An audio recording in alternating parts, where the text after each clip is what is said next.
Part 1, Chapter 1. I am a sick man. I am a spiteful man. I am an unattractive man. I believe my liver is diseased. However, I know nothing at all about my disease, and do not know for certain what ails me. I don't consult a doctor for it, and never have, though I have a respect for medicine and doctors.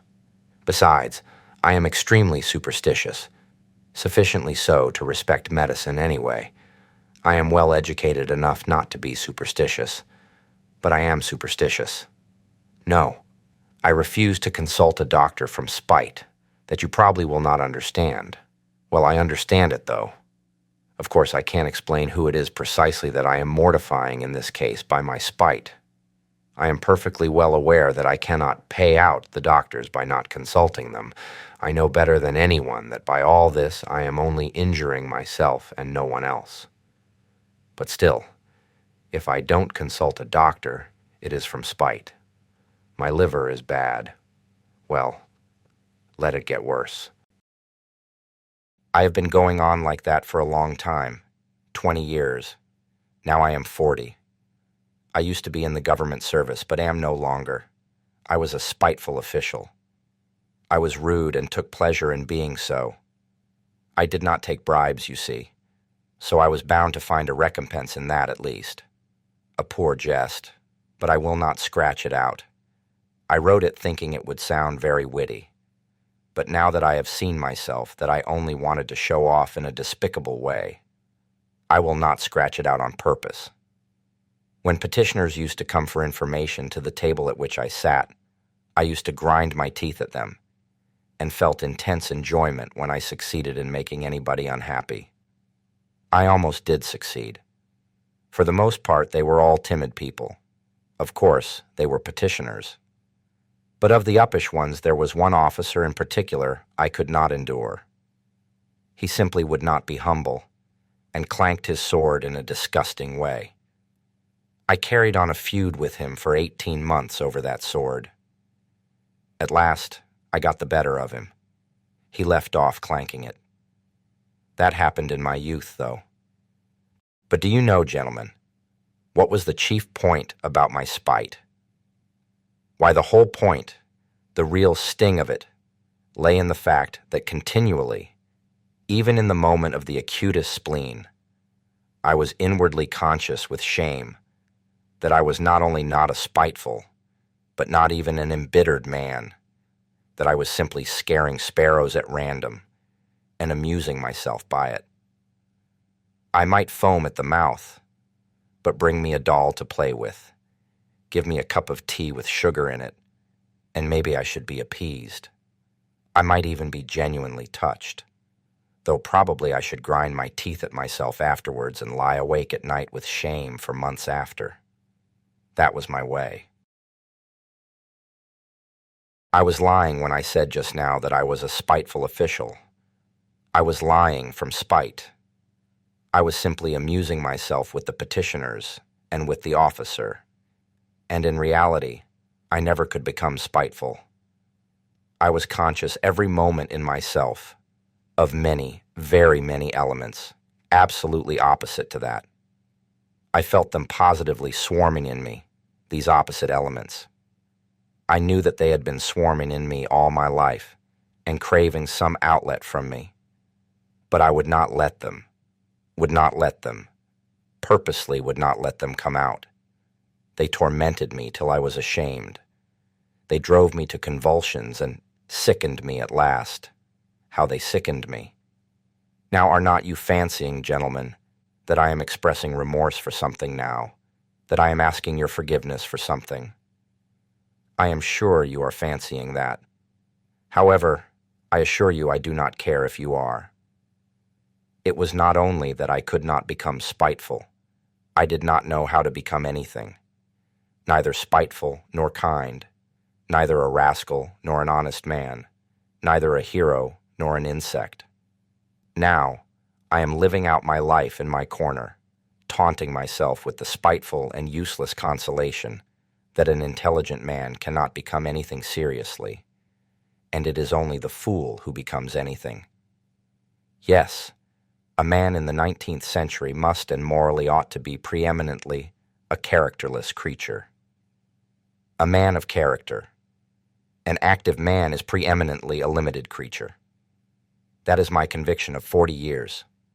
I am 40 years old now, and you know 40 years is a whole lifetime. You know it is extreme old age. To live longer than 40 years is bad manners, is vulgar, immoral. Who does live beyond 40? Answer that sincerely and honestly, I will tell you who do. Fools and worthless fellows. I tell all old men that to their face, all these venerable old men, all these silver-haired and reverend seniors. I tell the whole world that to its face. I have a right to say so, for I shall go on living to 60 myself, to 70, to 80. Stay, let me take breath. You imagine, no doubt, gentlemen, that I want to amuse you. You are mistaken in that, too. I am by no means such a mirthful person as you imagine, or as you may imagine. However, irritated by all this babble, and I feel that you are irritated, you think fit to ask me who I am. Then my answer is, I am a collegiate assessor. I was in the service that I might have something to eat, and solely for that reason. And when last year a distant relation left me 6,000 rubles in his will, I immediately retired from the service and settled down in my corner. I used to live in this corner before, but now I have settled down in it. My room is a wretched, horrid one in the outskirts of the town. My servant is an old countrywoman, ill-natured from stupidity, and moreover, there is always a nasty smell about her. I am told that the Petersburg climate is bad for me, and that with my small means, it is very expensive to live in Petersburg. I know all that better than all these sage and experienced counselors and monitors. But I am remaining in Petersburg. I am not going away from Petersburg. I am not going away because, why, it is absolutely no matter whether I am going away or not going away. But what can a decent man speak of with most pleasure? Answer, of himself. Well, so I will talk about myself. Part 1, Chapter 2. I want now to tell you, gentlemen, whether you care to hear it or not, why I could not even become an insect. I tell you solemnly that I have many times tried to become an insect, but I was not equal even to that. I swear, gentlemen, that to be too conscious is an illness, a real, thoroughgoing illness. For man's everyday needs, it would have been quite enough to have the ordinary human consciousness, that is, half or a quarter of the amount, which falls to the lot of a cultivated man of our unhappy 19th century, especially one who has the fatal ill luck to inhabit Petersburg, the most theoretical and intentional town on the whole terrestrial globe. There are intentional and unintentional towns. It would have been quite enough, for instance, to have the consciousness by which all so-called direct persons and men of action live. I bet you think I am writing all this from affectation, to be witty at the expense of men of action, and what is more, that from ill-bred affectation I am clanking a sword like my officer. But, gentlemen, whoever can pride himself on his diseases and even swagger over them? Though, after all, everyone does do that. People do pride themselves on their diseases, and I do, maybe, more than anyone. We will not dispute it. My contention was absurd. But yet I am firmly persuaded that a great deal of consciousness, every sort of consciousness, in fact, is a disease. I stick to that. Let us leave that, too, for a minute. Tell me this. Why does it happen that at the very moments when I am most capable of feeling every refinement of all that is sublime and beautiful, as they used to say at one time, it would, as though of design, happen to me not only to feel but to do such ugly things, such that, well, in short, actions that all, perhaps, commit, but which, as though purposely, occurred to me at the very time when I was most conscious that they ought not to be committed. the more conscious I was of goodness and of all that was sublime and beautiful, the more deeply I sank into my mire, and the more ready I was to sink in it altogether. But the chief point was that all this was, as it were, not accidental in me, but as though it were bound to be so. It was as though it were my most normal condition, and not in the least disease or depravity, so that at last all desire in me to struggle against this depravity passed. It ended by my almost believing, perhaps actually believing, that this was perhaps my normal condition. But at first, in the beginning, what agonies I endured in that struggle. I did not believe it was the same with other people. And all my life, I hid this fact about myself as a secret. I was ashamed. Even now, perhaps I'm ashamed.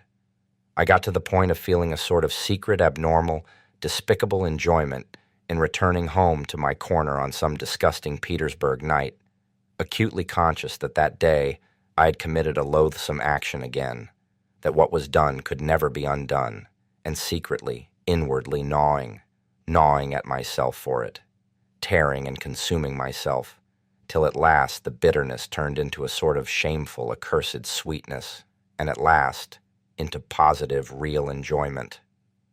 Yes, into enjoyment. I insist upon that. I have spoken of this because I keep wanting to know for a fact whether other people feel such enjoyment. I will explain. The enjoyment was just from the too intense consciousness of one's own degradation. It was from feeling oneself that one had reached the last barrier, that it was horrible, but that it could not be otherwise, that there was no escape for you, that you never could become a different man, that even if time and faith were still left you to change into something different, you would most likely not wish to change, or if you did wish to, even then you would do nothing, because perhaps in reality there was nothing for you to change into. And the worst of it was, and the root of it all, that it was all in accord with the normal fundamental laws of overacute consciousness, and with the inertia that was the direct result of those laws, and that consequently one was not only unable to change, but could do absolutely nothing. Thus it would follow, as the result of acute consciousness, that one is not to blame in being a scoundrel, as though that were any consolation to the scoundrel once he has come to realize that he actually is a scoundrel. But enough. I have talked a lot of nonsense, but what have I explained? How is enjoyment in this to be explained? But I will explain it. I will get to the bottom of it. That is why I have taken up my pen. I, for instance, have a great deal of amour propre. I am as suspicious and prone to take offense as a humpback or a dwarf. But upon my word, I sometimes have had moments when if I had happened to be slapped in the face, I should, perhaps, have been positively glad of it. I say, in earnest, that I should probably have been able to discover even in that a peculiar sort of enjoyment. The enjoyment, of course, of despair. But in despair there are the most intense enjoyments, especially when one is very acutely conscious of the hopelessness of one's position. And when one is slapped in the face, why then the consciousness of being rubbed into a pulp would positively overwhelm one. The worst of it is, look at it which way one will, it still turns out that I was always the most to blame in everything. And what is most humiliating of all, to blame for no fault of my own, but, so to say, through the laws of nature. In the first place, to blame because I am cleverer than any of the people surrounding me. I have always considered myself cleverer than any of the people surrounding me, and sometimes, would you believe it, have been positively ashamed of it.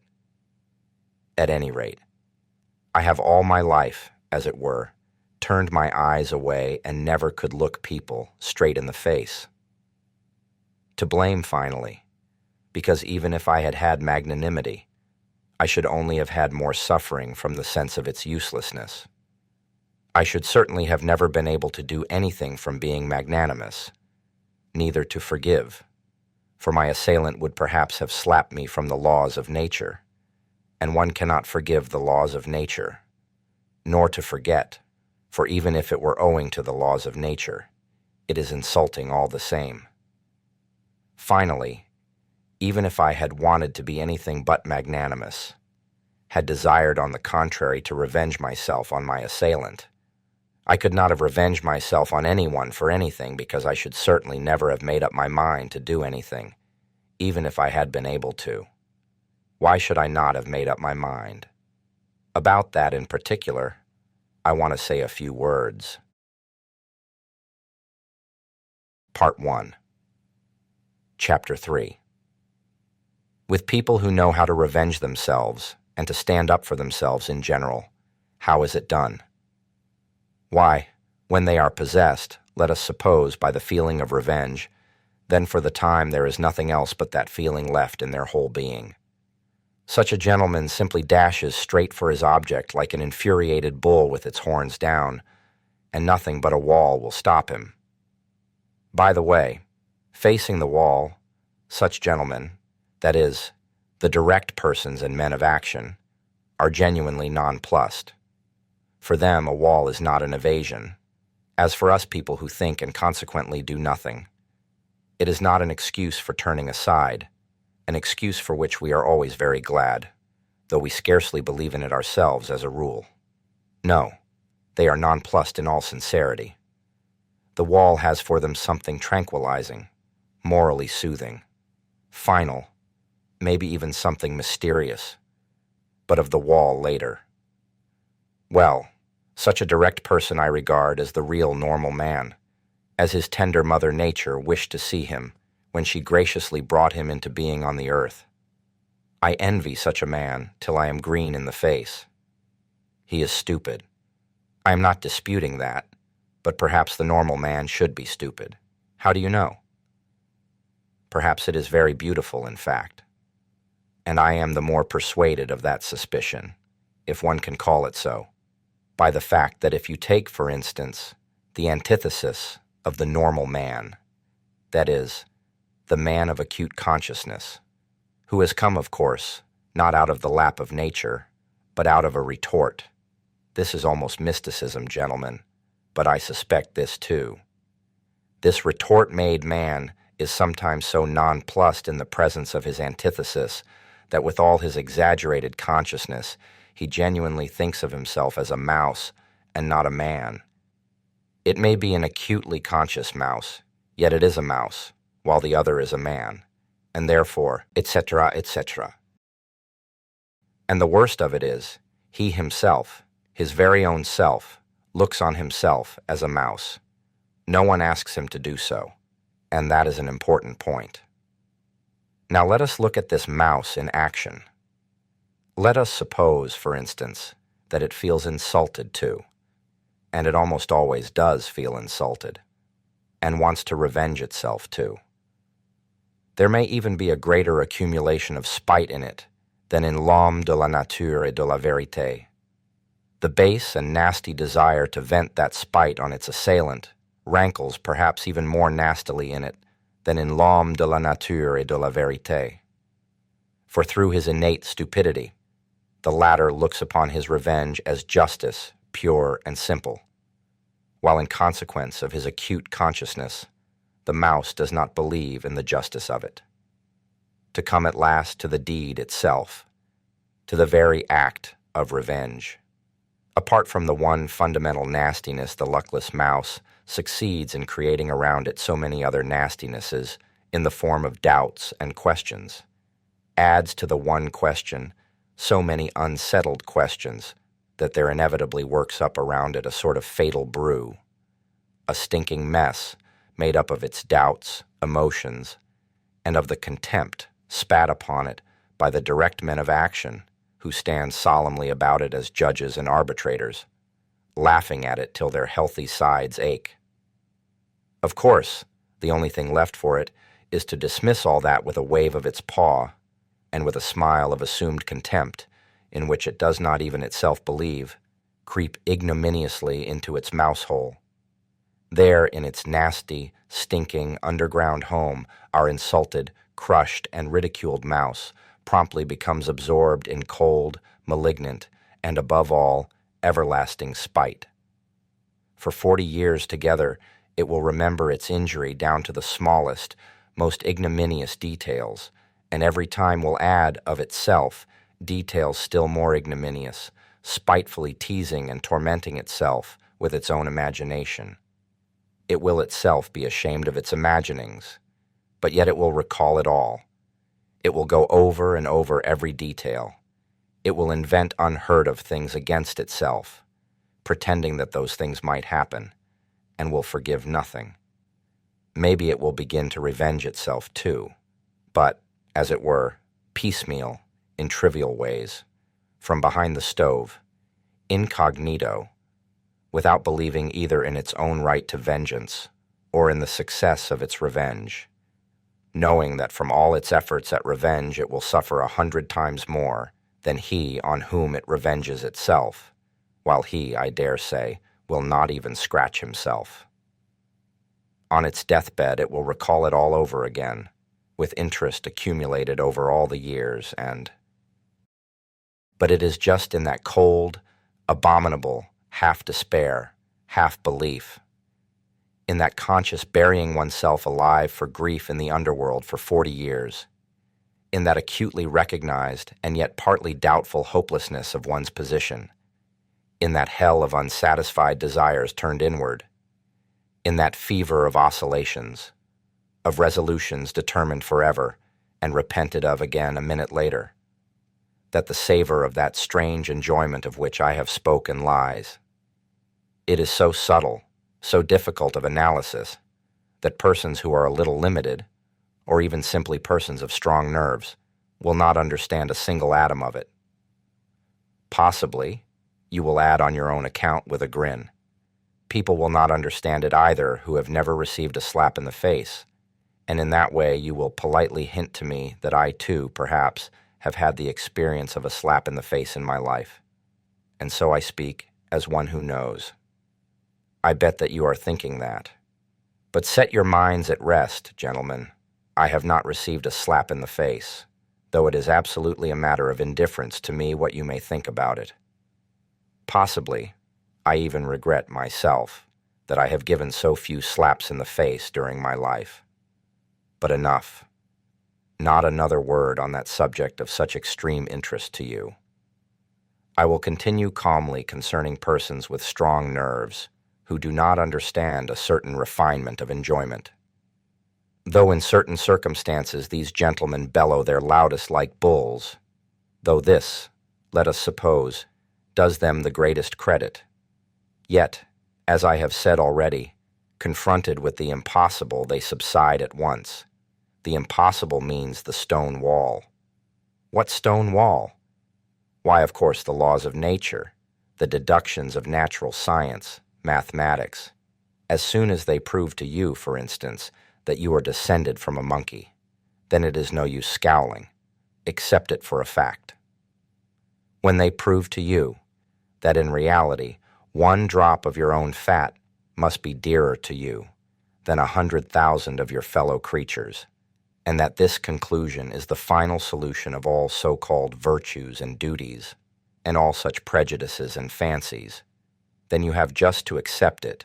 There is no help for it, for twice 2 is a law of mathematics. Just try refuting it. Upon my word, they will shout at you. It is no use protesting. It is a case of twice 2 makes 4. Nature does not ask your permission. She has nothing to do with your wishes, and whether you like her laws or dislike them, you are bound to accept her as she is, and consequently all her conclusions. A wall, you see, is a wall, and so on and so on. Merciful heavens! But what do I care for the laws of nature and arithmetic when for some reason I dislike those laws and the fact that twice 2 makes 4?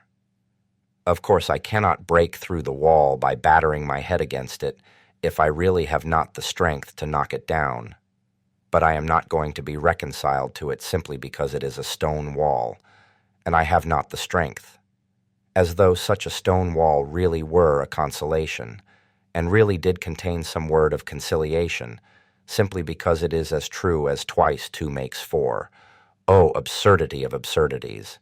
How much better it is to understand it all, to recognize it all the impossibilities and the stone wall, not to be reconciled to one of those impossibilities and stone walls if it disgusts you to be reconciled to it. By the way of the most inevitable, logical combinations to reach the most revolting conclusions on the everlasting theme, that even for the stone wall you are yourself somehow to blame. Though again, it is as clear as day, you are not to blame in the least, and therefore grinding your teeth in silent impotence to sink into luxurious inertia, brooding on the fact that there is no one even for you to feel vindictive against, that you have not, and perhaps never will have, an object for your spite, that it is a sleight of hand, a bit of juggling, a card, sharper's trick, that it is simply a mess, no knowing what and no knowing who.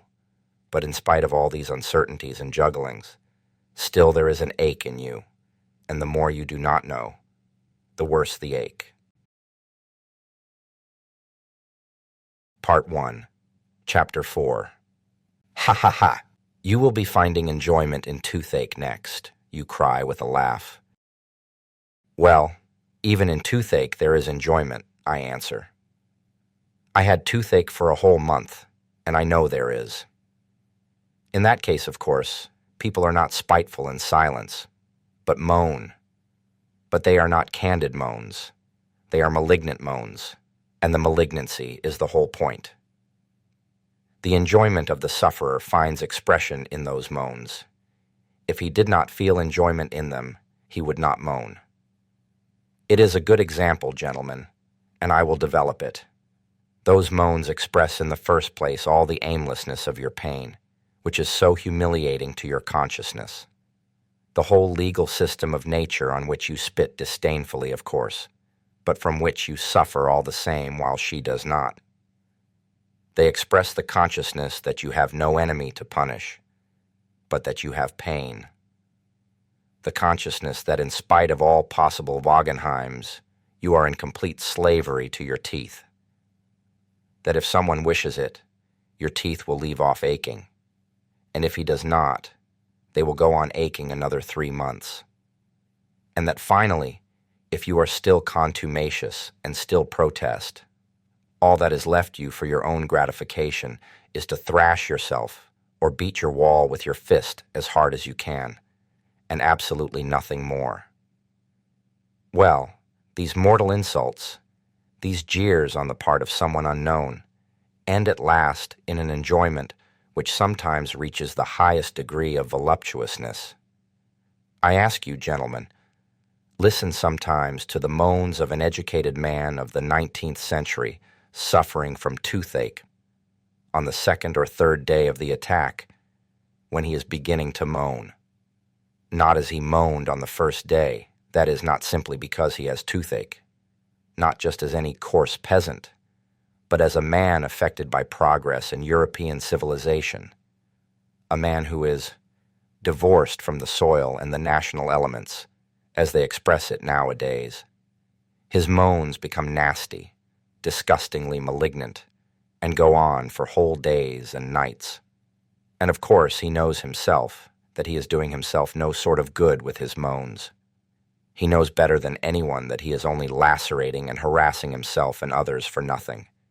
He knows that even the audience before whom he is making his efforts, and his whole family, listen to him with loathing, do not put a ha'porth of faith in him, and inwardly understand that he might moan differently, more simply, without trills and flourishes, and that he is only amusing himself like that from ill humor, from malignancy. Well, in all these recognitions and disgraces, it is that there lies a voluptuous pleasure, as though he would say, I am worrying you, I am lacerating your hearts, I am keeping everyone in the house awake. Well, stay awake then, you too, feel every minute that I have toothache. I am not a hero to you now, as I tried to seem before, but simply a nasty person, an imposter. Well, so be it then. I am very glad that you see through me. It is nasty for you to hear my despicable moans. Well, let it be nasty. Here, I will let you have a nastier flourish in a minute. You do not understand even now, gentlemen. No, it seems our development and our consciousness must go further to understand all the intricacies of this pleasure. You laugh, delighted. My jests, gentlemen, are of course in bad taste, jerky, involved, lacking self-confidence. But of course that is because I do not respect myself. Can a man of perception respect himself at all? Part 1. Chapter 5. Come, can a man who attempts to find enjoyment in the very feeling of his own degradation possibly have a spark of respect for himself? I am not saying this now from any mawkish kind of remorse, and indeed, I could never endure saying, "Forgive me, Papa, I won't do it again." Not because I am incapable of saying that.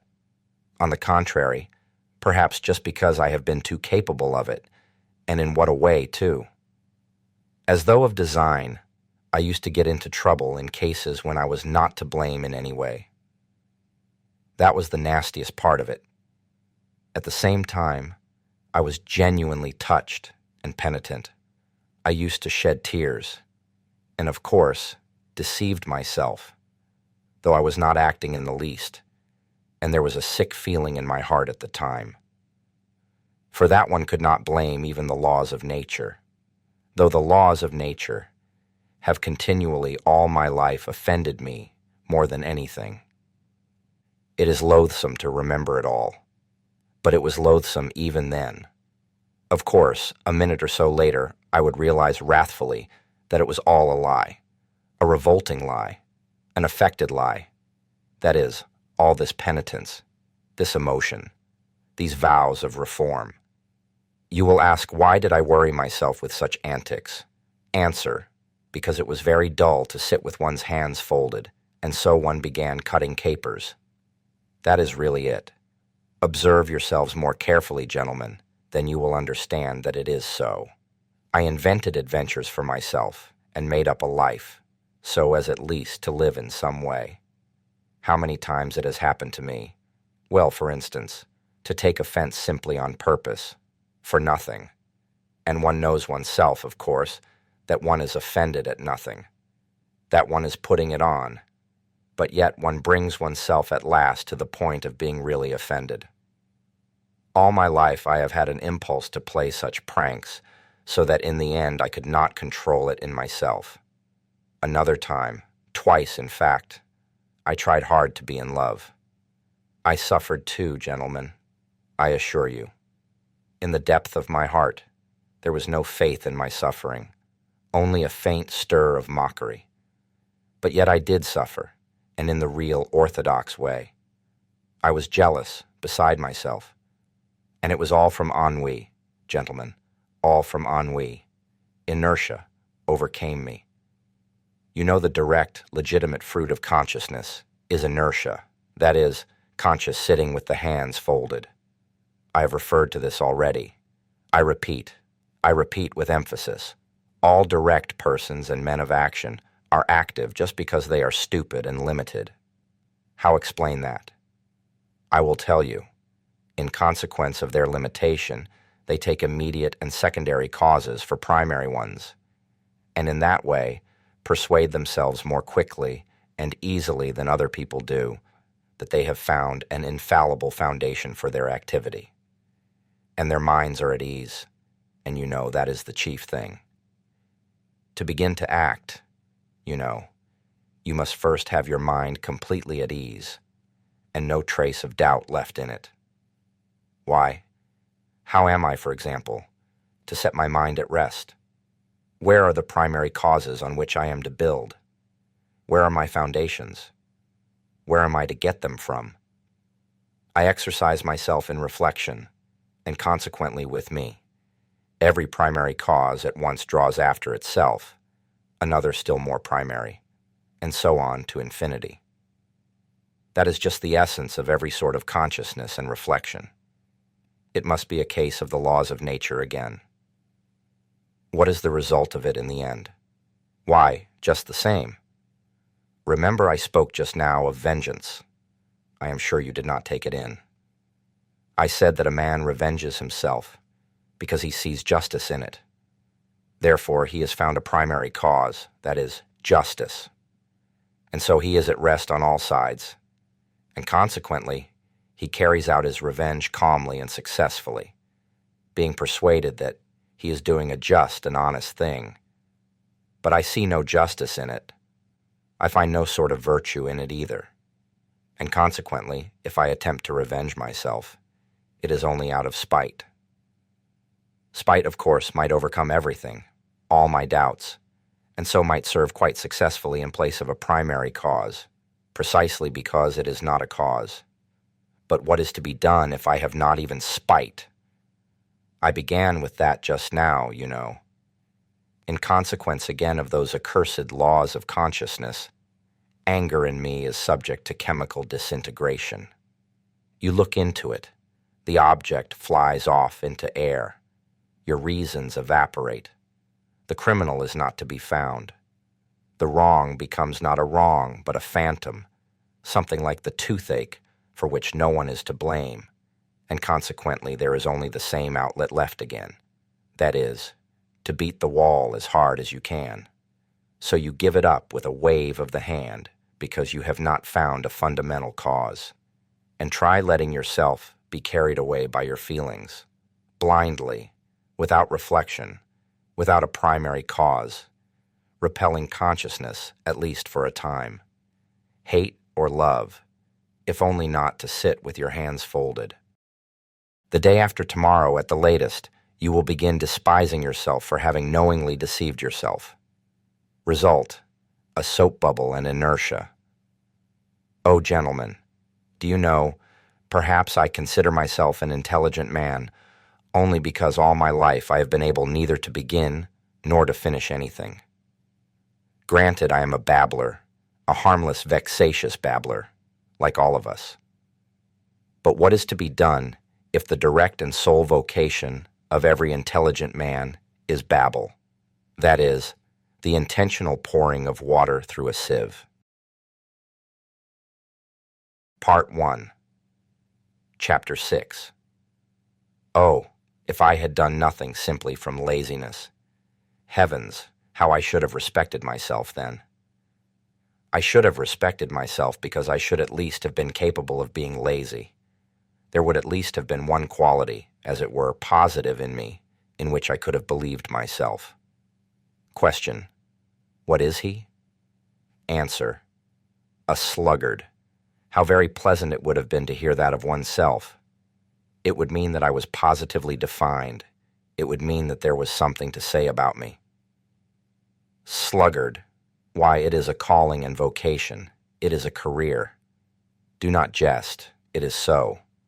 I should then be a member of the best club by right, and should find my occupation in continually respecting myself. I knew a gentleman who prided himself all his life on being a connoisseur of Lafitte. He considered this as his positive virtue and never doubted himself.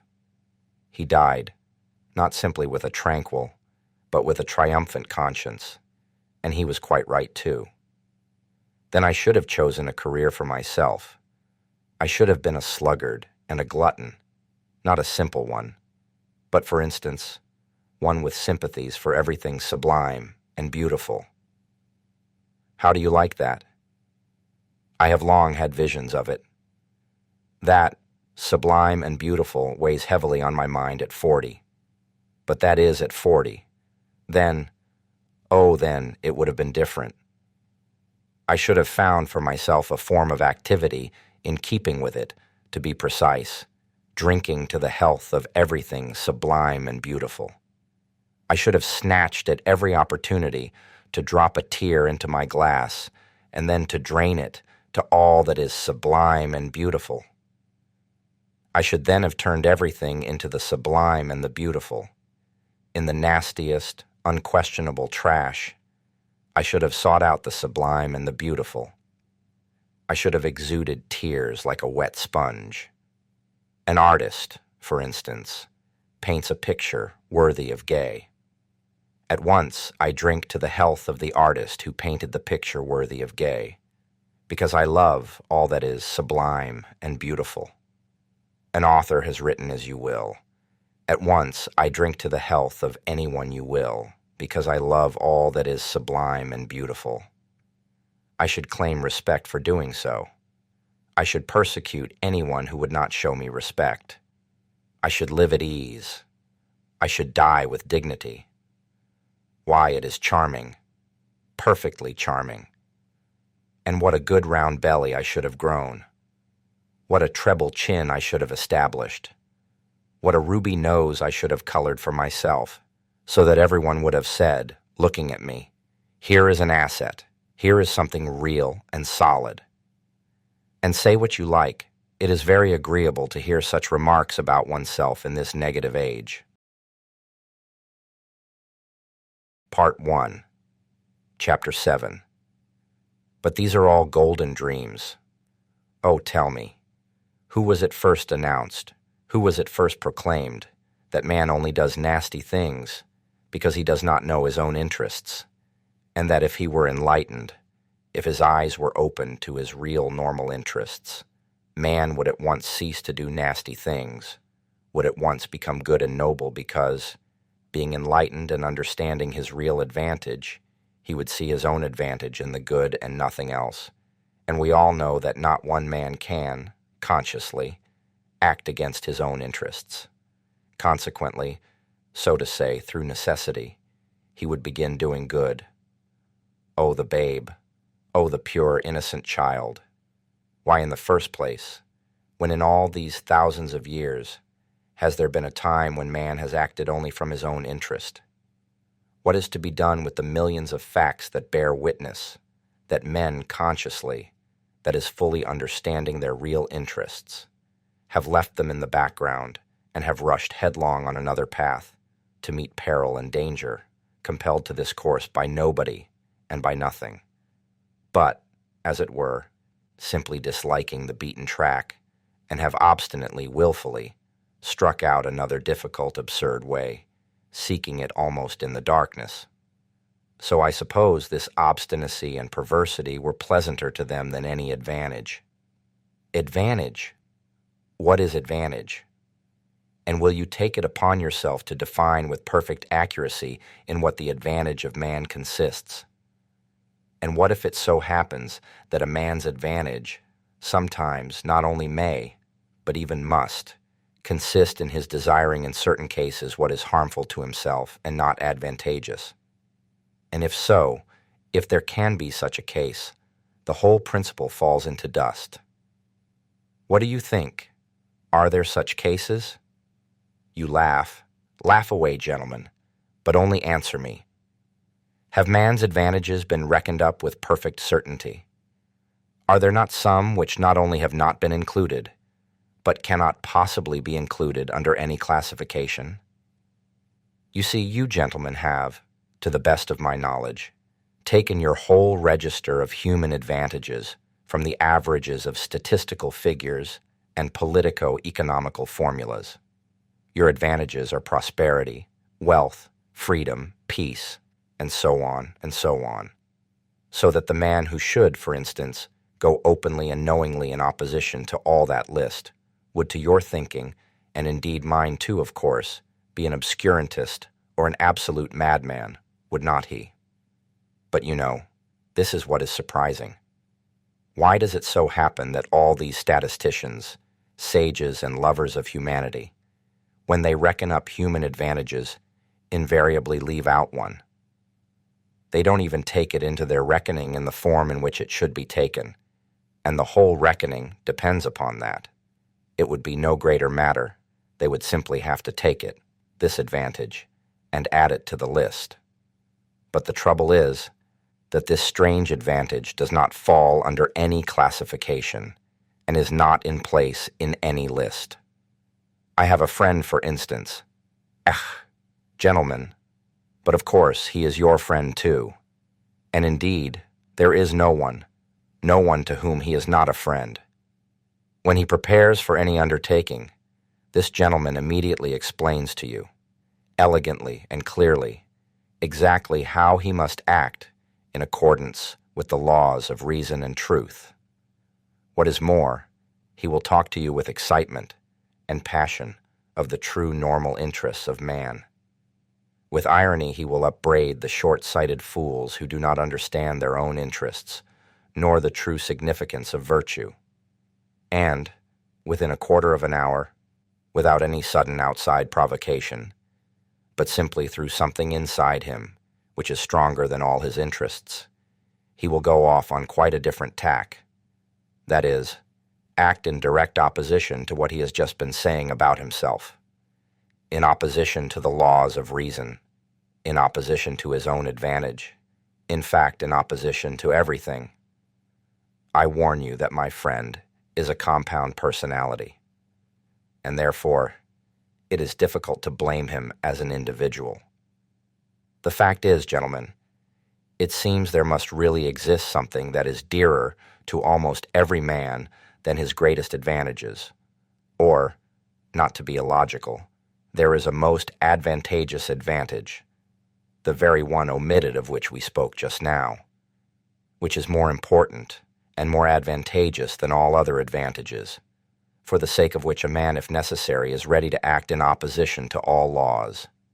That is, in opposition to reason, honor, peace, prosperity. In fact, in opposition to all those excellent and useful things, if only he can attain that fundamental, most advantageous advantage which is dearer to him than all.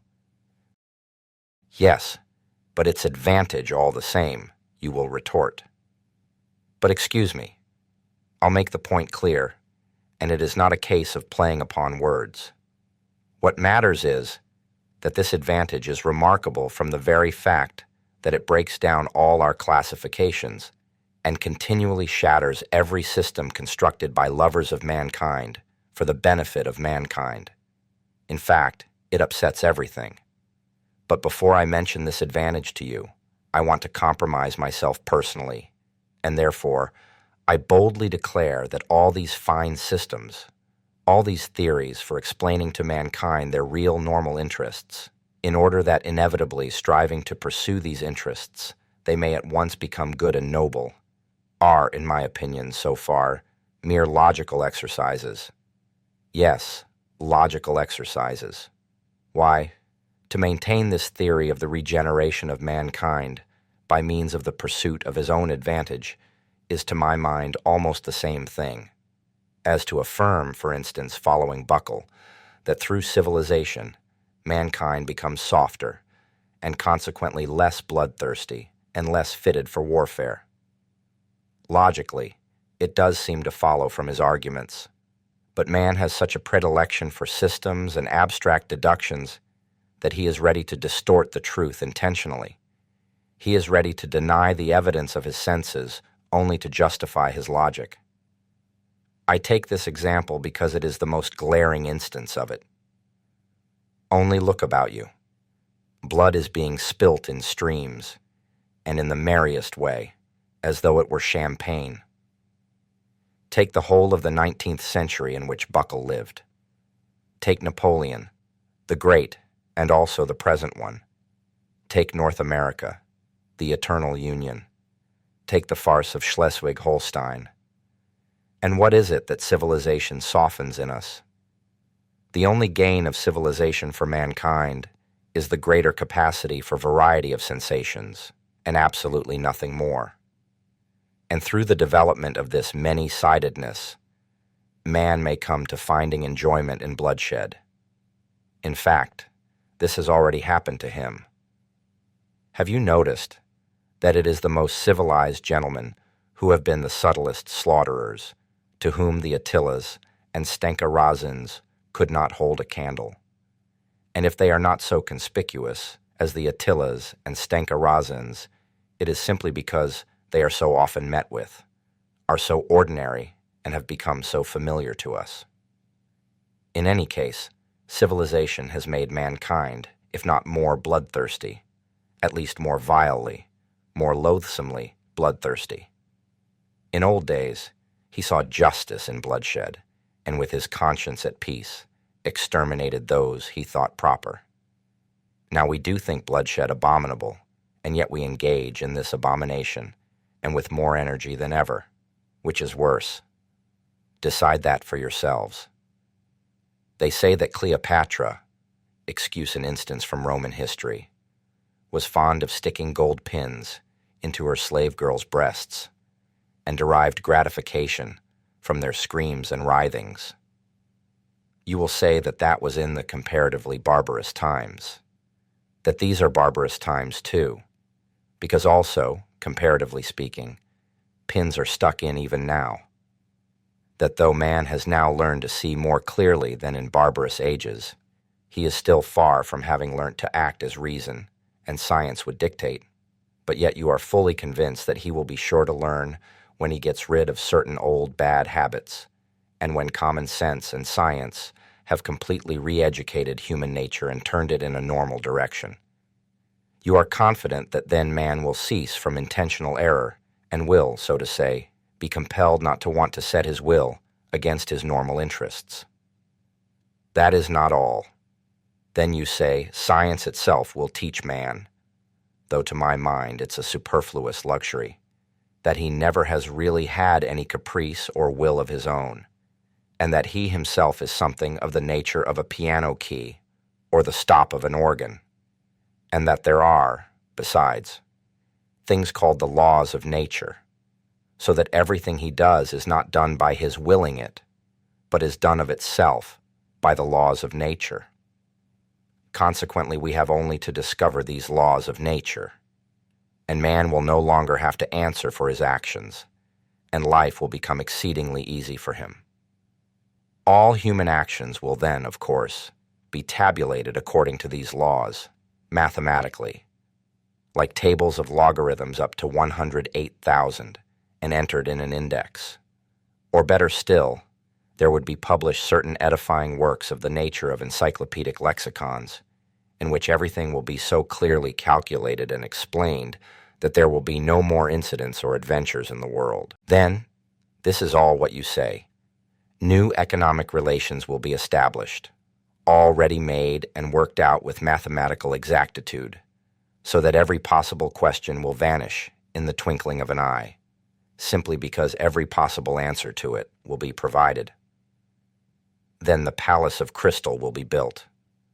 Then, in fact, those will be halcyon days. Of course, there is no guaranteeing, this is my comment, that it will not be, for instance, frightfully dull then. For what will one have to do when everything will be calculated and tabulated? But on the other hand, everything will be extraordinarily rational. Of course, boredom may lead you to anything. It is boredom sets one sticking golden pins into people, but all that would not matter. What is bad, this is my comment again, is that I dare say people will be thankful for the gold pins then.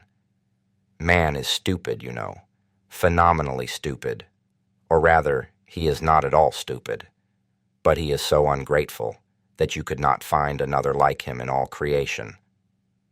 I, for instance, would not be in the least surprised if all of a sudden, apropos of nothing, in the midst of general prosperity, a gentleman with an ignoble, or rather with a reactionary and ironical countenance were to arise, and putting his arms akimbo, say to us all, "I say, gentlemen, hadn't we better kick over the whole show and scatter rationalism to the winds, simply to send these logarithms to the devil, and to enable us to live once more at our own sweet, foolish will?" That again would not matter. But what is annoying is that he would be sure to find followers. Such is the nature of man. And all that for the most foolish reason, which one would think was hardly worth mentioning. That is, that man everywhere and at all times, whoever he may be, has preferred to act as he chose, and not in the least as his reason and advantage dictated. And one may choose what is contrary to one's own interests, and sometimes one positively ought, that is my idea. One's own free, unfettered choice, one's own caprice, however wild it may be, one's own fancy worked up at times to frenzy, is that very most advantageous advantage which we have overlooked, which comes under no classification, and against which all systems and theories are continually being shattered to atoms. And how do these wiseacres know that man wants a normal, a virtuous choice? What has made them conceive that man must want a rationally advantageous choice? What man wants is simply independent choice, whatever that independence may cost, and wherever it may lead. And choice, of course, the devil only knows what choice. Part 1. Chapter 8. Ha, ha, ha. But you know there is no such thing as choice in reality. Say what you like. You will interpose with a chuckle. Science has succeeded in so far analyzing man that we know already that choice and what is called freedom of will is nothing else than... Stay, gentlemen. I meant to begin with that myself, I confess. I was rather frightened. I was just going to say that the devil only knows what choice depends on, and that perhaps that was a very good thing. But I remembered the teaching of science, and pulled myself up. And here you have begun upon it. Indeed, if there really is someday discovered a formula for all our desires and caprices, that is, an explanation of what they depend upon, by what laws they arise, how they develop, what they are aiming at in one case and in another, and so on, that is a real mathematical formula, then, most likely, man will at once cease to feel desire. Indeed, he will be certain to. For who would want to choose by rule? Besides, he will at once be transformed from a human being into an organ stop or something of the sort. For what is a man without desires, without free will, and without choice, if not a stop and an organ? What do you think? Let us reckon the chances. Can such a thing happen, or not? You decide. Our choice is usually mistaken from a false view of our advantage. We sometimes choose absolute nonsense because in our foolishness, we see in that nonsense the easiest means for attaining a supposed advantage. But when all that is explained and worked out on paper, which is perfectly possible, for it is contemptible and senseless to suppose that some laws of nature man will never understand, then certainly so-called desires will no longer exist. For if a desire should come into conflict with reason, we shall then reason and not desire, because it will be impossible retaining our reason to be senseless in our desires, and in that way knowingly act against reason and desire to injure ourselves. And as all choice and reasoning can be really calculated, because there will someday be discovered the laws of our so-called free will, so, joking apart, there may one day be something like a table constructed of them, so that we really shall choose in accordance with it. If, for instance, someday they calculate and prove to me that I made a long nose at someone, because I could not help making a long nose at him, and that I had to do it in that particular way, what freedom is left me, especially if I am a learned man and have taken my degree somewhere? Then I should be able to calculate my whole life for 30 years beforehand. In short, if this could be arranged, there would be nothing left for us to do. Anyway, we should have to understand that. And in fact, we ought unwearyingly to repeat to ourselves that at such and such a time, and in such and such circumstances, nature does not ask our leave. That we have got to take her as she is, and not fashion her to suit our fancy. And if we really aspire to formulas and tables of rules, and well, even to the chemical retort, there's no help for it. We must accept the retort too, or else it will be accepted without our consent. Yes, but here I come to a stop. Gentlemen, you must excuse me for being over-philosophical. It's the result of 40 years underground. Allow me to indulge my fancy. You see, gentlemen, reason is an excellent thing, There's no disputing that. But reason is nothing but reason, and satisfies only the rational side of man's nature, while will is a manifestation of the whole life, that is, of the whole human life, including reason and all the impulses. And although our life, in this manifestation of it, is often worthless, yet it is life, and not simply extracting square roots.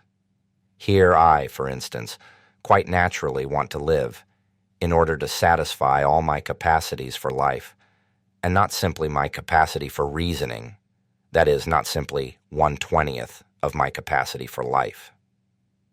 What does reason know? Reason only knows what it has succeeded in learning. Some things, perhaps, it will never learn. This is a poor comfort, but why not say so frankly?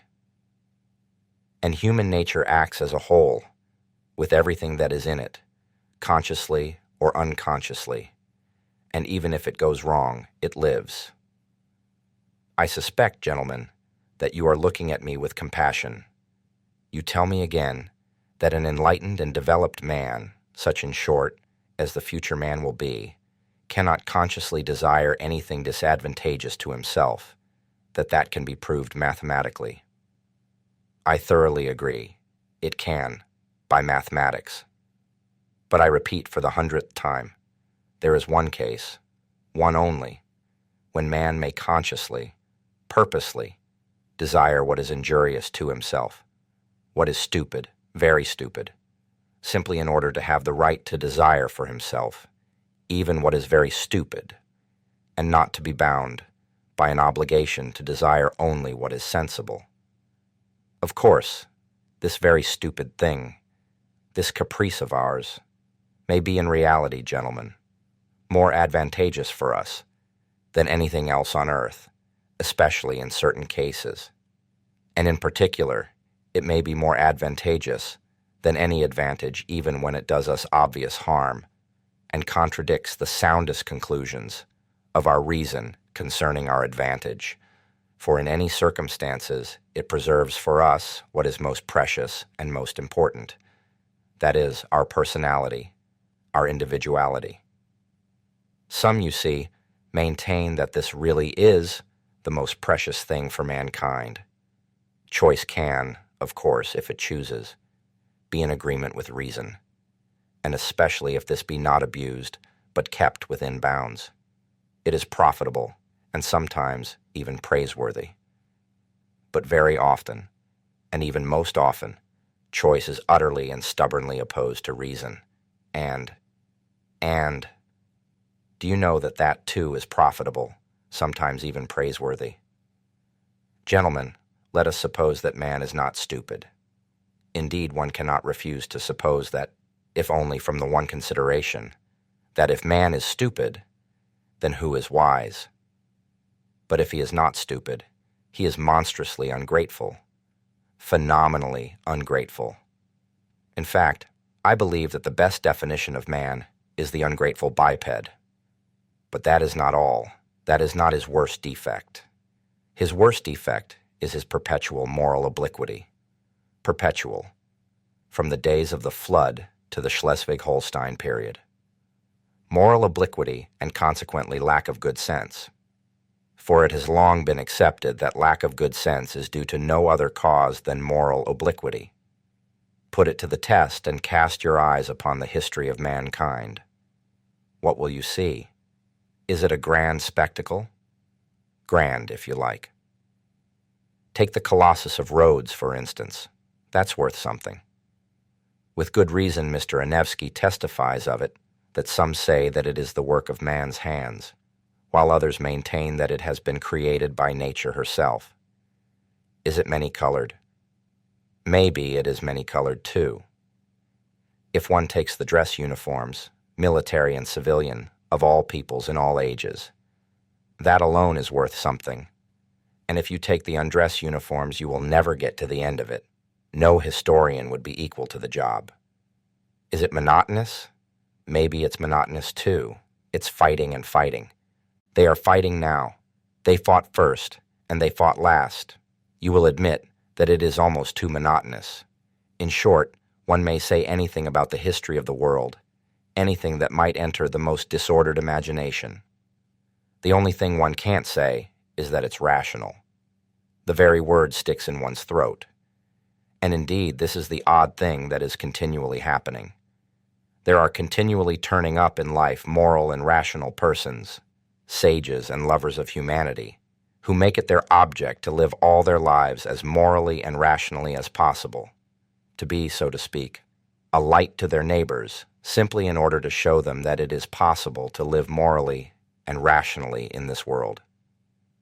And yet we all know that those very people, sooner or later, have been false to themselves, playing some queer trick, often a most unseemly one. Now I ask you, what can be expected of man, since he is a being endowed with strange qualities? Shower upon him every earthly blessing. Drown him in a sea of happiness, so that nothing but bubbles of bliss can be seen on the surface. Give him economic prosperity, such that he should have nothing else to do but sleep, eat cakes, and busy himself with the continuation of his species. And even then, out of sheer ingratitude, sheer spite, man would play you some nasty trick. He would even risk his cakes and would deliberately desire the most fatal rubbish, the most uneconomical absurdity, simply to introduce into all this positive good sense his fatal fantastic element. It is just his fantastic dreams, his vulgar folly that he will desire to retain, simply in order to prove to himself, as though that were so necessary, that men still are men, and not the keys of a piano, which the laws of nature threaten to control so completely that soon one will be able to desire nothing but by the calendar. And that is not all. Even if man really were nothing but a piano key, even if this were proved to him by natural science and mathematics, even then he would not become reasonable, but would purposely do something perverse out of simple ingratitude, simply to gain his point. And if he does not find means, he will contrive destruction and chaos, will contrive sufferings of all sorts, only to gain his point. He will launch a curse upon the world, and as only man can curse, it is his privilege, the primary distinction between him and other animals. May be by his curse alone he will attain his object, that is, convince himself that he is a man and not a piano key. If you say that all this, too, can be calculated and tabulated, chaos and darkness and curses, so that the mere possibility of calculating it all beforehand would stop it all, and reason would reassert itself, then man would purposely go mad in order to be rid of reason and gain his point. I believe in it, I answer for it, for the whole work of man really seems to consist in nothing but proving to himself, every minute, that he is a man and not a piano key. It may be at the cost of his skin, it may be by cannibalism. And this being so, can one help being tempted to rejoice that it has not yet come off, and that desire still depends on something we don't know? You will scream at me, that is, if you condescend to do so, that no one is touching my free will, that all they are concerned with is that my will should of itself, of its own free will, coincide with my own normal interests, with the laws of nature and arithmetic. Good heavens, gentlemen, what sort of free will is left when we come to tabulation and arithmetic, when it will all be a case of twice two make four, twice two makes four without my will, as if free will meant that. Part 1. Chapter 9. Gentlemen, I am joking, and I know myself that my jokes are not brilliant, but you know one can take everything as a joke. I am, perhaps, jesting against the grain. Gentlemen, I am tormented by questions. Answer them for me. You, for instance, want to cure men of their old habits and reform their will in accordance with science and good sense. But how do you know, not only that it is possible, but also that it is desirable to reform man in that way? And what leads you to the conclusion that man's inclinations need reforming? In short, how do you know that such a reformation will be a benefit to man? And to go to the root of the matter, Why are you so positively convinced that not to act against his real normal interests, guaranteed by the conclusions of reason and arithmetic, is certainly always advantageous for man and must always be a law for mankind? So far, this is only your supposition. It may be the law of logic, but not the law of humanity. You think, gentlemen, perhaps that I am mad. Allow me to defend myself. I agree that man is preeminently a creative animal, predestined to strive consciously for an object and to engage in engineering, that is, incessantly and eternally to make new roads, wherever they may lead. But the reason why he wants sometimes to go off at a tangent may just be that he is predestined to make the road, and perhaps, too, that however stupid the direct practical man may be, the thought sometimes will occur to him that the road almost always does lead somewhere, and that the destination it leads to is less important than the process of making it. The chief thing is to save the well-conducted child from despising engineering, and so giving way to the fatal idleness, which, as we all know, is the mother of all the vices. Man likes to make roads and to create. That is a fact beyond dispute. But why has he such a passionate love for destruction and chaos also? Tell me that. But on that point, I want to say a couple of words myself. May it not be that he loves chaos and destruction. There can be no disputing that he does sometimes love it, because he is instinctively afraid of attaining his object and completing the edifice he is constructing. Who knows? Perhaps he only loves that edifice from a distance, and is by no means in love with it at close quarters. Perhaps he only loves building it, and does not want to live in it, but will leave it, when completed, for the use of les animaux domestiques, such as the ants, the sheep, and so on. Now the ants have quite a different taste. They have a marvelous edifice of that pattern which endures forever, the ant heap. With the ant heap, the respectable race of ants began, and with the ant heap, they will probably end, which does the greatest credit to their perseverance and good sense. But man is a frivolous and incongruous creature, and perhaps, like a chess player, loves the process of the game, not the end of it. And who knows? There is no saying with certainty. Perhaps the only goal on earth to which mankind is striving lies in this incessant process of attaining, in other words, in life itself, and not in the thing to be attained, which must always be expressed as a formula, as positive as twice two makes four. And such positiveness is not life, gentlemen, but is the beginning of death. Anyway, man has always been afraid of this mathematical certainty, and I am afraid of it now. Granted that man does nothing but seek that mathematical certainty. He traverses oceans, sacrifices his life in the quest. But to succeed, really to find it, dreads, I assure you. He feels that when he has found it, there will be nothing for him to look for. When workmen have finished their work, they do at least receive their pay. They go to the tavern. Then they are taken to the police station, and there is occupation for a week. But where can man go? Anyway, one can observe a certain awkwardness about him when he has attained such objects. He loves the process of attaining, but does not quite like to have attained, and that, of course, is very absurd. In fact, man is a comical creature. There seems to be a kind of jest in it all. But yet mathematical certainty is, after all, something insufferable. Twice 2 makes 4 seems to me simply a piece of insolence.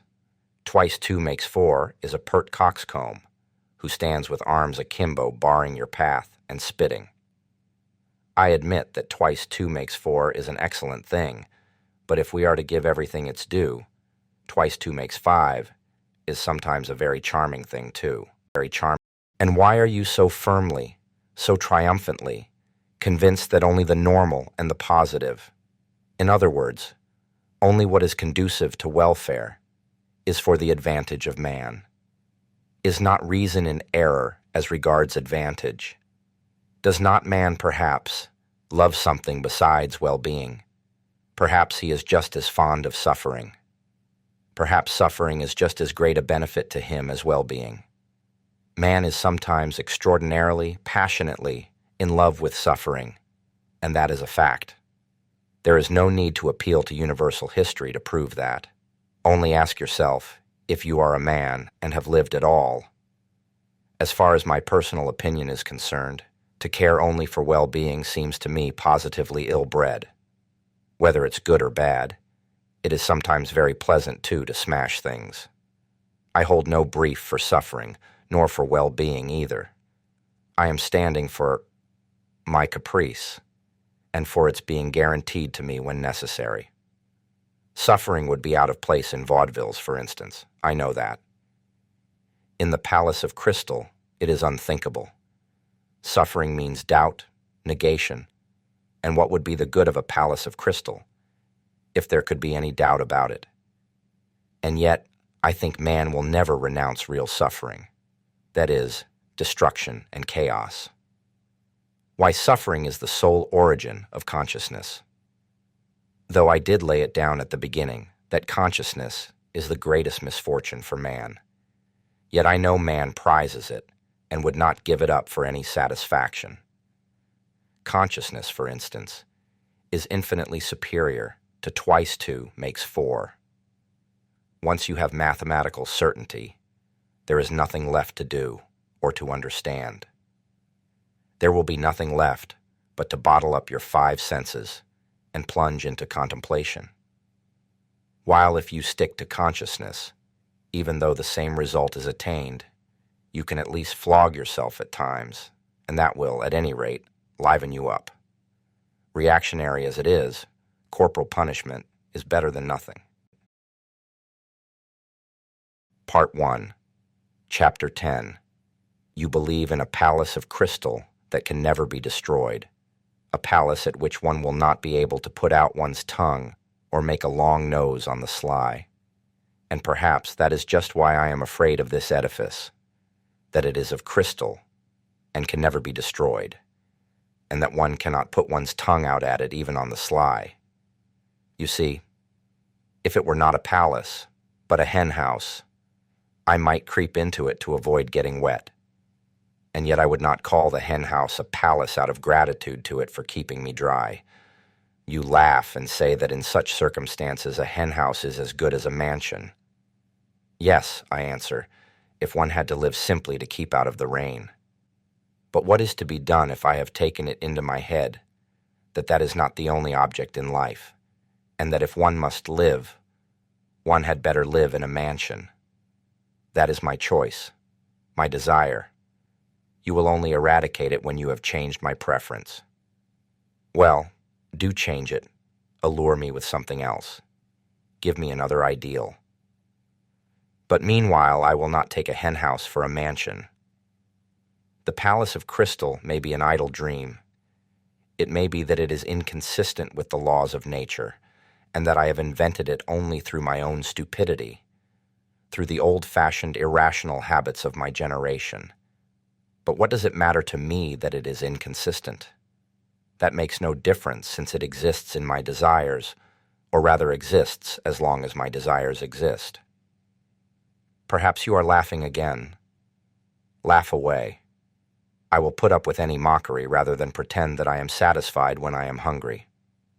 I know, anyway, that I will not be put off with a compromise, with a recurring zero, simply because it is consistent with the laws of nature and actually exists. I will not accept as the crown of my desires a block of buildings with tenements for the poor on a lease of 1,000 years, and perhaps with a signboard of a dentist hanging out. Destroy my desires, eradicate my ideals, show me something better, and I will follow you. You will say, perhaps, that it is not worth your trouble. But in that case, I can give you the same answer. We are discussing things seriously, but if you won't deign to give me your attention, I will drop your acquaintance. I can retreat into my underground hole. But while I am alive and have desires, I would rather my hand were withered off than bring one brick to such a building. Don't remind me that I have just rejected the palace of crystal for the sole reason that one cannot put out one's tongue at it. I did not say because I am so fond of putting my tongue out. Perhaps the thing I resented was that of all your edifices, there has not been one at which one could not put out one's tongue. On the contrary, I would let my tongue be cut off out of gratitude if things could be so arranged that I should lose all desire to put it out. It is not my fault that things cannot be so arranged, and that one must be satisfied with model flats. Then why am I made with such desires?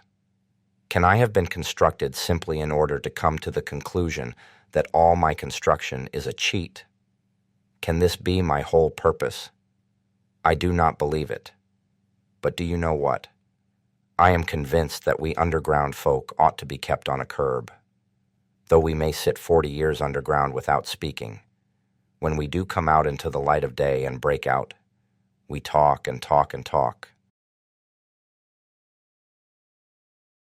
Part 1, Chapter 11. The long and the short of it is, gentlemen, that it is better to do nothing. Better conscious inertia, and so hurrah for underground. Though I have said that I envy the normal man to the last drop of my bile, yet I should not care to be in his place such as he is now, though I shall not cease envying him. No, anyway, the underground life is more advantageous. There, at any rate, one can... Oh, but even now I am lying. I am lying because I know myself that it is not underground that is better, but something different, quite different, for which I am thirsting, but which I cannot find. Damn underground. I will tell you another thing that would be better, and that is, if I myself believed in anything of what I have just written. I swear to you, gentlemen, there is not one thing, not one word of what I have written that I really believe. That is, I believe it, perhaps, but at the same time I feel and suspect that I am lying like a cobbler. Then why have you written all this? You will say to me. I ought to put you underground for 40 years without anything to do, and then come to you in your cellar to find out what stage you have reached. How can a man be left with nothing to do for 40 years? Isn't that shameful? Isn't that humiliating? You will say, perhaps, wagging your heads contemptuously. You thirst for life and try to settle the problems of life by a logical tangle. And how persistent, how insolent are your sallies, and at the same time, what a scare you are in. You talk nonsense and are pleased with it. You say impudent things and are in continual alarm and apologizing for them. You declare that you are afraid of nothing, and at the same time try to ingratiate yourself in our good opinion. You declare that you are gnashing your teeth, and at the same time you try to be witty, so as to amuse us. You know that your witticisms are not witty, but you are evidently well satisfied with their literary value. You may perhaps have really suffered, but you have no respect for your own suffering. You may have sincerity, but you have no modesty. Out of the pettiest vanity, you expose your sincerity to publicity and ignominy. You doubtlessly mean to say something, but hide your last word through fear, because you have not the resolution to utter it, and only have a cowardly impudence. You boast of consciousness, but you are not sure of your ground, for though your mind works, yet your heart is darkened and corrupt, and you cannot have a full, genuine consciousness without a pure heart. And how intrusive you are, how you insist and grimace, lies, lies, lies. Of course I have myself made up all the things you say. That, too, is from underground. I have been for 40 years, listening to you through a crack under the floor. I have invented them myself. There was nothing else I could invent. It is no wonder that I have learned it by heart, and it has taken a literary form. But can you really be so credulous as to think that I will print all this and give it to you to read too. And another problem. Why do I call you gentlemen? Why do I address you as though you really were my readers? Such confessions, as I intend to make, are never printed, nor given to other people to read. Anyway, I am not strong-minded enough for that, and I don't see why I should be. But you see, a fancy has occurred to me, and I want to realize it at all costs. Let me explain. Every man has reminiscences which he would not tell to everyone, but only to his friends. He has other matters in his mind which he would not reveal even to his friends, but only to himself, and that in secret. But there are other things which a man is afraid to tell even to himself, and every decent man has a number of such things stored away in his mind. The more decent he is, the greater the number of such things in his mind. Anyway, I have only lately determined to remember some of my early adventures. Till now I have always avoided them, even with a certain uneasiness. Now, when I am not only recalling them, but have actually decided to write an account of them, I want to try the experiment, whether one can, even with oneself, be perfectly open and not take fright at the whole truth. I will observe, in parenthesis, that Heine says that a true autobiography is almost an impossibility, and that man is bound to lie about himself. He considers that Rousseau certainly told lies about himself in his confessions, and even intentionally lied, out of vanity. I am convinced that Heine is right. I quite understand how sometimes one may, out of sheer vanity, attribute regular crimes to oneself, and indeed I can very well conceive that kind of vanity. But Heine judged of people who made their confessions to the public. I write only for myself, and I wish to declare once and for all that if I write as though I were addressing readers, that is simply because it is easier for me to write in that form.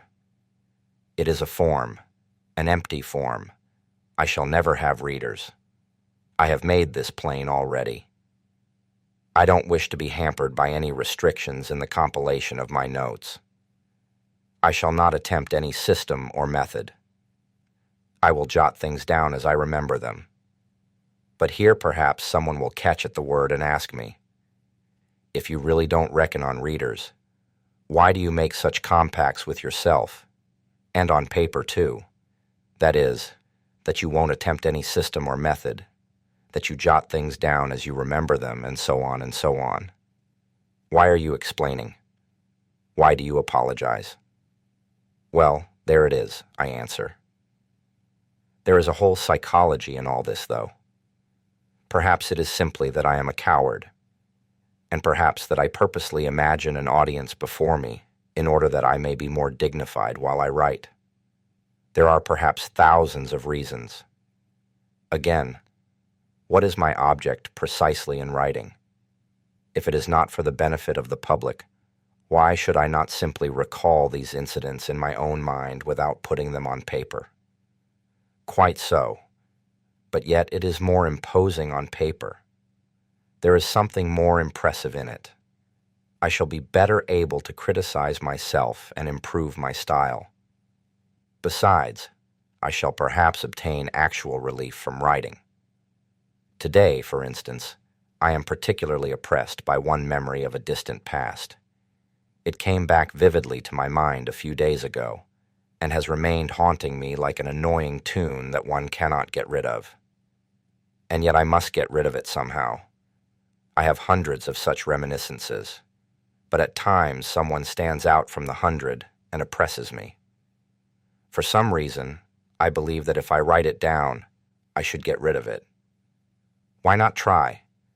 Besides, I am bored, and I never have anything to do. Writing will be a sort of work. They say work makes man kind-hearted and honest. Well, here's a chance for me anyway. Snow is falling today, yellow and dingy. It fell yesterday, too, and a few days ago. I fancy it is the wet snow that has reminded me of that incident, which I cannot shake off now. And so let it be a story apropos of the falling snow. Part 2. Apropos of the wet snow. When from dark error's subjugation, my words of passionate exhortation had wrenched thy fainting spirit free, and writhing prone in thine affliction, thou didst recall with malediction the vice that had encompassed thee. And when thy slumbering conscience, fretting by recollection's torturing flame, thou didst reveal the hideous setting of thy life's current ere I came. When suddenly I saw thee sicken, and weeping, hide thine anguished face, revolted, maddened, horror-stricken, at memories of foul disgrace. Part 2. Chapter 1. At that time I was only 24. My life was even then gloomy, ill-regulated, and as solitary as that of a savage. I made friends with no one, and positively avoided talking, and buried myself more and more in my hole.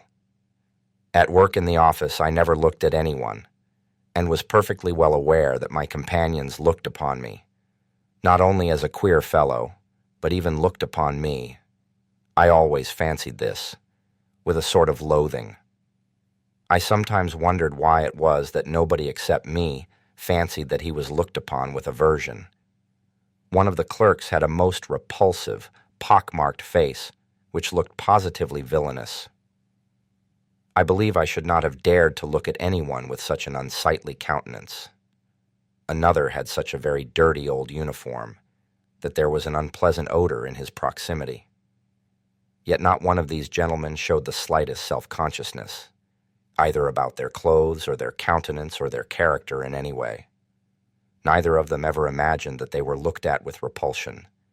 If they had imagined it, they would not have minded, so long as their superiors did not look at them in that way.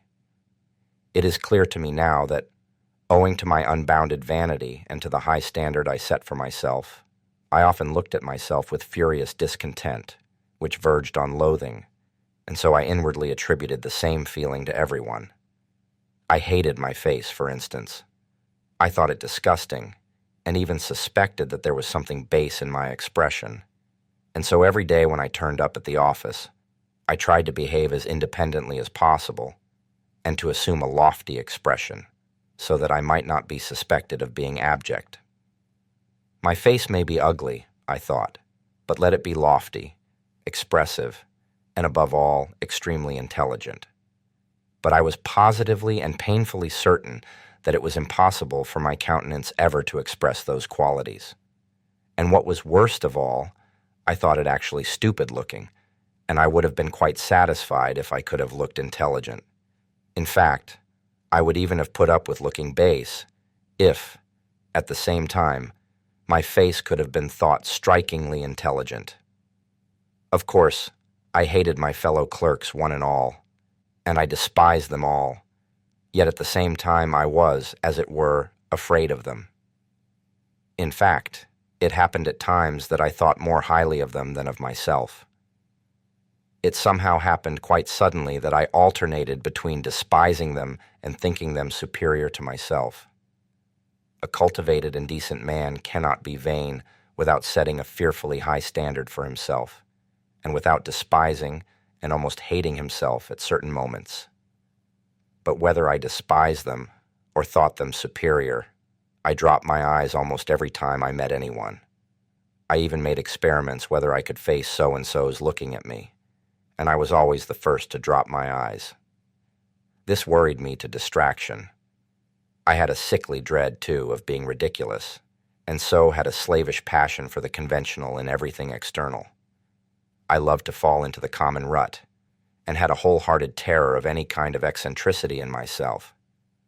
But how could I live up to it? I was morbidly sensitive as a man of our age should be. They were all stupid, and as like one another as so many sheep.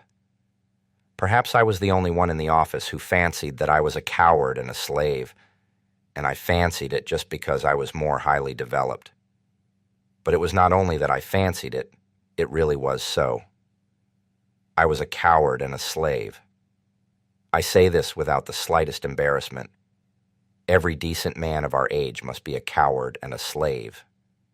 That is his normal condition. Of that I am firmly persuaded. He is made and constructed to that very end, and not only at the present time owing to some casual circumstances, but always at all times, a decent man is bound to be a coward and a slave. It is the law of nature for all decent people all over the earth. If any one of them happens to be valiant about something, he need not be comforted nor carried away by that. He would show the white feather just the same before something else. That is how it invariably and inevitably ends. Only donkeys and mules are valiant, and they only till they are pushed up to the wall. It is not worth while to pay attention to them, for they really are of no consequence. Another circumstance, too, worried me in those days, that there was no one like me, and I was unlike anyone else. I am alone, and they are everyone, I thought, and pondered. From that it is evident that I was still a youngster. The very opposite sometimes happened. It was loathsome sometimes to go to the office. Things reached such a point that I often came home ill. But all at once, apropos of nothing, there would come a phase of skepticism and indifference. Everything happened in phases to me, and I would laugh myself at my intolerance and fastidiousness. I would reproach myself with being romantic. At one time I was unwilling to speak to anyone, while at other times I would not only talk, but go to the length of contemplating making friends with them. All my fastidiousness would suddenly, for no rhyme or reason, vanish. Who knows? Perhaps I never had really had it, and it had simply been affected and got out of books. I have not decided that question even now. Once I quite made friends with them, visited their homes, played preference, drank vodka, talked of promotions. But here let me make a digression. We Russians, speaking generally, have never had those foolish transcendental romantics, German, and still more French, on whom nothing produces any effect. If there were an earthquake, if all France perished at the barricades, they would still be the same. They would not even have the decency to effect a change, but would still go on singing their transcendental songs to the hour of their death, because they are fools. We, in Russia, have no fools. That is well known. That is what distinguishes us from foreign lands. Consequently, these transcendental natures are not found amongst us in their pure form. The idea that they are is due to our realistic journalists and critics of that day, always on the lookout for Kostanzoglos and Uncle Pyotr Ivanitchs, and foolishly accepting them as our ideal. They have slandered our romantics, taking them for the same transcendental sort as in Germany or France. On the contrary, the characteristics of our romantics are absolutely and directly opposed to the transcendental European type, and no European standard can be applied to them. Allow me to make use of this word, romantic, an old-fashioned and much respected word which has done good service and is familiar to all. The characteristics of our romantic are to understand everything, to see everything, and to see it often incomparably more clearly than our most realistic minds see it.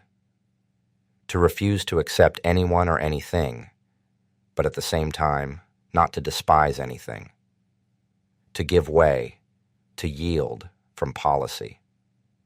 Never to lose sight of a useful practical object, such as rent-free quarters at the government expense, pensions, decorations. To keep their eye on that object through all the enthusiasms and volumes of lyrical poems, and at the same time to preserve the sublime and the beautiful inviolate within them to the hour of their death, and to preserve themselves also, incidentally, like some precious jewel wrapped in cotton wool, if only for the benefit of the sublime and the beautiful. Our romantic is a man of great breadth, and the greatest rogue of all our rogues, I assure you. I can assure you from experience indeed. Of course, that is, if he is intelligent. But what am I saying? The romantic is always intelligent, and I only meant to observe that although we have had foolish romantics, they don't count. And they were only so because in the flower of their youth they degenerated into Germans, and to preserve their precious jewel more comfortably, settled somewhere out there, by preference in Weimar or the Black Forest. I, for instance, genuinely despised my official work and did not openly abuse it simply because I was in it myself and got a salary for it. Anyway, take note, I did not openly abuse it. Our romantic would rather go out of his mind, a thing, however, which very rarely happens, than take to open abuse, unless he had some other career in view, and he is never kicked out. At most, they would take him to the lunatic asylum as the King of Spain if he should go very mad. But it is only the thin, fair people who go out of their minds in Russia. Innumerable romantics attain later in life to considerable rank in the service.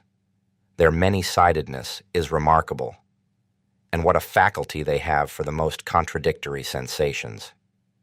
I was comforted by this thought even in those days, and I am of the same opinion now. That is why there are so many broad natures among us who never lose their ideal even in the depths of degradation. And though they never stir a finger for their ideal, though they are errant thieves and knaves, yet they tearfully cherish their first ideal, and are extraordinarily honest at heart. Yes, it is only among us that the most incorrigible rogue can be absolutely and loftily honest at heart, without in the least ceasing to be a rogue. I repeat, our romantics frequently become such accomplished rascals, I use the term rascals affectionately, suddenly display such a sense of reality and practical knowledge that their bewildered superiors and the public generally can only ejaculate in amazement. Their many-sidedness is really amazing, and goodness knows what it may develop into later on, and what the future has in store for us. It is not a poor material. I do not say this from any foolish or boastful patriotism, but I feel sure that you are again imagining that I am joking. Or perhaps it's just the contrary, and you are convinced that I really think so. Anyway, gentlemen, I shall welcome both views as an honor and a special favor. And do forgive my digression. I did not, of course, maintain friendly relations with my comrades and soon was at loggerheads with them, and in my youth and inexperience I even gave up bowing to them as though I had cut off all relations. That, however, only happened to me once. As a rule, I was always alone. In the first place, I spent most of my time at home, reading. I tried to stifle all that was continually seething within me by means of external impressions, and the only external means I had was reading. Reading, of course, was a great help, exciting me, giving me pleasure and pain, but at times it bored me fearfully. One longed for movement in spite of everything, and I plunged all at once into dark, underground, loathsome vice of the pettiest kind. My wretched passions were acute, smarting.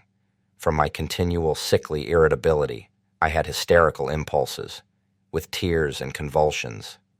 I had no resource except reading. That is, there was nothing in my surroundings which I could respect and which attracted me. I was overwhelmed with depression, too. I had an hysterical craving for incongruity and for contrast, and so I took to vice. I have not said all this to justify myself. But no, I am lying. I did want to justify myself. I make that little observation for my own benefit, gentlemen. I don't want to lie. I vowed to myself I would not. And so, furtively, timidly, in solitude at night, I indulged in filthy vice, with a feeling of shame which never deserted me, even at the most loathsome moments, and which at such moments nearly made me curse. Already even then I had my underground world in my soul. I was fearfully afraid of being seen, of being met, of being recognized. I visited various obscure haunts. One night, as I was passing a tavern, I saw through a lighted window some gentlemen fighting with billiard cues, and saw one of them thrown out of the window. At other times, I should have felt very much disgusted, but I was in such a mood at the time that I actually envied the gentleman thrown out of the window. And I envied him so much that I even went into the tavern and into the billiard room. Perhaps, I thought, I'll have a fight too, and they'll throw me out of the window. I was not drunk, but what is one to do? Depression will drive a man to such a pitch of hysteria. But nothing happened. It seemed that I was not even equal to being thrown out of the window, and I went away without having my fight. An officer put me in my place from the first moment. I was standing by the billiard table, and in my ignorance blocking up the way, and he wanted to pass. He took me by the shoulders, and without a word, without a warning or explanation, moved me from where I was standing to another spot and passed by as though he had not noticed me. I could have forgiven blows, but I could not forgive his having moved me without noticing me. Devil knows what I would have given for a real regular quarrel, a more decent, a more literary one, so to speak. I had been treated like a fly.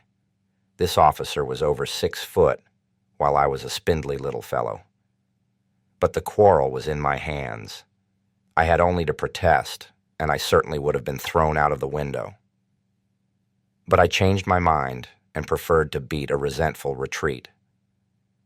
I went out of the tavern straight home, confused and troubled, and the next night I went out again with the same lewd intentions, still more furtively, abjectly and miserably than before, as it were, with tears in my eyes. But still I did go out again. Don't imagine, though, it was coward. Ice made me slink away from the officer.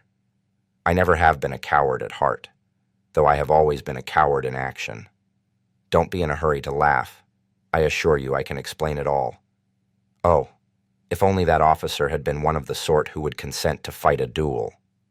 But no, he was one of those gentlemen, alas, long extinct, who preferred fighting with cues, or, like Gogol's Lieutenant Pirogov, appealing to the police. They did not fight duels, and would have thought a duel with a civilian like me an utterly unseemly procedure in any case. And they looked upon the duel altogether as something impossible, something free-thinking and French. But they were quite ready to bully, especially when they were over 6 foot. I did not slink away through cowardice, but through an unbounded vanity. I was afraid not of his 6 foot, not of getting a sound thrashing and being thrown out of the window. I should have had physical courage enough, I assure you, but I had not the moral courage. What I was afraid of was that everyone present, from the insolent marker down to the lowest little stinking pimply clerk in a greasy collar, would jeer at me and fail to understand when I began to protest and to address them in literary language.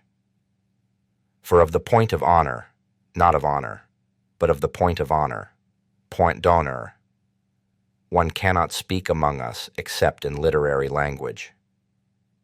You can't allude to the point of honor in ordinary language.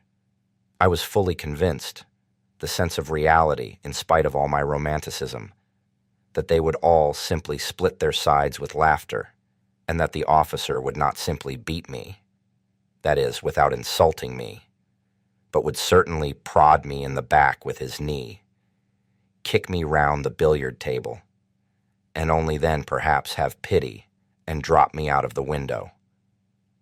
Of course, this trivial incident could not with me end in that. I often met that officer afterwards in the street and noticed him very carefully.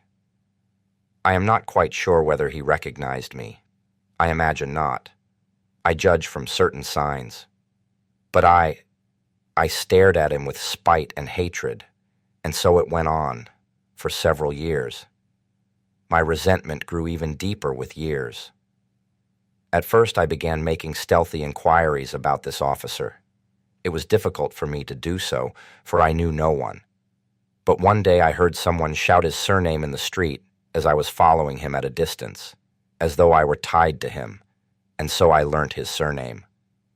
Another time I followed him to his flat, and for 10 kopecks learned from the porter where he lived, on which story, whether he lived alone or with others, and so on. In fact, everything one could learn from a porter. One morning, though I had never tried my hand with the pen, it suddenly occurred to me to write a satire on this officer in the form of a novel which would unmask his villainy. I wrote the novel with relish. I did unmask his villainy. I even exaggerated it. At first, I so altered his surname that it could easily be recognized. But on second thoughts, I changed it and sent the story to the Dostoyevskys Zapiski. But at that time, such attacks were not the fashion, and my story was not printed. That was a great vexation to me. Sometimes I was positively choked with resentment. At last, I determined to challenge my enemy to a duel. I composed a splendid, charming letter to him, imploring him to apologize to me and hinting rather plainly at a duel in case of refusal. The letter was so composed that if the officer had had the least understanding of the sublime and the beautiful, he would certainly have flung himself on my neck and have offered me his friendship. And how fine that would have been! How we should have got on together! He could have shielded me with his higher rank, while I could have improved his mind with my culture. And well, my ideas, and all sorts of things might have happened. Only fancy, this was 2 years after his insult to me, and my challenge would have been a ridiculous anachronism, in spite of all the ingenuity of my letter in disguising and explaining away the anachronism.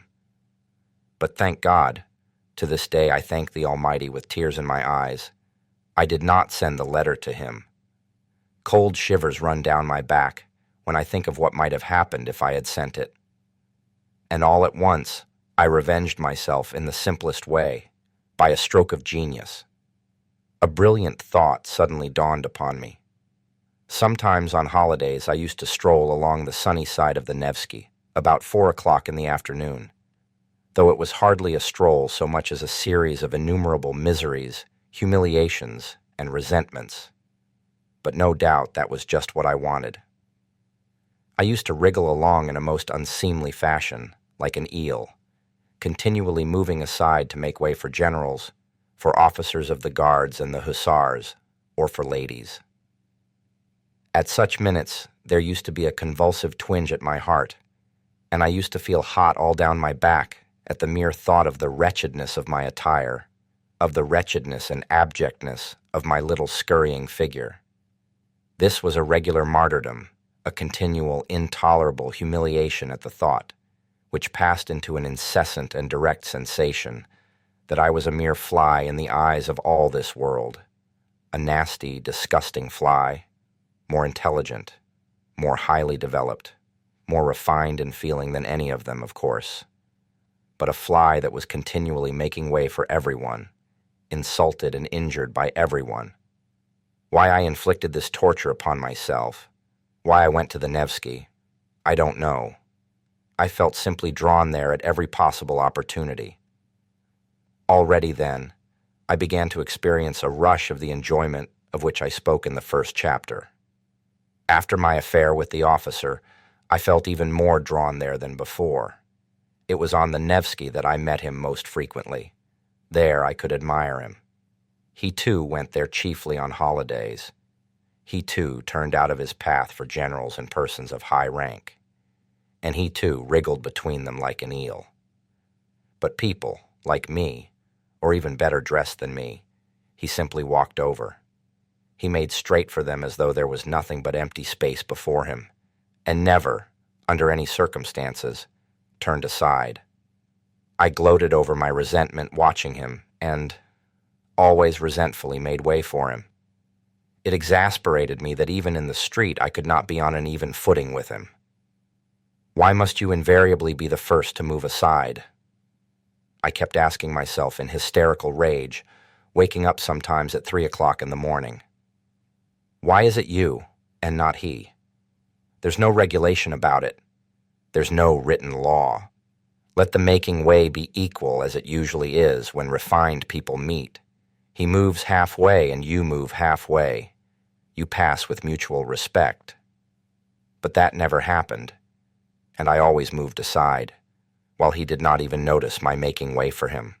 And lo and behold, a bright idea dawned upon me. What, I thought, if I meet him and don't move on one side? What if I don't move aside on purpose, even if I knock up against him? How would that be? This audacious idea took such a hold on me that it gave me no peace. I was dreaming of it continually, horribly, and I purposely went more frequently to the Nevsky in order to picture more vividly how I should do it when I did do it. I was delighted. This intention seemed to me more and more practical and possible. Of course I shall not really push him, I thought, already more good-natured in my joy. I will simply not turn aside, will run up against him, not very violently, but just shouldering each other, just as much as decency permits. I will push against him just as much as he pushes against me. At last I made up my mind completely, but my preparations took a great deal of time. To begin with, when I carried out my plan, I should need to be looking rather more decent, and so I had to think of my get-up. In case of emergency, if, for instance, there were any sort of public scandal, and the public there is of the most recherche, the Countess walks there, Prince D walks there, all the literary world is there. I must be well dressed. That inspires respect, and of itself puts us on an equal footing in the eyes of the society. With this object, I asked for some of my salary in advance and bought at Churkin's a pair of black gloves and a decent hat. Black gloves seemed to me both more dignified and bon ton than the lemon-colored ones which I had contemplated at first. The color is too gaudy. It looks as though one were trying to be conspicuous, and I did not take the lemon-colored ones. I had got ready long beforehand a good shirt with white bone studs. My overcoat was the only thing that held me back. The coat in itself was a very good one. It kept me warm, but it was wadded, and it had a raccoon collar, which was the height of vulgarity. I had to change the collar at any sacrifice, and to have a beaver one like an officer's. For this purpose I began visiting the Gostiny Devore, and after several attempts I pitched upon a piece of cheap German beaver. Though these German beavers soon grow shabby and look wretched, yet at first they look exceedingly well, and I only needed it for the occasion. I asked the price. Even so, it was too expensive. After thinking it over thoroughly, I decided to sell my raccoon collar. The rest of the money, a considerable sum for me, I decided to borrow from Anton Antonich Siatochkin, my immediate superior, an unassuming person, though grave and judicious. He never lent money to anyone, but I had, on entering the service, been specially recommended to him by an important personage who had got me my berth. I was horribly worried. To borrow from Anton Antonich seemed to me monstrous and shameful. I did not sleep for 2 or 3 nights. Indeed, I did not sleep well at that time. I was in a fever. I had a vague sinking at my heart, or else a sudden throbbing. Anton Antonich was surprised at first. Then he frowned, then he reflected, and did after all lend me the money, receiving from me a written authorization to take from my salary a fortnight later the sum that he had lent me. In this way, everything was at last ready. The handsome beaver replaced the mean-looking raccoon, and I began by degrees to get to work. It would never have done to act offhand, at random. The plan had to be carried out skillfully, by degrees. But I must confess that after many efforts I began to despair. We simply could not run into each other. I made every preparation. I was quite determined. It seemed as though we should run into one another directly, and before I knew what I was doing, I had stepped aside for him again, and he had passed without noticing me. I even prayed as I approached him that God would grant me determination. One time I had made up my mind thoroughly, but it ended in my stumbling and falling at his feet, because at the very last instant when I was 6 inches from him, my courage failed me. He very calmly stepped over me, while I flew on one side like a ball. That night I was ill again, feverish and delirious, and suddenly it ended most happily. The night before I had made up my mind not to carry out my fatal plan and to abandon it all, and with that object I went to the Nevsky for the last time, just to see how I would abandon it all. Suddenly, 3 paces from my enemy, I unexpectedly made up my mind. I closed my eyes, and we ran full tilt, shoulder to shoulder, against one another. I did not budge an inch, and passed him on a perfectly equal footing.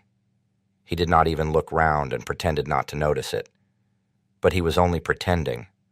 I am convinced of that. I am convinced of that to this day. Of course, I got the worst of it. He was stronger, but that was not the point. The point was that I had attained my object. I had kept up my dignity. I had not yielded a step, and had put myself publicly on an equal social footing with him. I returned home feeling that I was fully avenged for everything. I was delighted. I was triumphant and sang Italian arias. Of course, I will not describe to you what happened to me 3 days later. If you have read my first chapter, you can guess for yourself. The officer was afterwards transferred. I have not seen him now for 14 years. What is the dear fellow doing now? Whom is he walking over?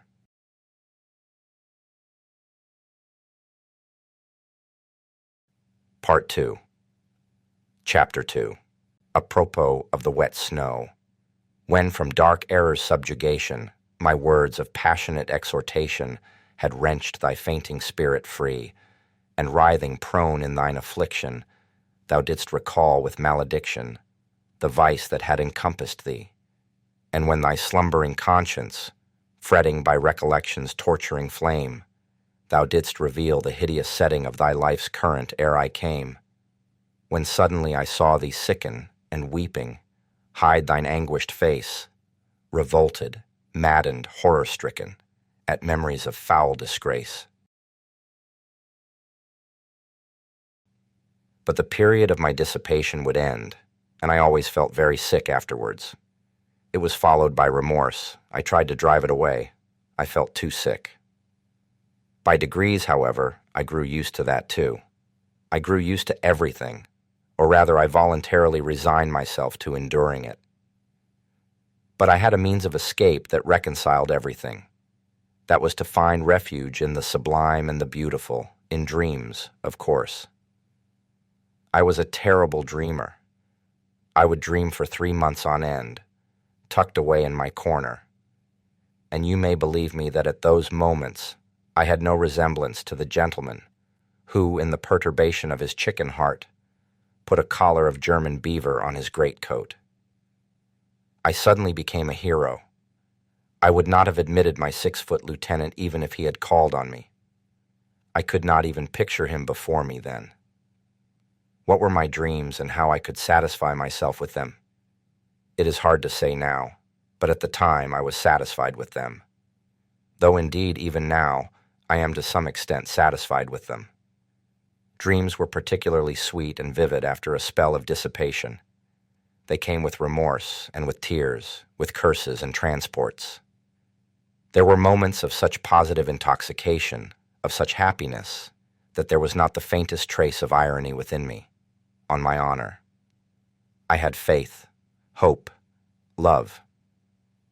I believed blindly at such times that by some miracle, by some external circumstance, all this would suddenly open out, expand, that suddenly a vista of suitable activity, beneficent, good, and above all, ready-made. What sort of activity I had no idea, but the great thing was that it should be all ready for me, would rise up before me, and I should come out into the light of day, almost riding a white horse and crowned with laurel. Anything but the foremost place I could not conceive for myself, and for that very reason, I quite contentedly occupied the lowest in reality. Either to be a hero or to grovel in the mud, there was nothing between. That was my ruin.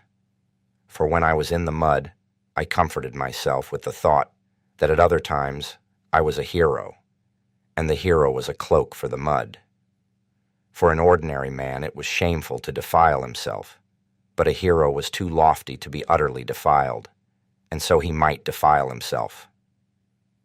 It is worth noting that these attacks of the sublime and the beautiful visited me even during the period of dissipation and just at the times when I was touching the bottom. They came in separate spurts, as though reminding me of themselves, but did not banish the dissipation by their appearance. On the contrary, they seemed to add a zest to it by contrast, and were only sufficiently present to serve as an appetizing sauce. That sauce was made up of contradictions and sufferings, of agonizing inward analysis, and all these pangs and pinpricks gave a certain piquancy, even a significance to my dissipation. In fact, completely answered the purpose of an appetizing sauce. There was a certain depth of meaning in it, and I could hardly have resigned myself to the simple, vulgar, direct debauchery of a clerk, and have endured all the filthiness of it. What could have allured me about it then, and have drawn me at night into the street? No, I had a lofty way of getting out of it all. And what loving kindness, O Lord, what loving kindness I felt at times in those dreams of mine, in those flights into the sublime and the beautiful. Though it was fantastic love, though it was never applied to anything human in reality, yet there was so much of this love that one did not feel afterwards, even the impulse to apply it in reality. That would have been superfluous. Everything, however, passed satisfactorily, by a lazy and fascinating transition, into the sphere of art, that is, into the beautiful forms of life, lying ready, largely stolen from the poets and novelists, and adapted to all sorts of needs and uses. I, for instance, was triumphant over everyone. Everyone, of course, was in dust and ashes, and was forced spontaneously to recognize my superiority, and I forgave them all. I was a poet and a grand gentleman. I fell in love. I came in for countless millions and immediately devoted them to humanity, and at the same time I confessed before all the people my shameful deeds, which of course were not merely shameful, but had in them much that was sublime and beautiful, something in the Manfred style. Everyone would kiss me and weep. What idiots they would be if they did not.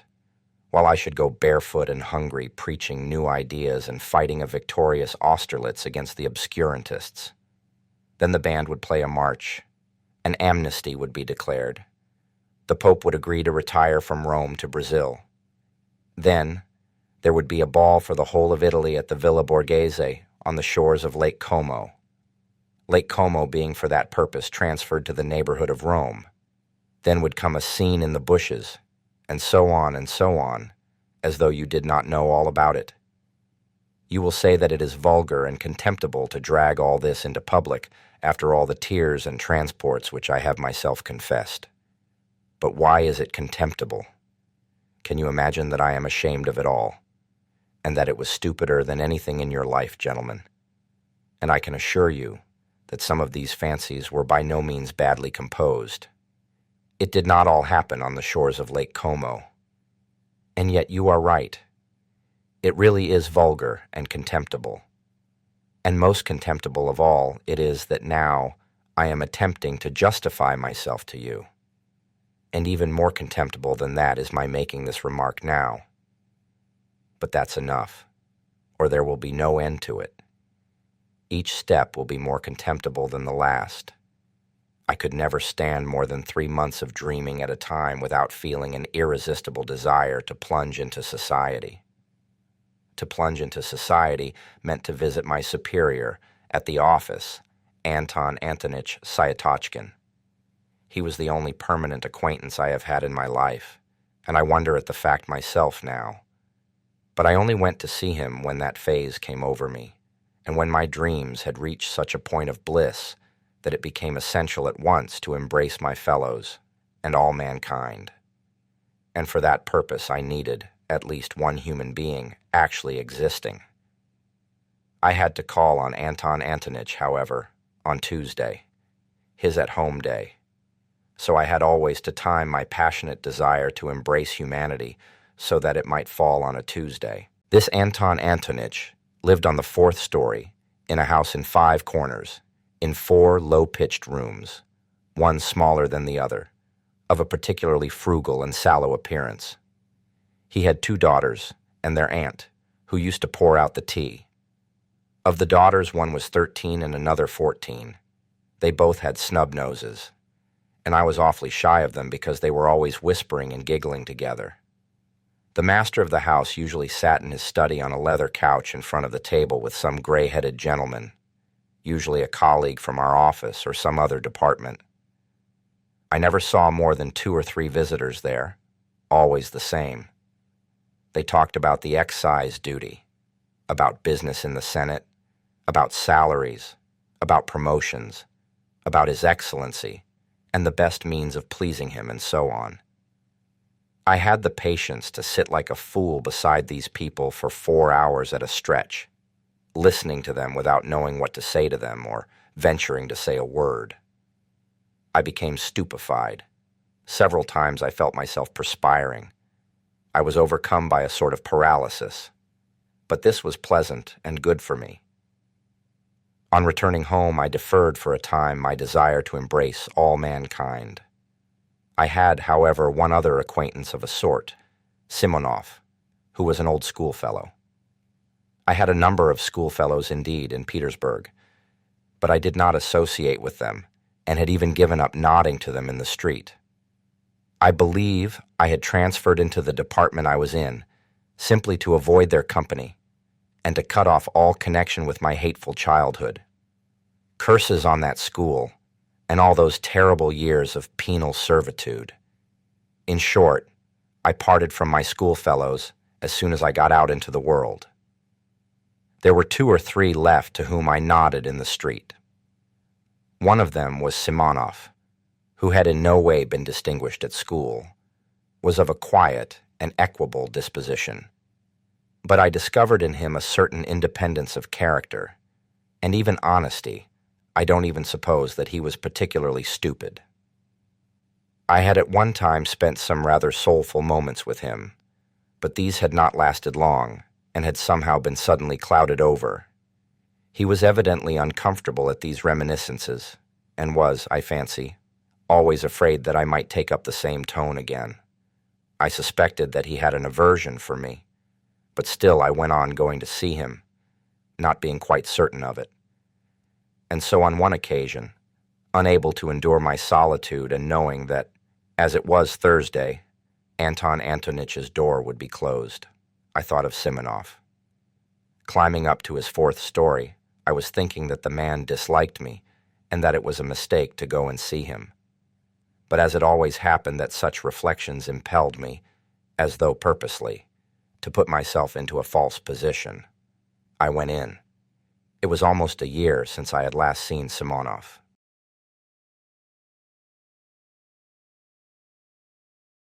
Part 2. Chapter 3. I found 2 of my old schoolfellows with him. They seemed to be discussing an important matter. All of them took scarcely any notice of my entrance, which was strange, for I had not met them for years. Evidently, they looked upon me as something on the level of a common fly.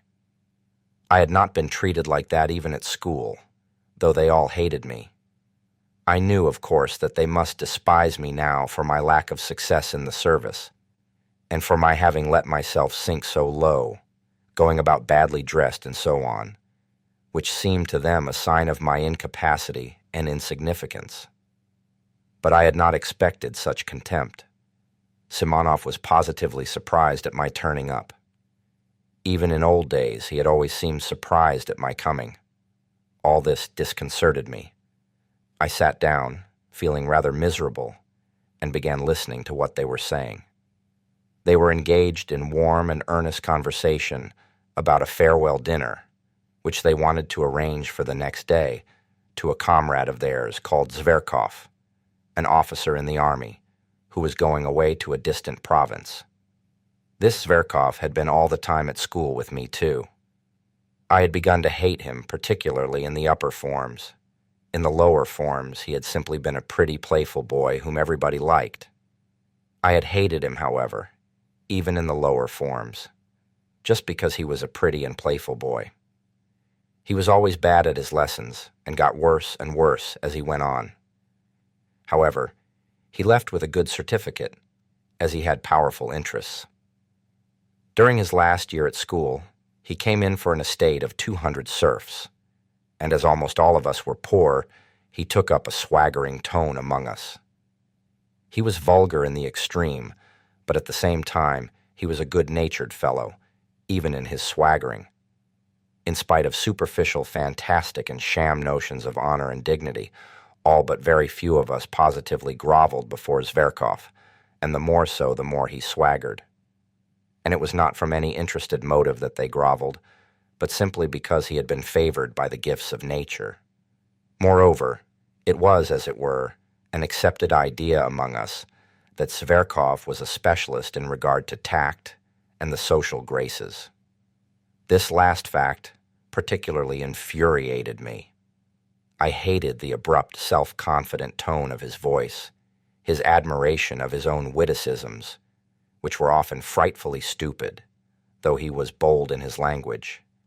I hated his handsome but stupid face, for which I would, however, have gladly exchanged my intelligent one, and the free and easy military manners in fashion in the 40s. I hated the way in which he used to talk of his future conquests of women.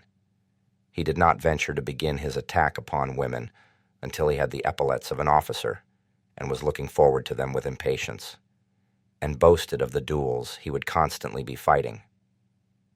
I remember how I, invariably so taciturn, suddenly fastened upon Zverkov, when one day talking at a leisure moment with his schoolfellows of his future relations with the fair sex, and growing as sportive as a puppy in the sun, he all at once declared that he would not leave a single village girl on his estate unnoticed, that was his droit de seigneur, and that if the peasants dared to protest, he would have them all flogged and double the tax on them, the bearded rascals. Our servile rabble applauded, but I attacked him, not from compassion for the girls and their fathers, but simply because they were applauding such an insect. I got the better of him on that occasion, but though Zverkov was stupid, he was lively and impudent, and so laughed it off, and in such a way that my victory was not really complete. The laugh was on his side. He got the better of me on several occasions afterwards, but without malice, jestingly, casually. I remained angrily and contemptuously silent, and would not answer him. When we left school, he made advances to me. I did not rebuff them, for I was flattered, but we soon parted, and quite naturally. Afterwards, I heard of his barrack room success as a lieutenant, and of the fast life he was leading. Then there came other rumors, of his successes in the service. By then, he had taken to cutting me in the street, and I suspected that he was afraid of compromising himself by greeting a personage as insignificant as me. I saw him once in the theater, in the third tier of boxes. By then he was wearing shoulder straps. He was twisting and twirling about, ingratiating himself with the daughters of an ancient general. In 3 years he had gone off considerably, though he was still rather handsome and adroit. One could see that by the time he was 30, he would be corpulent. So it was to this Zverkov that my schoolfellows were going to give a dinner on his departure. They had kept up with him for those 3 years, though privately they did not consider themselves on an equal footing with him. I am convinced of that.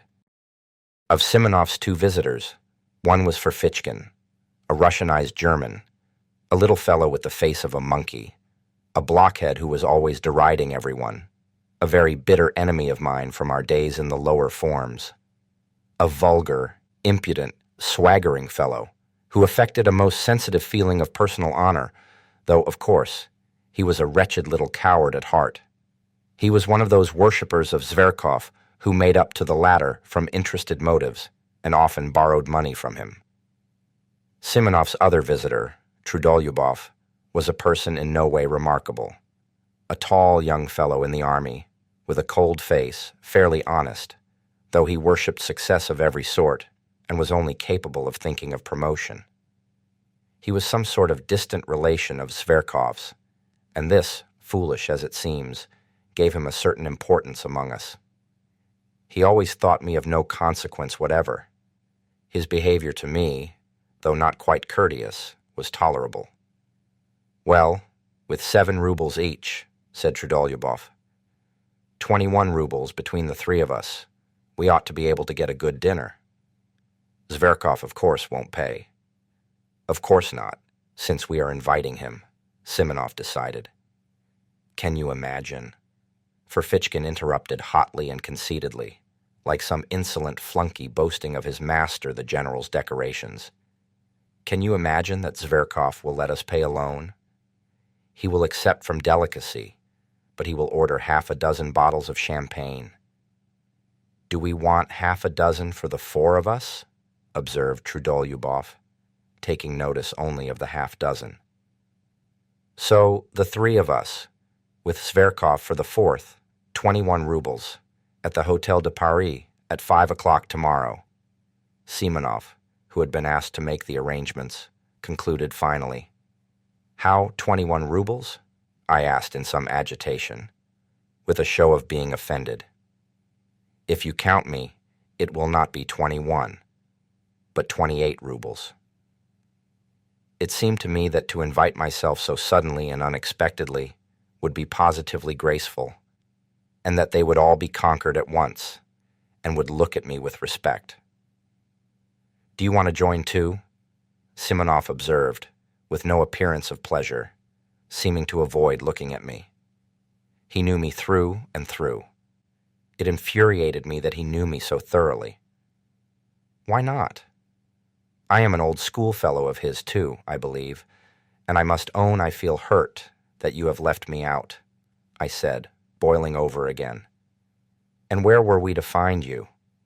Ferfitchkin put in roughly. You never were on good terms with Zverkov, Trudolyubov added, frowning. But I had already clutched at the idea and would not give it up. It seems to me that no one has a right to form an opinion upon that, I retorted in a shaking voice, as though something tremendous had happened. Perhaps that is just my reason for wishing it now, that I have not always been on good terms with him. Oh, there's no making you out. With these refinements, Trudolyubov jeered. We'll put your name down, Simonov decided, addressing me. Tomorrow at 5 o'clock at the Hotel de Paris. What about the money? Ferfitchkin began in an undertone, indicating me to Simonov. But he broke off, for even Simonov was embarrassed. That will do, said Trudolyubov, getting up. If he wants to come so much, let him. But it's a private thing, between us friends, Ferfitchkin said crossly, as he too picked up his hat. It's not an official gathering. We do not want it all, perhaps. They went away. Ferfitchkin did not greet me in any way as he went out. Trudolyubov barely nodded.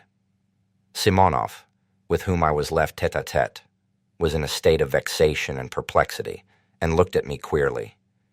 He did not sit down and did not ask me to. Yes, tomorrow then. Will you pay your subscription now? I just ask so as to know, he muttered in embarrassment. I flushed crimson as I did so. I remembered that I had owed Simonov 15 rubles for ages, which I had, indeed, never forgotten, though I had not paid it. You will understand, Simonov, that I could have no idea when I came here. I am very much vexed that I have forgotten. All right, that doesn't matter. You can pay tomorrow after the dinner. I simply wanted to know. Please don't. He broke off and began pacing the room, still more vexed. As he walked, he began to stamp with his heels. Am I keeping you? I asked, after 2 minutes of silence. Oh, he said, starting. That is, to be truthful, yes. I have to go and see someone, not far from here, he added, in an apologetic voice. somewhat abashed. "My goodness, why didn't you say so?" I cried, seizing my cap, with an astonishingly free and easy air, which was the last thing I should have expected of myself. "It's close by, not 2 paces away," Simonov repeated, accompanying me to the front door with a fussy air which did not suit him at all. "So 5 o'clock, punctually, tomorrow," he called down the stairs after me. He was very glad to get rid of me. I was in a fury. What possessed me? What possessed me to force myself upon them? I wondered, grinding my teeth as I strode along the street. For a scoundrel, a pig like that Zverkov, of course I had better not go. Of course I must just snap my fingers at them. I am not bound in any way. I'll send Simonov a note by tomorrow's post. But what made me furious was that I knew for certain that I should go, that I should make a point of going. And the more tactless, the more unseemly my going would be, the more certainly I would go. And there was a positive obstacle to my going. I had no money. All I had was 9 rubles.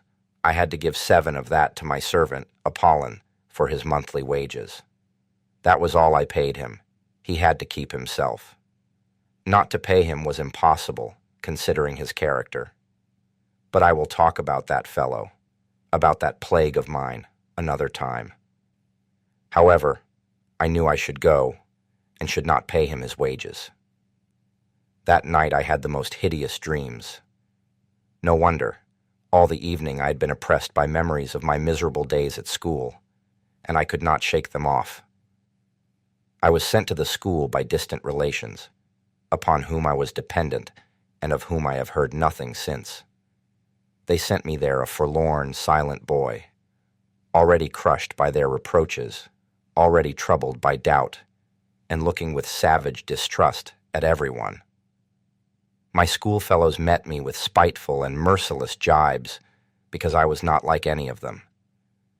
But I could not endure their taunts. I could not give in to them with the ignoble readiness with which they gave in to one another.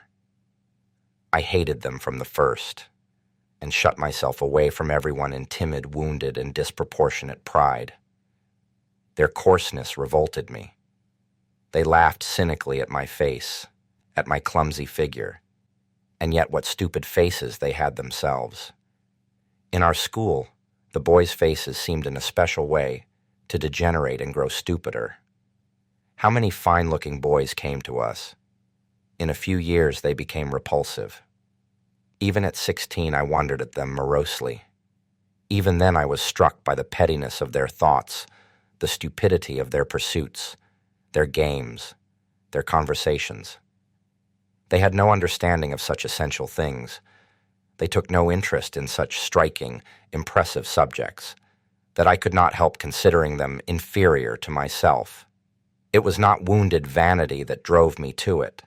And for God's sake, do not thrust upon me your hackneyed remarks, repeated to nausea, that I was only a dreamer, while they even then had an understanding of life. They understood nothing. They had no idea of real life, and I swear that that was what made me most indignant with them. On the contrary, the most obvious, striking reality they accepted with fantastic stupidity, and even at that time were accustomed to respect success. Everything that was just, but oppressed and looked down upon, they laughed at heartlessly and shamefully. They took rank for intelligence. Even at 16, they were already talking about a snug berth. Of course, a great deal of it was due to their stupidity, to the bad examples with which they had always been surrounded in their childhood and boyhood. They were monstrously depraved. Of course, a great deal of that, too, was superficial, and an assumption of cynicism. Of course, there were glimpses of youth and freshness, even in their depravity. But even that freshness was not attractive, and showed itself in a certain rakishness. I hated them horribly, though perhaps I was worse than any of them. They repaid me in the same way, and did not conceal their aversion for me. But by then, I did not desire their affection.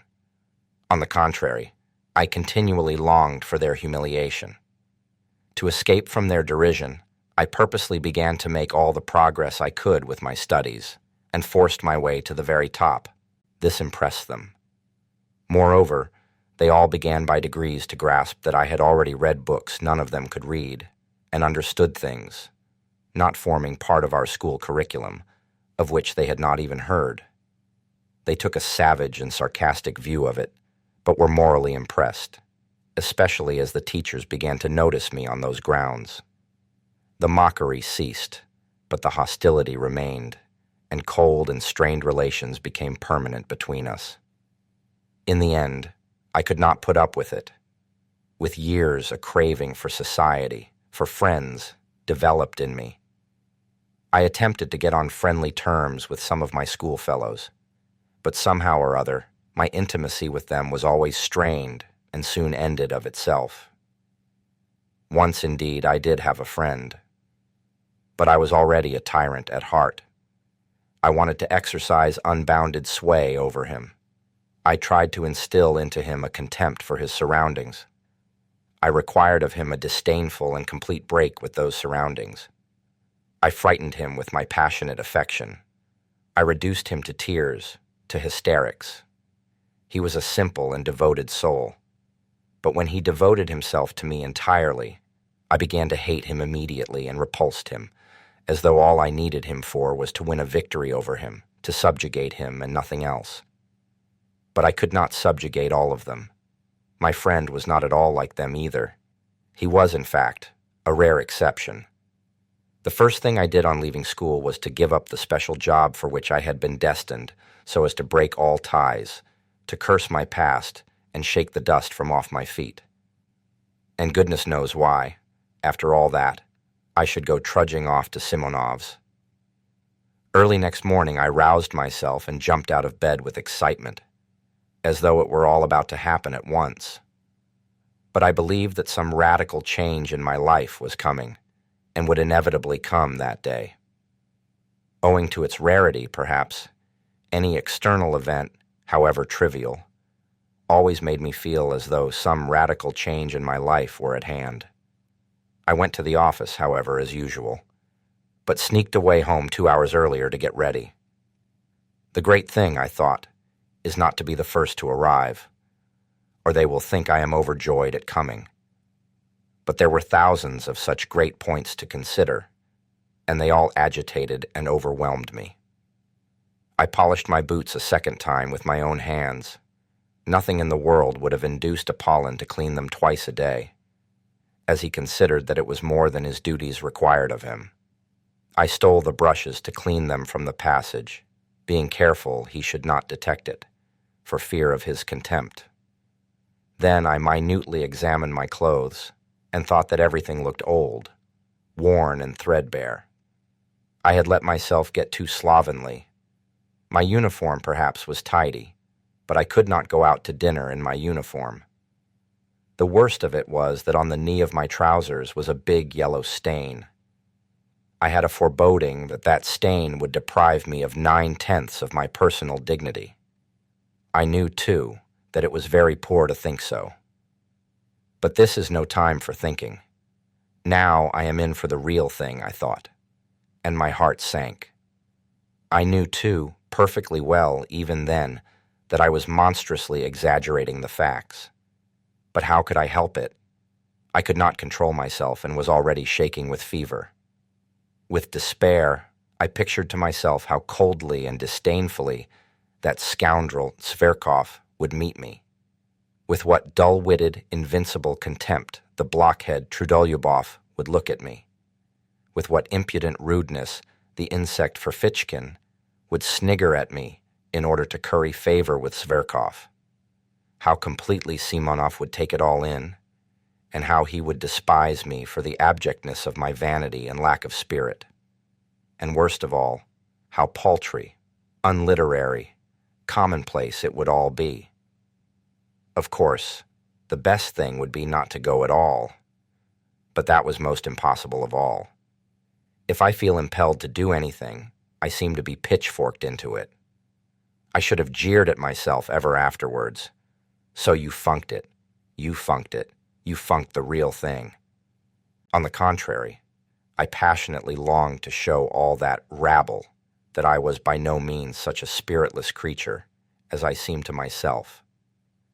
What is more, even in the acutest paroxysm of this cowardly fever, I dreamed of getting the upper hand, of dominating them, carrying them away, making them like me, if only for my elevation of thought and unmistakable wit. They would abandon Zverkov. He would sit on one side, silent and ashamed, while I should crush him. Then, perhaps, we would be reconciled and drink to our everlasting friendship. But what was most bitter and humiliating for me was that I knew even then, knew fully and for certain, that I needed nothing of all this really, that I did not really want to crush, to subdue, to attract them, and that I did not care a straw really for the result, even if I did achieve it. Oh, how I prayed for the day to pass quickly. In unutterable anguish, I went to the window, opened the movable pane, and looked out into the troubled darkness of the thickly falling wet snow. At last, my wretched little clock hissed out 5. I seized my hat, and trying not to look at Apollon, who had been all day expecting his month's wages, but in his foolishness was unwilling to be the first to speak about it, I slipped between him and the door, and jumping into a high-class sledge, on which I spent my last half-ruble, I drove up in grand style to the Hôtel de Paris. Part 2, Chapter 4. I had been certain the day before that I should be the first to arrive. But it was not a question of being the first to arrive. Not only were they not there, but I had difficulty in finding our room. The table was not laid even. What did it mean? After a good many questions, I elicited from the waiters that the dinner had been ordered not for 5, but for 6 o'clock. This was confirmed at the buffet, too. I felt really ashamed to go on questioning them. It was only 25 minutes past 5. If they changed the dinner hour, they ought at least to have let me know. That is what the post is for, and not to have put me in an absurd position in my own eyes, and even before the waiters. I sat down. The servant began laying the table. I felt even more humiliated when he was present. Towards 6 o'clock they brought in candles, though there were lamps burning in the room. It had not occurred to the waiter, however, to bring them in at once when I arrived. In the next room, 2 gloomy, angry-looking persons were eating their dinners in silence at 2 different tables. There was a great deal of noise, even shouting, in a room further away. One could hear the laughter of a crowd of people and nasty little shrieks in French. There were ladies at the dinner. It was sickening, in fact. I rarely passed more unpleasant moments, so much so that when they did arrive all together punctually at 6, I was overjoyed to see them, as though they were my deliverers, and even forgot that it was incumbent upon me to show resentment. Zverkov walked in at the head of them. Evidently, he was the leading spirit. He and all of them were laughing. But seeing me, Zverkov drew himself up a little, walked up to me deliberately, with a slight, rather jaunty bend from the waist. He shook hands with me in a friendly, but not over, friendly fashion, with a sort of circumspect courtesy, like that of a general, as though in giving me his hand, he were warding off something. I had imagined, on the contrary, that on coming in, he would at once break into his habitual thin, shrill laugh and fall to making his insipid jokes and witticisms. I had been preparing for them ever since the previous day, but I had not expected such condescension, such high official courtesy. So then, he felt himself ineffably superior to me in every respect. If he only meant to insult me by that high official tone, it would not matter, I thought. I could pay him back for it one way or another. But what if, in reality, without the least desire to be offensive, that sheepshead had a notion in earnest that he was superior to me, and could only look at me in a patronizing way? The very supposition made me gasp. "I was surprised to hear of your desire to join us," he began, lisping and drawling, which was something new. "You and I seem to have seen nothing of one another. You fight shy of us. You shouldn't. We are not such terrible people as you think. Well, anyway, I am glad to renew our acquaintance." And he turned carelessly to put down his hat on the window. "Have you been waiting long?" Trudolyubov inquired. "I arrived at 5 o'clock as you told me yesterday," I answered aloud, with an irritability that threatened an explosion. "Didn't you let him know that we had changed the hour?" said Trudolyubov to Simonov. "No, I didn't. I forgot," the latter replied, with no sign of regret, and without even apologizing to me, he went off to order the hors d'oeuvre.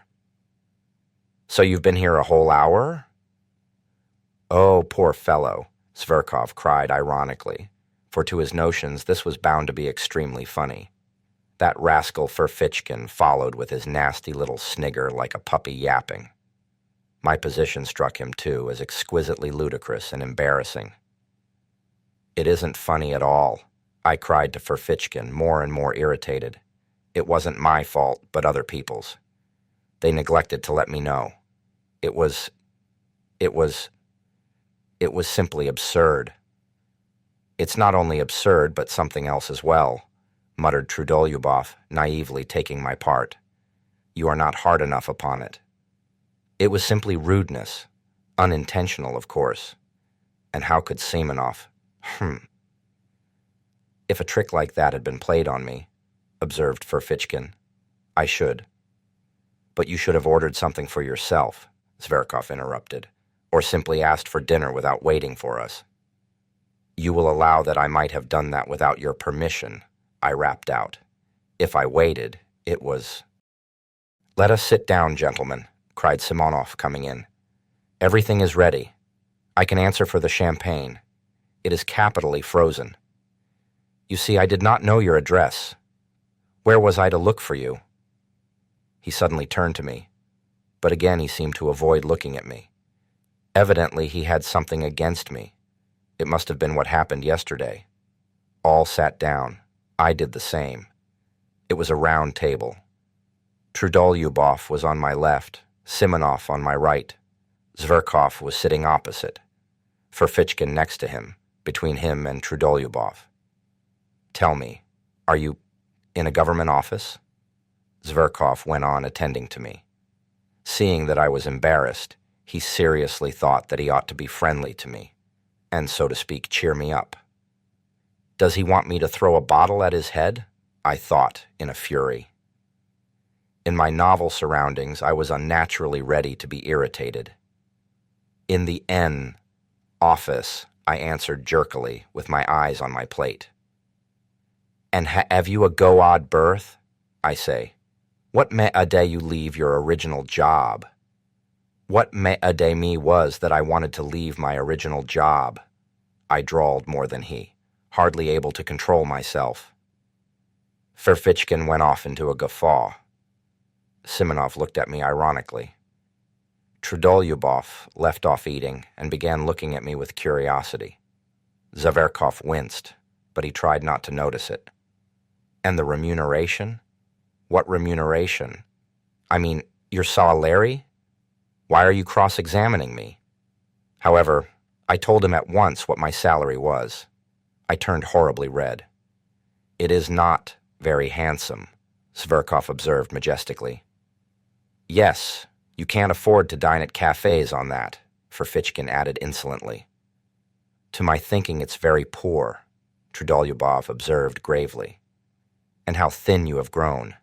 How you have changed," added Zverkov, with a shade of venom in his voice, scanning me and my attire with a sort of insolent compassion. "Oh, spare his blushes," cried Ferfitchkin, sniggering. "My dear sir, allow me to tell you I am not blushing," I broke out at last. "Do you hear? I am dining here at this cafe, at my own expense, not at other people's. Note that, Mr. Ferfitchkin." "What? Isn't everyone here dining at his own expense? You would seem to be—" Ferfitchkin flew out at me. turning as red as a lobster and looking me in the face with fury. "That," I answered, feeling I had gone too far. And I imagine it would be better to talk of something more intelligent. "You intend to show off your intelligence, I suppose?" "Don't disturb yourself. That would be quite out of place here." "Why are you clacking away like that, my good sir, eh? Have you gone out of your wits in your office?" "Enough, gentlemen, enough," Zverkov cried authoritatively. "How stupid it is," muttered Simonov. "It really is stupid. We have met here, a company of friends, for a farewell dinner to a comrade, and you carry on an altercation," said Trudolyubov, rudely addressing himself to me alone. "You invited yourself to join us, so don't disturb the general harmony." "Enough, enough," cried Zverkov. "Give over, gentlemen. It's out of place. Better let me tell you how I nearly got married the day before yesterday." And then followed a burlesque narrative of how this gentleman had almost been married 2 days before. There was not a word about the marriage, however, but the story was adorned with generals, colonels, and kammer-junkers, while Zverkov almost took the lead among them. It was greeted with approving laughter. Ferfitchkin positively squealed. No one paid any attention to me, and I sat crushed and humiliated. Good heavens, these are not the people for me, I thought. And what a fool I have made of myself before them. I let Ferfitchkin go too far, though. The brutes imagine they are doing me an honor in letting me sit down with them. They don't understand that it's an honor to them and not to me. I've grown thinner. My clothes. Oh, damn my trousers. Zverkov noticed the yellow stain on the knee as soon as he came in. But what's the use? I must get up at once, this very minute, take my hat, and simply go without a word. With contempt. And tomorrow I can send a challenge. The scoundrels. As though I cared about the 7 rubles. They may think, damn it. I don't care about the 7 rubles. I'll go this minute. Of course I remained. I drank sherry and Lafitte by the glassful in my discomfiture. Being unaccustomed to it, I was quickly affected. My annoyance increased as the wine went to my head. I longed all at once to insult them all in a most flagrant manner and then go away. To seize the moment and show what I could do, so that they would say, he's clever, though he is absurd, and, in fact, damn them all. I scanned them all insolently with my drowsy eyes, but they seemed to have forgotten me altogether. They were noisy, vociferous, cheerful. Zverkov was talking all the time. I began listening. Zverkov was talking of some exuberant lady whom he had at last led on to declaring her love. Of course, he was lying like a horse. And how he had been helped in this affair by an intimate friend of his, a Prince Kolya, an officer in the Hussars, who had 3,000 serfs. And yet this Kolya, who has 3,000 serfs, has not put in an appearance here tonight to see you off, I cut in suddenly.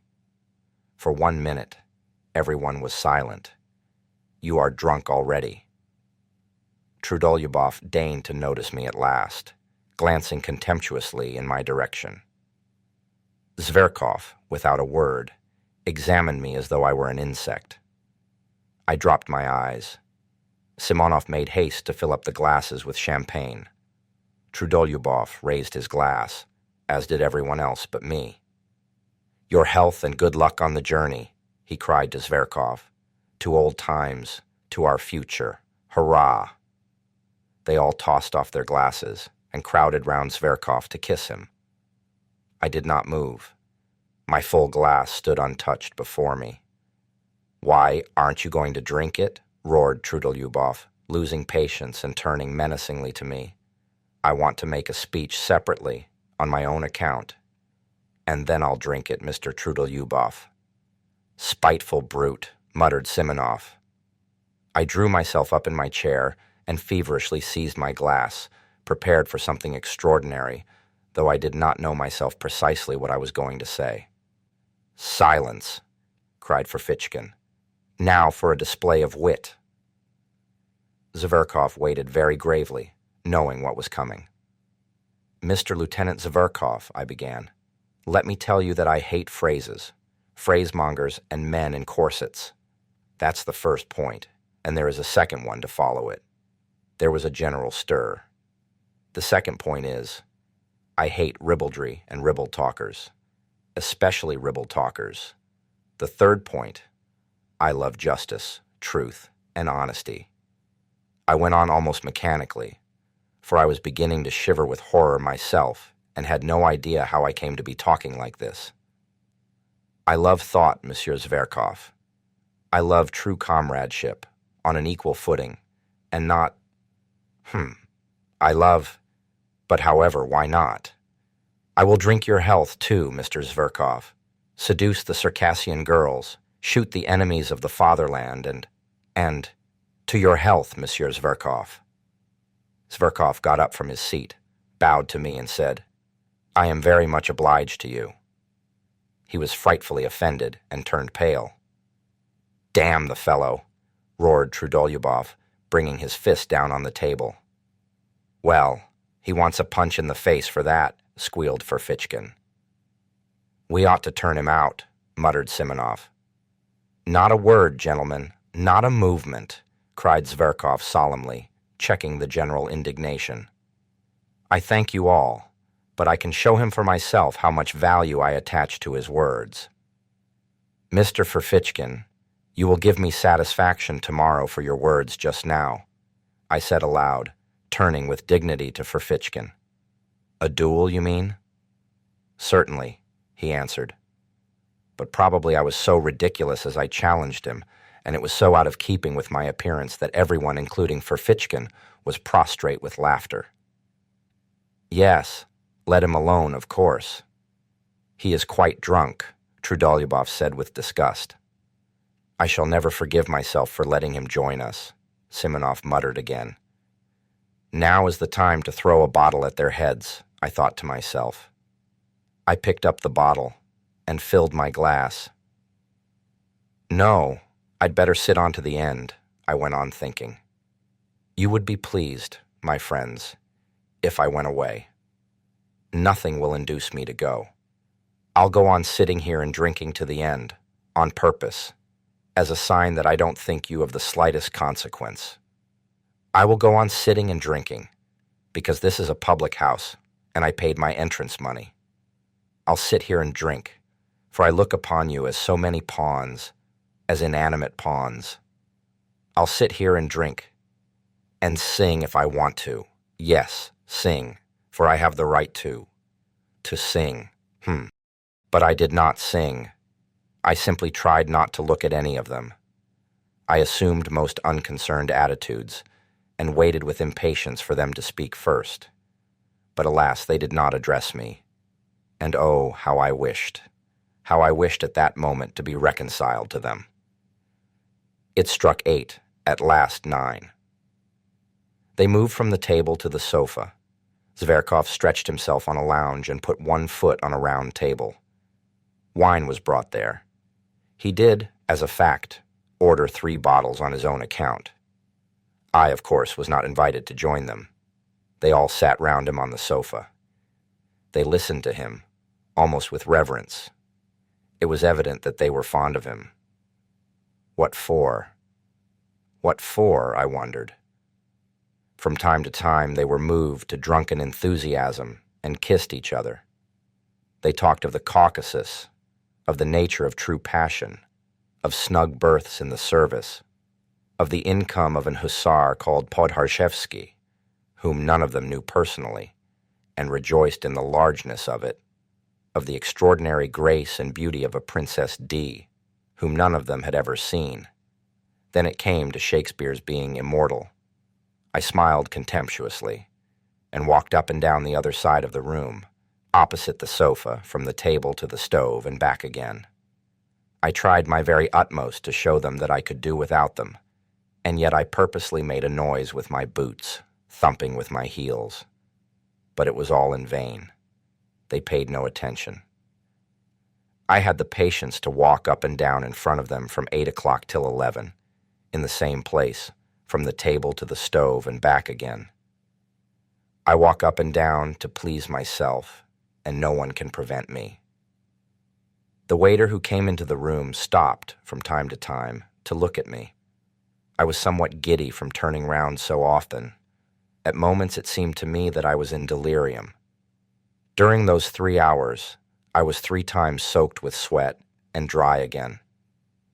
At times, with an intense, acute pang, I was stabbed to the heart by the thought that 10 years, 20 years, 40 years would pass, and that even in 40 years I would remember with loathing and humiliation those filthiest, most ludicrous, and most awful moments of my life. No one could have gone out of his way to degrade himself more shamelessly, and I fully realized it. Fully. And yet I went on pacing up and down from the table to the stove. Oh, if you only knew what thoughts and feelings I am capable of, how cultured I am. I thought at moments, mentally addressing the sofa on which my enemies were sitting. But my enemies behaved as though I were not in the room.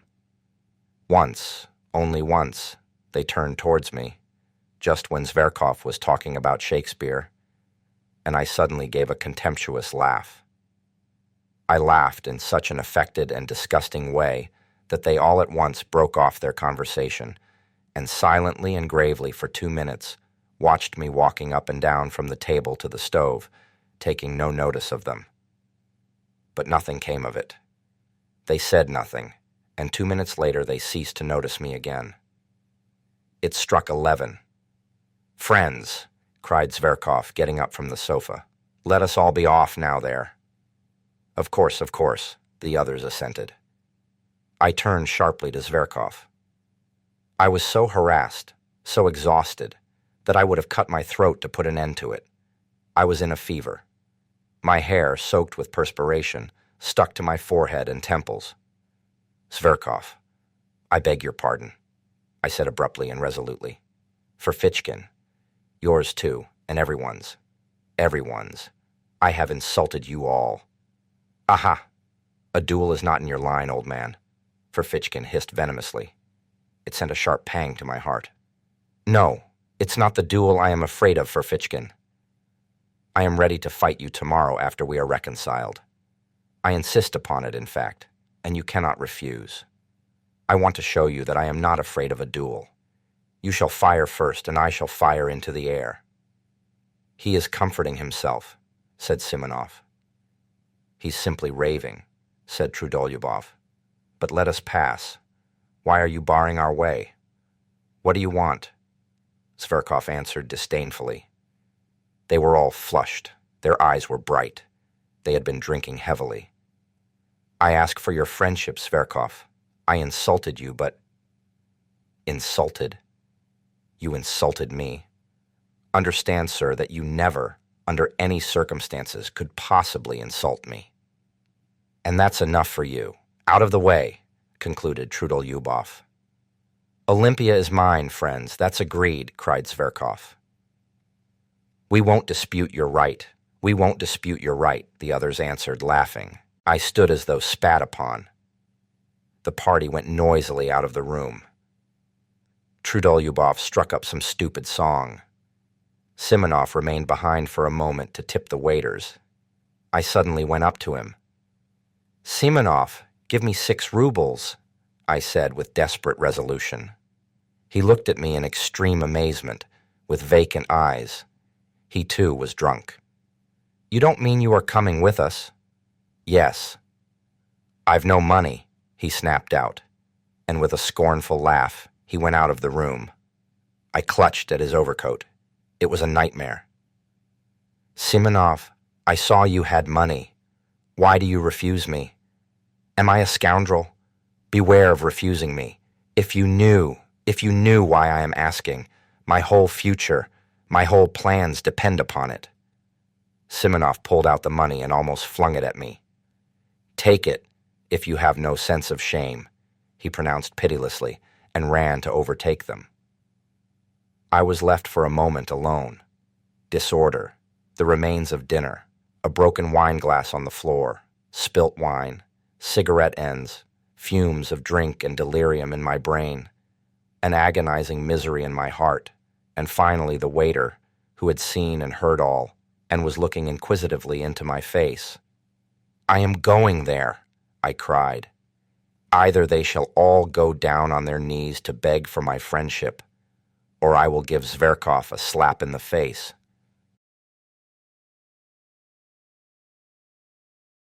Part 2. Chapter 5. So this is it. This is it at last. Contact with real life, I muttered as I ran headlong downstairs. This is very different from the Pope's leaving Rome and going to Brazil, very different from the ball on Lake Como. You are a scoundrel, a thought flashed through my mind. If you laugh at this now. No matter, I cried, answering myself. Now everything is lost. There was no trace to be seen of them, but that made no difference. I knew where they had gone. At the steps was standing a solitary night sledge driver in a rough peasant coat, powdered over with the still falling wet and as it were warm snow. It was hot and steamy. The little shaggy piebald horse was also covered with snow and coughing. I remember that very well. I made a rush for the roughly made sledge, but as soon as I raised my foot to get into it, the recollection of how Simonov had just given me 6 rubles seemed to double me up, and I tumbled into the sledge like a sack. No, I must do a great deal to make up for all that, I cried. But I will make up for it or perish on the spot this very night. Start. We set off. There was a perfect whirl in my head. They won't go down on their knees to beg for my friendship. That is a mirage, cheap mirage, revolting, romantic and fantastical. That's another ball on Lake Como. And so I am bound to slap Zverkov's face. It is my duty to. And so it is settled. I am flying to give him a slap in the face. Hurry up. The driver tugged at the reins. As soon as I go in, I'll give it him. Ought I, before giving him the slap, to say a few words by way of preface? Number, I'll simply go in and give it him. They will all be sitting in the drawing room, and he with Olympia on the sofa. That damned Olympia. She laughed at my looks on one occasion and refused me. I'll pull Olympia's hair, pull Zverkov's ears. No, better one ear, and pull him by it round the room. Maybe they will all begin beating me and will kick me out. That's most likely indeed. No matter. Anyway, I shall first slap him. The initiative will be mine, and by the laws of honor, that is everything. He will be branded and cannot wipe off the slap by any blows, by nothing but a duel. He will be forced to fight. And let them beat me now. Let them, the ungrateful wretches. Trudolyubov will beat me hardest. He is so strong. Ferfitchkin will be sure to catch hold sideways and tug at my hair. But no matter, no matter. That's what I am going for. The blockheads will be forced at last to see the tragedy of it all. When they drag me to the door, I shall call out to them that in reality they are not worth my little finger. Get on, driver, get on, I cried to the driver. He started and flicked his whip, I shouted so savagely. We shall fight at daybreak. That's a settled thing. I've done with the office. Ferfitchkin made a joke about it just now. But where can I get pistols? Nonsense. I'll get my salary in advance and buy them. And powder and bullets. That's the second's business. And how can it all be done by daybreak? And where am I to get a second? I have no friends. Nonsense, I cried, lashing myself up more and more. It's of no consequence. The first person I meet in the street is bound to be my second, just as he would be bound to pull a drowning man out of water.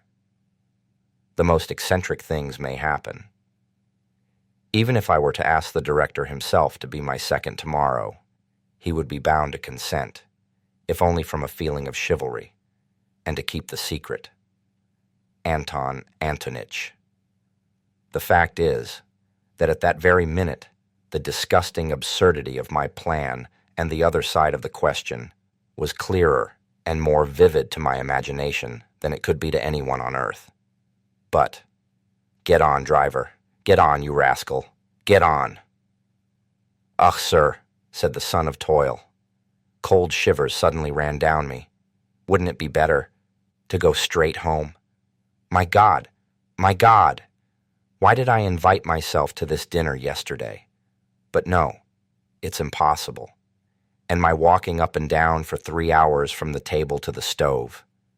No, they and no one else must pay for my walking up and down. They must wipe out this dishonor, drive on.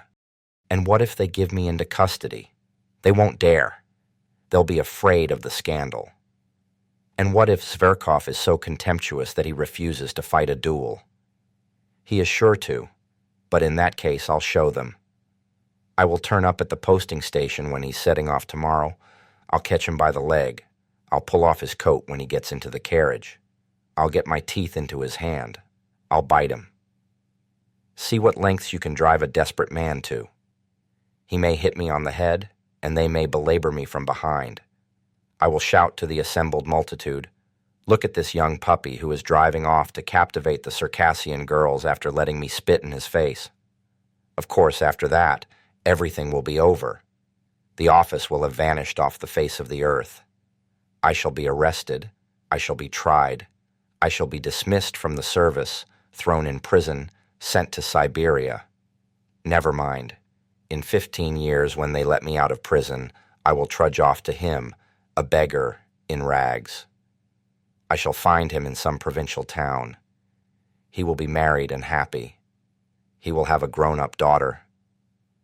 I shall say to him, "Look, monster, at my hollow cheeks and my rags. I've lost everything, my career, my happiness, art, science, the woman I loved, and all through you. Here are pistols. I have come to discharge my pistol and I forgive you. Then I shall fire into the air and he will hear nothing more of me." I was actually on the point of tears, though I knew perfectly well at that moment that all this was out of Pushkin's Silvio and Lermontov's Masquerade. And all at once I felt horribly ashamed, so ashamed that I stopped the horse, got out of the sledge, and stood still in the snow in the middle of the street. The driver gazed at me, sighing and astonished. What was I to do? I could not go on there. It was evidently stupid, and I could not leave things as they were because that would seem as though, heavens, how could I leave things? And after such insults, "No!" I cried, throwing myself into the sledge again. "It is ordained. It is fate. Drive on, drive on." And in my impatience, I punched the sledge driver on the back of the neck. "What are you up to? What are you hitting me for?" the peasant shouted, but he whipped up his nag so that it began kicking. The wet snow was falling in big flakes. I unbuttoned myself, regardless of it. I forgot everything else, for I had finally decided on the slap, and felt with horror that it was going to happen now, at once, and that no force could stop it. The deserted street lamps gleamed sullenly in the snowy darkness like torches at a funeral. The snow drifted under my greatcoat, under my coat, under my cravat, and melted there. I did not wrap myself up. All was lost anyway. At last we arrived. I jumped out, almost unconscious, ran up the steps and began knocking and kicking at the door. I felt fearfully weak, particularly in my legs and knees. The door was opened quickly as though they knew I was coming. As a fact, Simonov had warned them that perhaps another gentleman would arrive, and this was a place in which one had to give notice and to observe certain precautions. It was one of those millinery establishments which were abolished by the police a good time ago. By day, it really was a shop, but at night, if one had an introduction, one might visit it for other purposes. I walked rapidly through the dark shop into the familiar drawing room, where there was only one candle burning, and stood still in amazement. There was no one there. "Where are they?" I asked somebody. But by now, of course, they had separated. Before me was standing a person with a stupid smile, the madam herself, who had seen me before. A minute later, a door opened, and another person came in. Taking no notice of anything, I strode about the room, and I believe I talked to myself. I felt as though I had been saved from death, and was conscious of this joyfully, all over. I should have given that slap. I should certainly have given it. But now they were not here, and everything had vanished and changed. I looked round. I could not realize my condition yet. I looked mechanically at the girl who had come in, and had a glimpse of a fresh, young, rather pale face, with straight, dark eyebrows, and with grave, as it were, wondering, eyes that attracted me at once. I should have hated her if she had been smiling. I began looking at her more intently, and, as it were, with effort. I had not fully collected my thoughts. There was something simple and good-natured in her face, but something strangely grave. I am sure that this stood in her way here, and no one of those fools had noticed her. She could not, however, have been called a beauty, though she was tall, strong-looking, and well-built. She was very simply dressed. Something loathsome stirred within me. I went straight up to her. I chanced to look into the glass. My harassed face struck me as revolting in the extreme, pale, angry, abject with disheveled hair. No matter, I am glad of it, I thought. I am glad that I shall seem repulsive to her. I like that. Part 2. Chapter 6. Somewhere behind a screen, a clock began wheezing, as though oppressed by something, as though someone were strangling it. After an unnaturally prolonged wheezing, there followed a shrill, nasty, and as it were unexpectedly rapid chime, as though someone were suddenly jumping forward. It struck 2. I woke up, though I had indeed not been asleep, but lying half-conscious. It was almost completely dark in the narrow, cramped, low-pitched room, cumbered up with an enormous wardrobe and piles of cardboard boxes and all sorts of frippery and litter. The candle end that had been burning on the table was going out, and gave a faint flicker from time to time. In a few minutes, there would be complete darkness. I was not long in coming to myself. Everything came back to my mind at once, without an effort, as though it had been an ambush to pounce upon me again. And indeed, even while I was unconscious, a point seemed continually to remain in my memory unforgotten, and round it my dreams moved drearily.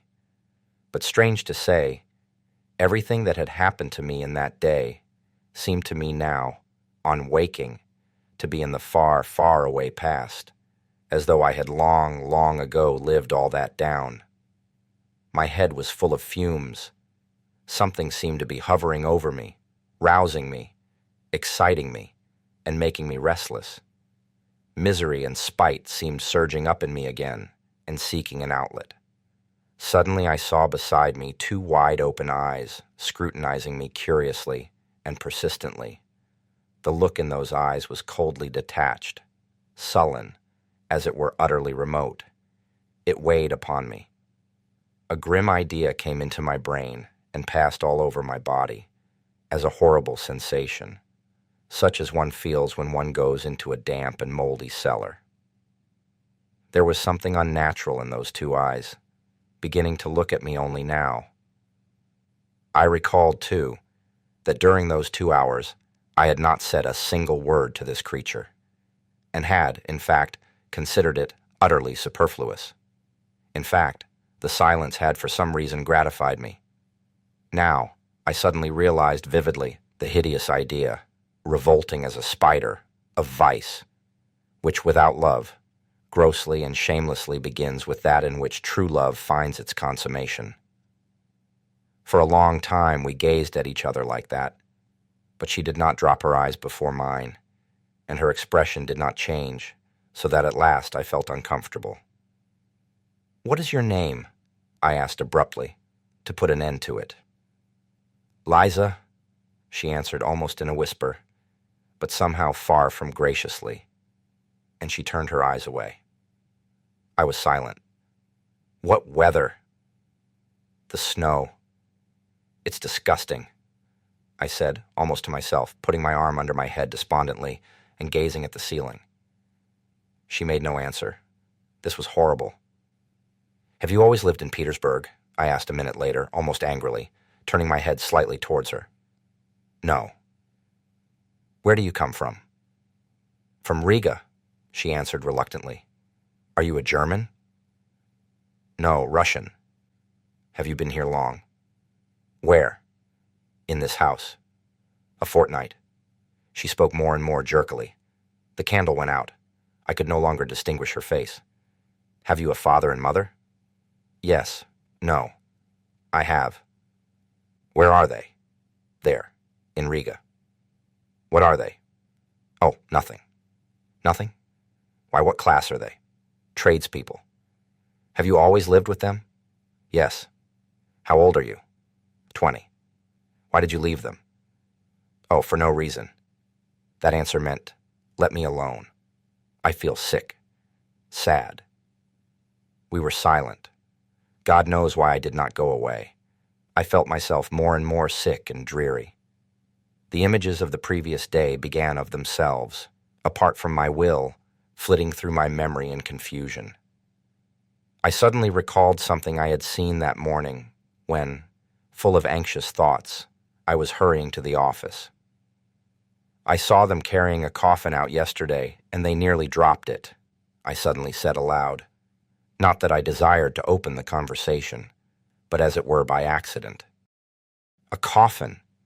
Yes, in the Haymarket they were bringing it up out of a cellar. From a cellar? Not from a cellar, but a basement. Oh, you know, down below, from a house of ill fame. It was filthy all round. Eggshells, litter, a stench. It was loathsome. Silence.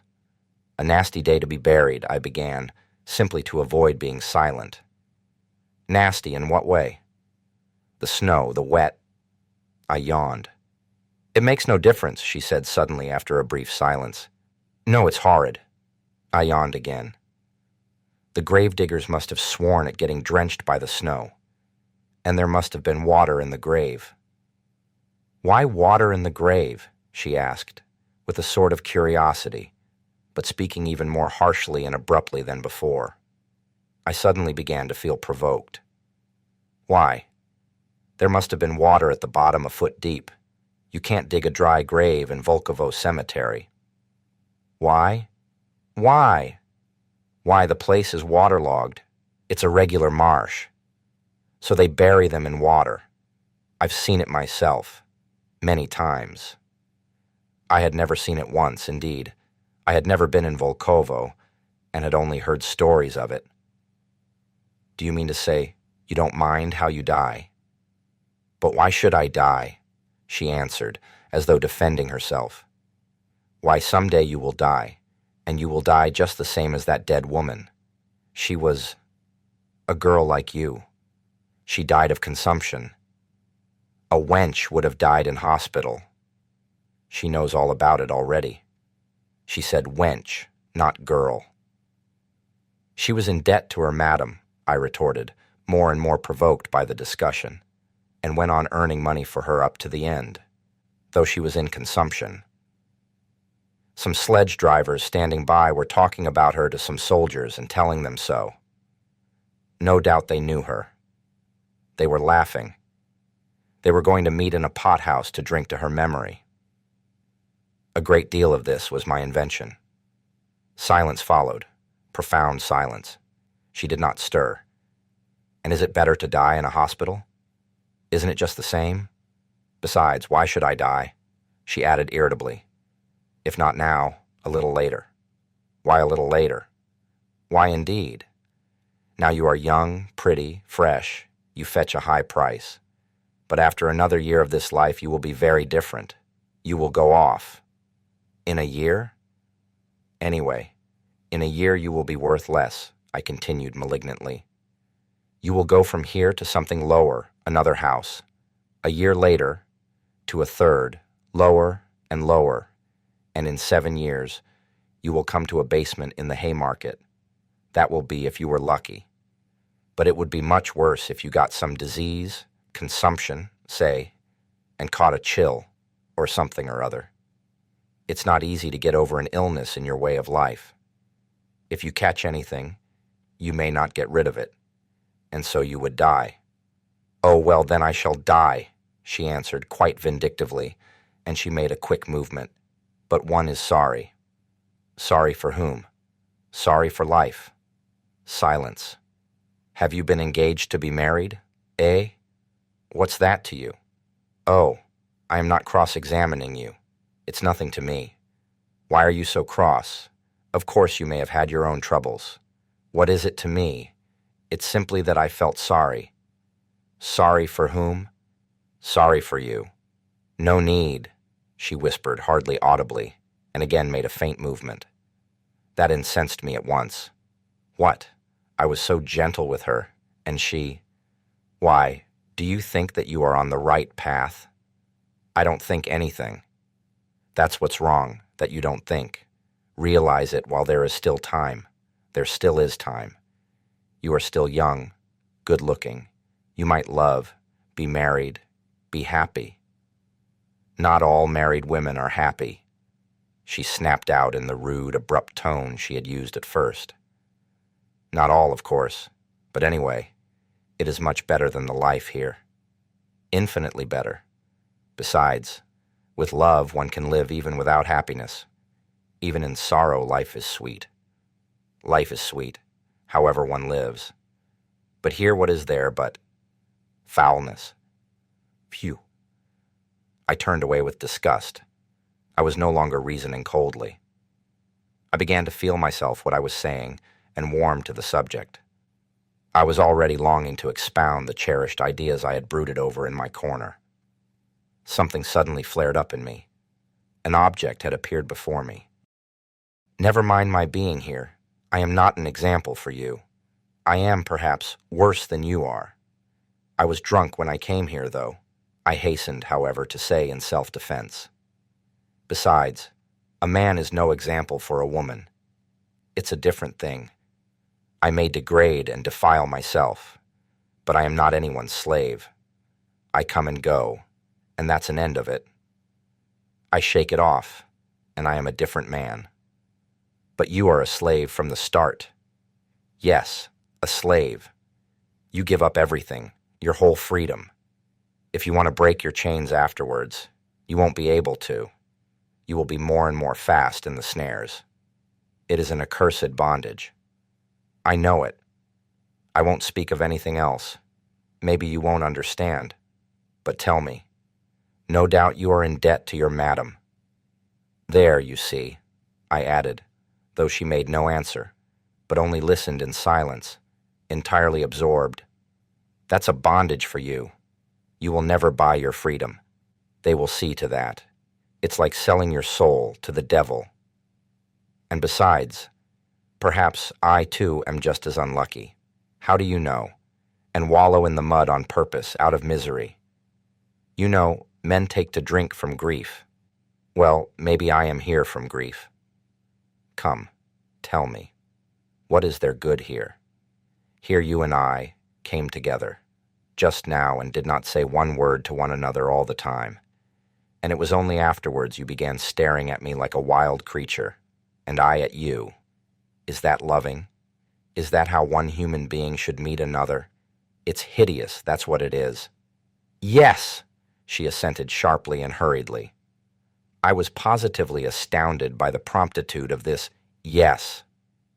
So the same thought may have been straying through her mind when she was staring at me just before. So she, too, was capable of certain thoughts. Damn it all. This was interesting. This was a point of likeness, I thought, almost rubbing my hands. And indeed, it's easy to turn a young soul like that. It was the exercise of my power that attracted me most. She turned her head nearer to me, and it seemed to me in the darkness that she propped herself on her arm. Perhaps she was scrutinizing me. How I regretted that I could not see her eyes. I heard her deep breathing. Why have you come here? I asked her, with a note of authority already in my voice. "Oh, I don't know. But how nice it would be to be living in your father's house. It's warm and free. You have a home of your own. But what if it's worse than this?" I must take the right tone, flashed through my mind. I may not get far with sentimentality. But it was only a momentary thought. I swear she really did interest me. Besides, I was exhausted and moody, and cunning so easily goes hand in hand with feeling. "Who denies it?" I hastened to answer. "Anything may happen.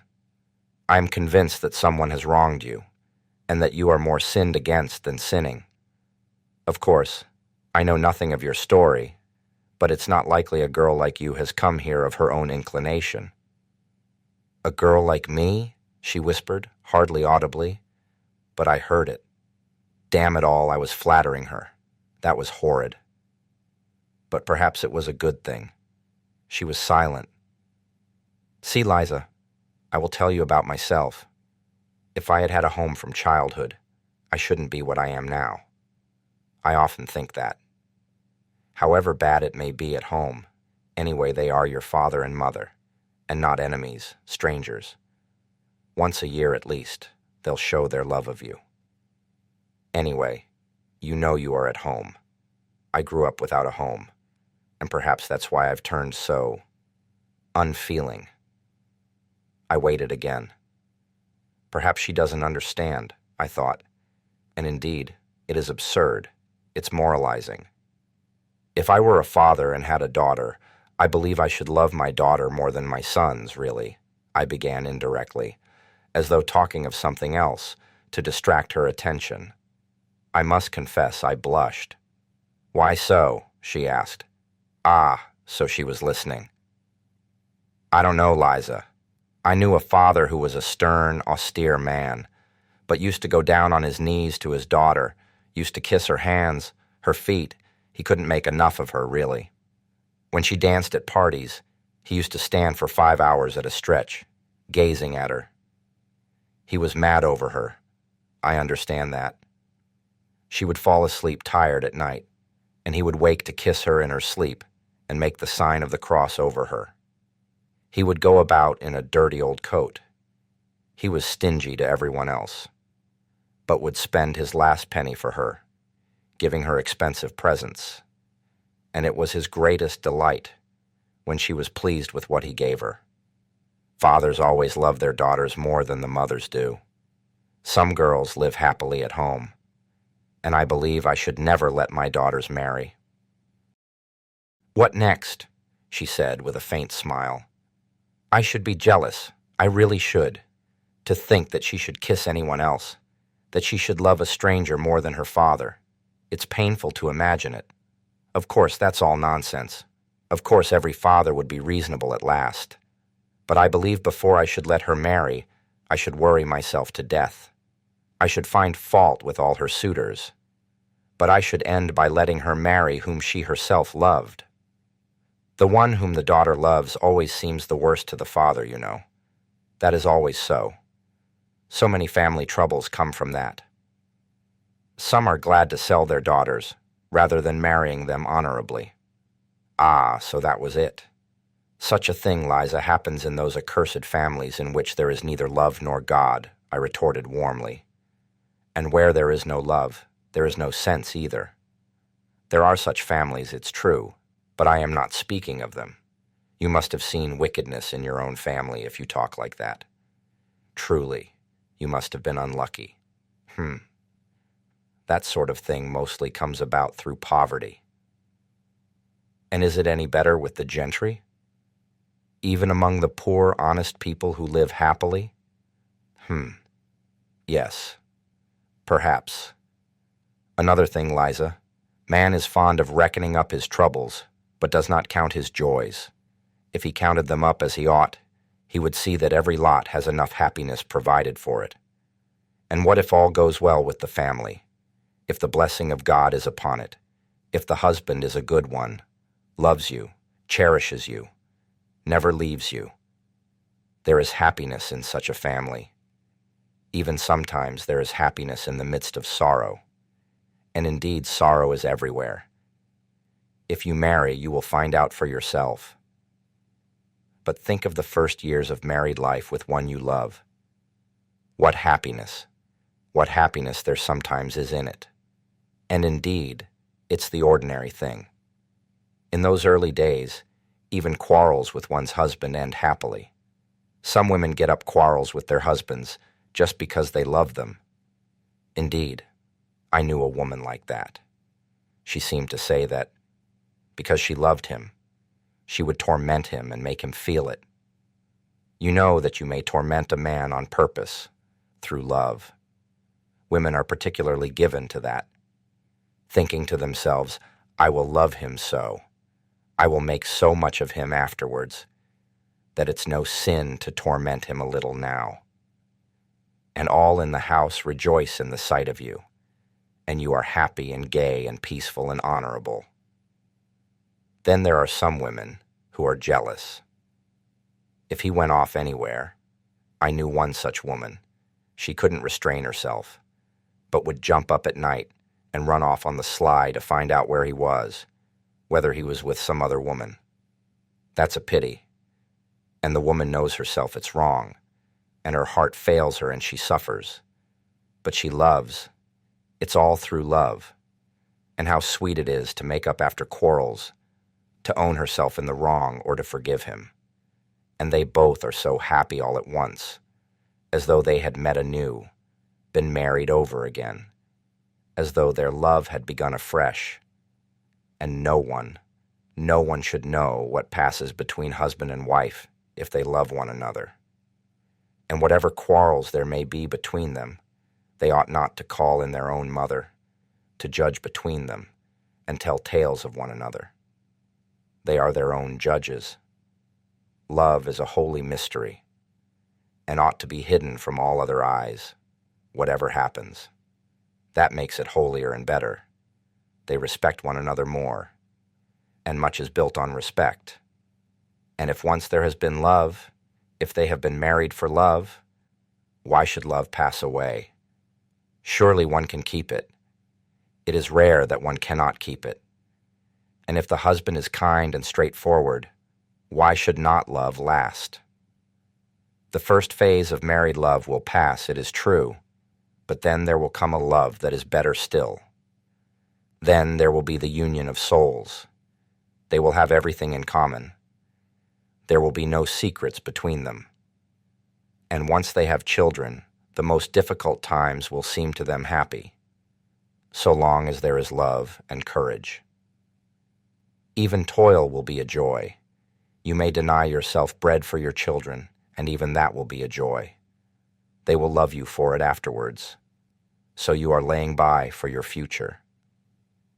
As the children grow up, you feel that you are an example, a support for them, that even after you die, your children will always keep your thoughts and feelings, because they have received them from you. They will take on your semblance and likeness. So you see, this is a great duty. How can it fail to draw the father and mother nearer? People say it's a trial to have children. Who says that? It is heavenly happiness. Are you fond of little children, Liza? I am awfully fond of them. You know, a little rosy baby boy at your bosom, and what husband's heart is not touched, seeing his wife nursing his child? A plump little rosy baby, sprawling and snuggling, chubby little hands and feet, clean, tiny little nails, so tiny that it makes one laugh to look at them. Eyes that look as if they understand everything. And while it sucks, it clutches at your bosom with its little hand, plays. When its father comes up, the child tears itself away from the bosom, flings itself back, looks at its father, laughs as though it were fearfully funny, and falls to sucking again. Or it will bite its mother's breast when its little teeth are coming, while it looks sideways at her with its little eyes, as though to say, "Look, I am biting." Is not all that happiness when they are the three together, husband, wife, and child? One can forgive a great deal for the sake of such moments. Yes, Liza, One must first learn to live oneself before one blames others. It's by pictures. Pictures like that one must get at you, I thought to myself, though I did speak with real feeling, and all at once I flushed crimson. What if she were suddenly to burst out laughing? What should I do then? That idea drove me to fury. Towards the end of my speech, I really was excited, and now my vanity was somehow wounded. The silence continued. I almost nudged her. "Why are you—" she began and stopped. But I understood. There was a quiver of something different in her voice, not abrupt, harsh, and unyielding as before, but something soft and shamefaced, so shamefaced that I suddenly felt ashamed and guilty. "What?" I asked, with tender curiosity. "Why, you—" "What?" "Why, you—" "Speak somehow like a book," she said, and again there was a note of irony in her voice. That remark sent a pang to my heart. It was not what I was expecting. I did not understand that she was hiding her feelings under irony, that this is usually the last refuge of modest and chaste-souled people when the privacy of their soul is coarsely and intrusively invaded, and that their pride makes them refuse to surrender till the last moment and shrink from giving expression to their feelings before you. I ought to have guessed the truth from the timidity with which she had repeatedly approached her sarcasm, only bringing herself to utter it at last with an effort. But I did not guess, and an evil feeling took possession of me. Wait a bit, I thought.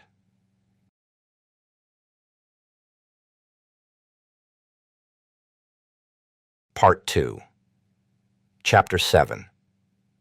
Oh, hush, Liza. How can you talk about being like a book when it makes even me, an outsider, feel sick? Though I don't look at it as an outsider, for indeed, it touches me to the heart.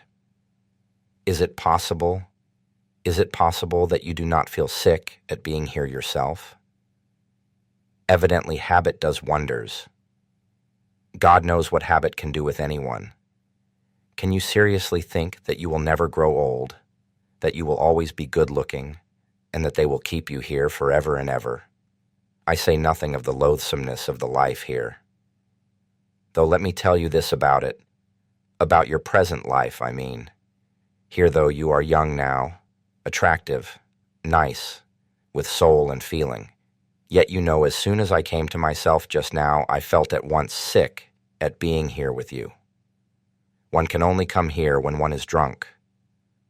But if you were anywhere else, living as good people live, I should perhaps be more than attracted by you, should fall in love with you, should be glad of a look from you, let alone a word.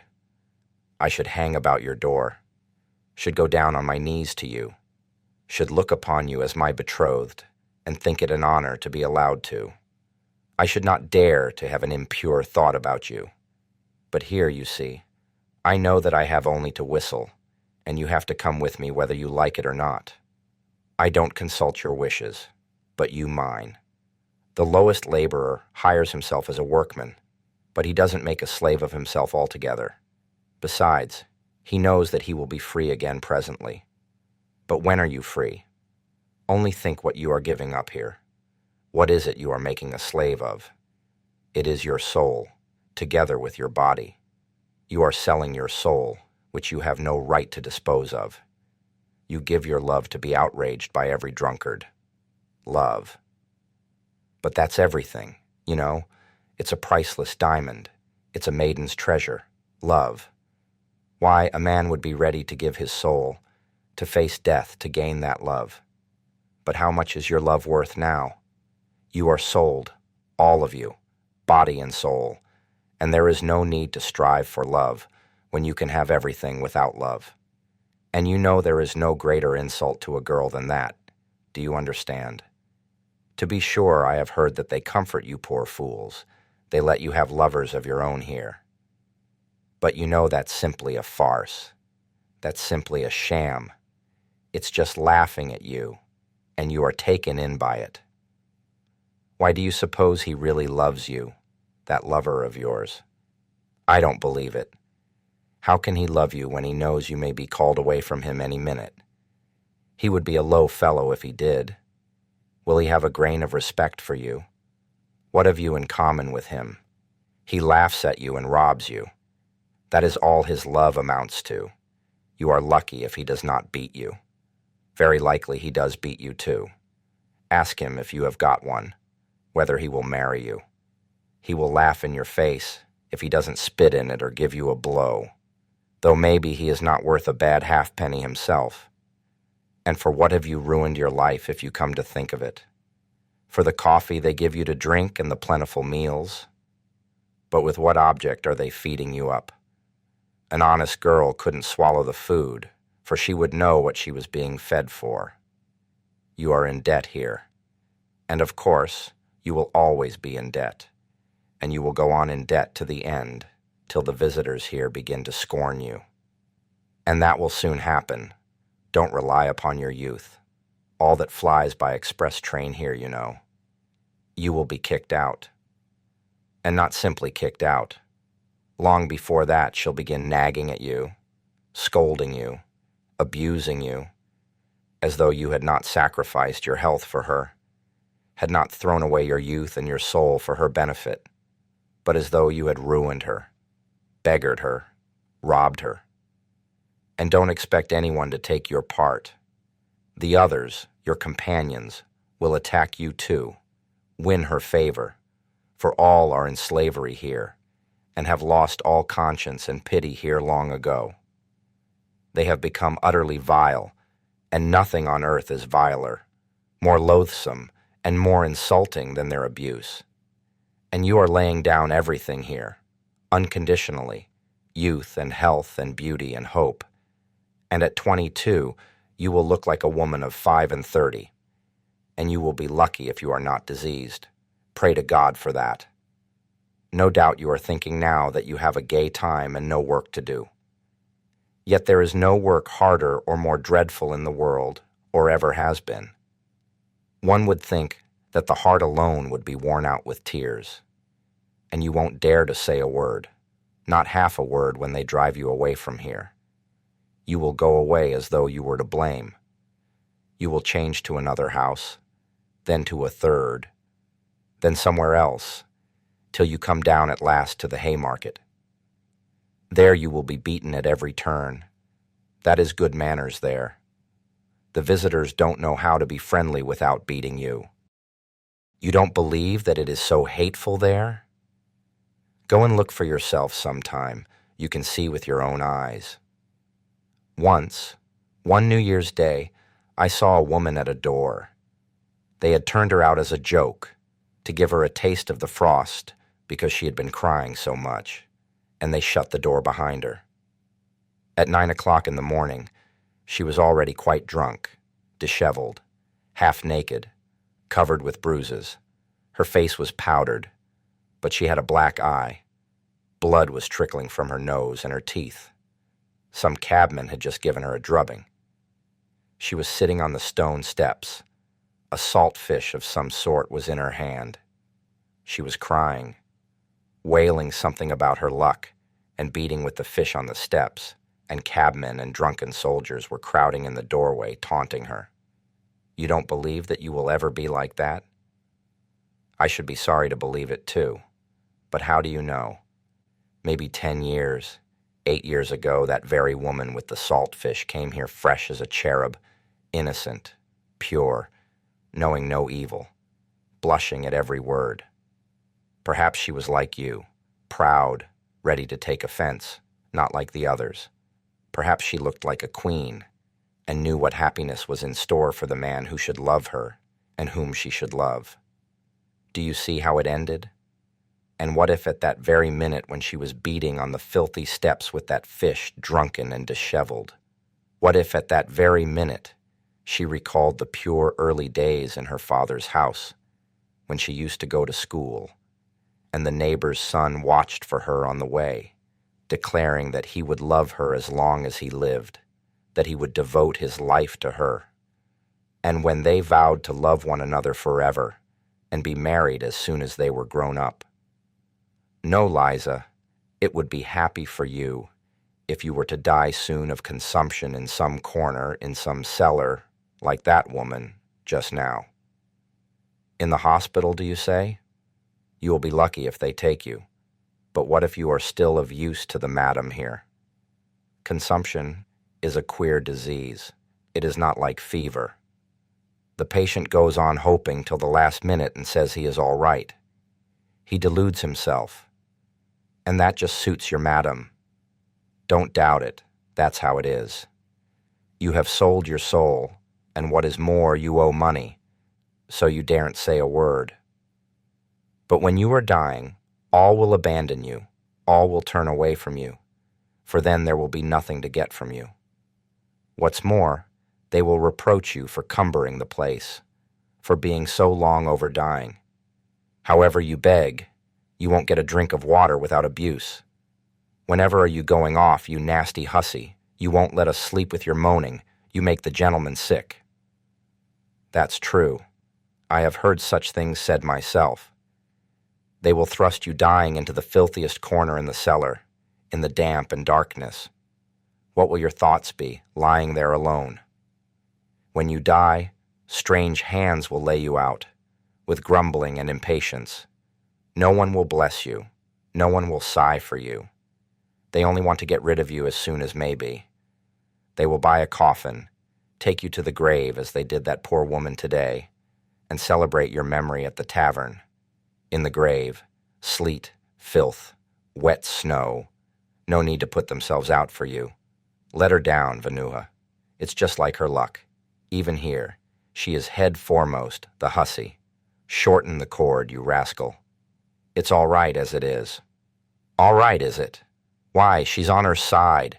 She was a fellow creature after all. But never mind. Throw the earth on her. And they won't care to waste much time quarreling over you. They will scatter the wet blue clay as quick as they can and go off to the tavern.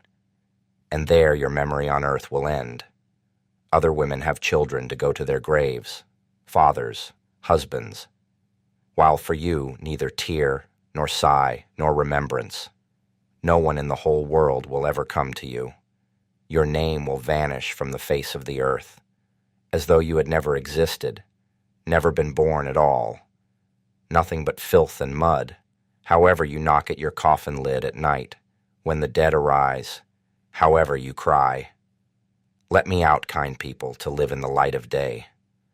My life was no life at all. My life has been thrown away like a dish-clout. It was drunk away in the tavern at the Haymarket. Let me out, kind people, to live in the world again. And I worked myself up to such a pitch that I began to have a lump in my throat myself, and all at once I stopped, sat up in dismay, and, bending over apprehensively, began to listen with a beating heart. I had reason to be troubled.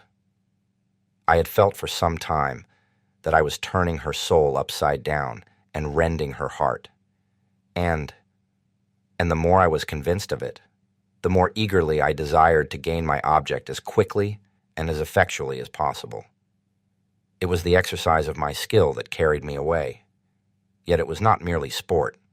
I knew I was speaking stiffly, artificially, even bookishly. In fact, I could not speak except like a book. But that did not trouble me. I knew.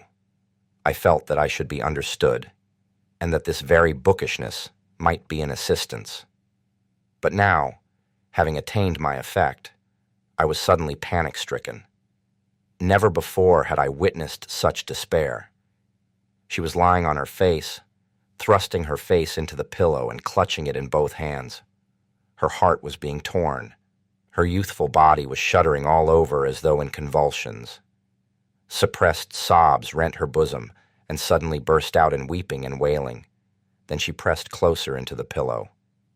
She did not want anyone here, not a living soul, to know of her anguish and her tears. She bit the pillow, bit her hand till it bled. I saw that afterwards. Or thrusting her fingers into her disheveled hair, seemed rigid with the effort of restraint, holding her breath and clenching her teeth. I began saying something, begging her to calm herself, but felt that I did not dare, and all at once, in a sort of cold shiver, almost in terror, began fumbling in the dark, trying hurriedly to get dressed to go. It was dark. Though I tried my best, I could not finish dressing quickly. Suddenly I felt a box of matches and a candlestick with a whole candle in it. As soon as the room was lighted up, Liza sprang up, sat up in bed, and with a contorted face, with a half-insane smile, looked at me almost senselessly. I sat down beside her and took her hands. She came to herself, made an impulsive movement towards me, would have caught hold of me but did not dare, and slowly bowed her head before me. "Liza, my dear, I was wrong." "Forgive me, my dear," I began. But she squeezed my hand in her fingers so tightly that I felt I was saying the wrong thing, and stopped. "This is my address, Liza. Come to me." "I will come," she answered resolutely, her head still bowed. "But now I am going, goodbye, till we meet again." I got up. She too stood up and suddenly flushed all over, gave a shudder, snatched up a shawl that was lying on a chair and muffled herself in it to her chin. As she did this, she gave another sickly smile, blushed and looked at me strangely. I felt wretched. I was in haste to get away, to disappear. "Wait a minute," she said suddenly, in the passage just at the doorway, stopping me with her hand on my overcoat. She put down the candle in hot haste and ran off. Evidently she had thought of something, or wanted to show me something. As she ran away, she flushed. Her eyes shone, and there was a smile on her lips. What was the meaning of it? Against my will, I waited. She came back a minute later with an expression that seemed to ask forgiveness for something. In fact, it was not the same face, not the same look as the evening before. Sullen, mistrustful, and obstinate. Her eyes now were imploring, soft, and at the same time trustful, caressing, timid. The expression with which children look at people they are very fond of whom they are asking a favor. Her eyes were a light hazel. They were lovely eyes, full of life, and capable of expressing love as well as sullen hatred. Making no explanation, as though I, as a sort of higher being, must understand everything without explanations, she held out a piece of paper to me. Her whole face was positively beaming at that instant with naive, almost childish triumph. I unfolded it. It was a letter to her, from a medical student, or someone of that sort. A very high-flown and flowery, but extremely respectful, love letter. I don't recall the words now, but I remember well that through the high-flown phrases there was apparent a genuine feeling, which cannot be feigned. When I had finished reading it, I met her glowing, questioning, and childishly impatient eyes fixed upon me. She fastened her eyes upon my face and waited impatiently for what I should say. In a few words, hurriedly, but with a sort of joy and pride, she explained to me that she had been to a dance somewhere in a private house, a family of very nice people who knew nothing, absolutely nothing, for she had only come here so lately, and it had all happened, and she hadn't made up her mind to stay, and was certainly going away as soon as she had paid her debt. And at that party, there had been the student who had danced with her all the evening. He had talked to her, and it turned out that he had known her in old days at Riga when he was a child. They had played together, but a very long time ago, and he knew her parents. But about this, he knew nothing, nothing whatever, and had no suspicion. And the day after the dance, 3 days ago, he had sent her that letter through the friend with whom she had gone to the party, and, well, that was all. She dropped her shining eyes with a sort of bashfulness as she finished. The poor girl was keeping that student's letter as a precious treasure, and had run to fetch it, her only treasure, because she did not want me to go away, without knowing that she too was honestly and genuinely loved, that she too was addressed respectfully. No doubt that letter was destined to lie in her box and lead to nothing. But nonetheless, I am certain that she would keep it all her life as a precious treasure, as her pride and justification. And now, at such a minute, she had thought of that letter and brought it with naive pride to raise herself in my eyes, that I might see, that I, too, might think well of her. I said nothing, pressed her hand, and went out. I so longed to get away. I walked all the way home, in spite of the fact that the melting snow was still falling in heavy flakes. I was exhausted, shattered, in bewilderment.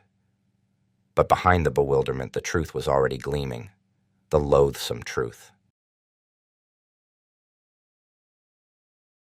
Part 2, Chapter 8.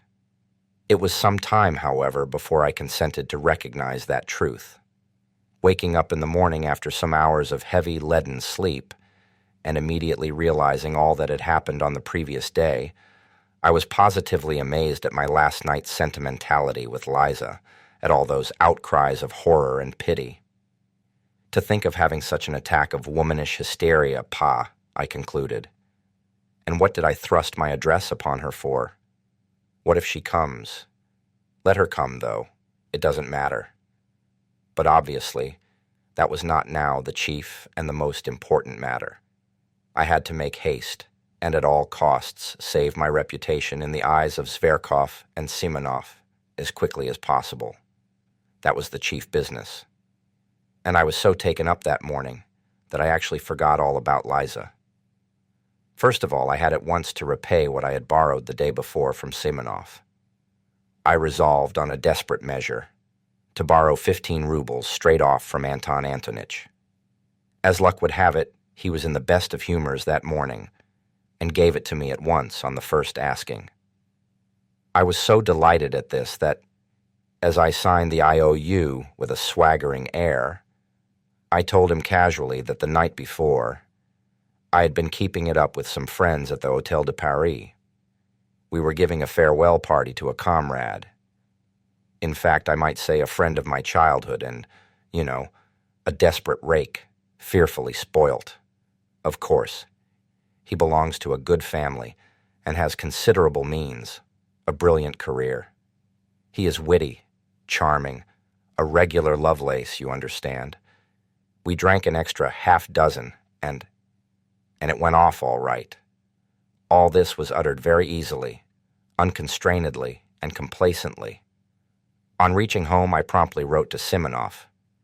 To this hour, I am lost in admiration when I recall the truly gentlemanly, good-humored, candid tone of my letter. With tact and good breeding, and above all, entirely without superfluous words, I blamed myself for all that had happened. I defended myself, if I really may be allowed to defend myself, by alleging that being utterly unaccustomed to wine, I had been intoxicated with the first glass, which I said I had drunk before they arrived, while I was waiting for them at the Hôtel de Paris between 5 and 6 o'clock. I begged Simonov's pardon especially. I asked him to convey my explanations to all the others, especially to Zverkov, whom I seem to remember as though in a dream I had insulted. I added that I would have called upon all of them myself, but my head ached, and besides, I had not the face to. I was particularly pleased with a certain lightness, almost carelessness, strictly within the bounds of politeness, however, which was apparent in my style, and better than any possible arguments, gave them at once to understand that I took rather an independent view of all that unpleasantness last night, that I was by no means so utterly crushed as you, my friends, probably imagine, but on the contrary, looked upon it as a gentleman serenely respecting himself should look upon it. On a young hero's past, no censure is cast. There is actually an aristocratic playfulness about it, I thought admiringly as I read over the letter. And it's all because I am an intellectual and cultivated man. Another man in my place would not have known how to extricate himself, but here I have got out of it, and am as jolly as ever again, and all because I am a cultivated and educated man of our day. And indeed, perhaps everything was due to the wine yesterday. No, it was not the wine. I did not drink anything at all between 5 and 6 when I was waiting for them. I had lied to Simonov. I had lied shamelessly. And indeed, I wasn't ashamed now. Hang it all, though. The great thing was that I was rid of it. I put 6 rubles in the letter, sealed it up, and asked Apollon to take it to Simonov. When he learned that there was money in the letter, Apollon became more respectful and agreed to take it. Towards evening, I went out for a walk. My head was still aching and giddy after yesterday. But as evening came on and the twilight grew denser, my impressions and, following them, my thoughts grew more and more different and confused. Something was not dead within me. In the depths of my heart and conscience, it would not die, and it showed itself in acute depression. For the most part, I jostled my way through the most crowded business streets, along Myeshchansky Street, along Sadovy Street, and in Yusupov Garden. I always liked particularly sauntering along these streets in the dusk, just when there were crowds of working people of all sorts going home from their daily work, with faces looking cross with anxiety. What I liked was just that cheap bustle, that bare prose. On this occasion, the jostling of the streets irritated me more than ever. I could not make out what was wrong with me. I could not find the clue. Something seemed rising up continually in my soul, painfully, and refusing to be appeased. I returned home completely upset. It was just as though some crime were lying on my conscience. The thought that Liza was coming worried me continually. It seemed queer to me that of all my recollections of yesterday, this tormented me, as it were, especially, as it were, quite separately. Everything else I had quite succeeded in forgetting by the evening. I dismissed it all and was still perfectly satisfied with my letter to Simonov. But on this point, I was not satisfied at all. It was as though I were worried only by Liza. What if she comes? I thought incessantly. Well, it doesn't matter, let her come. It's horrid that she should see, for instance, how I live.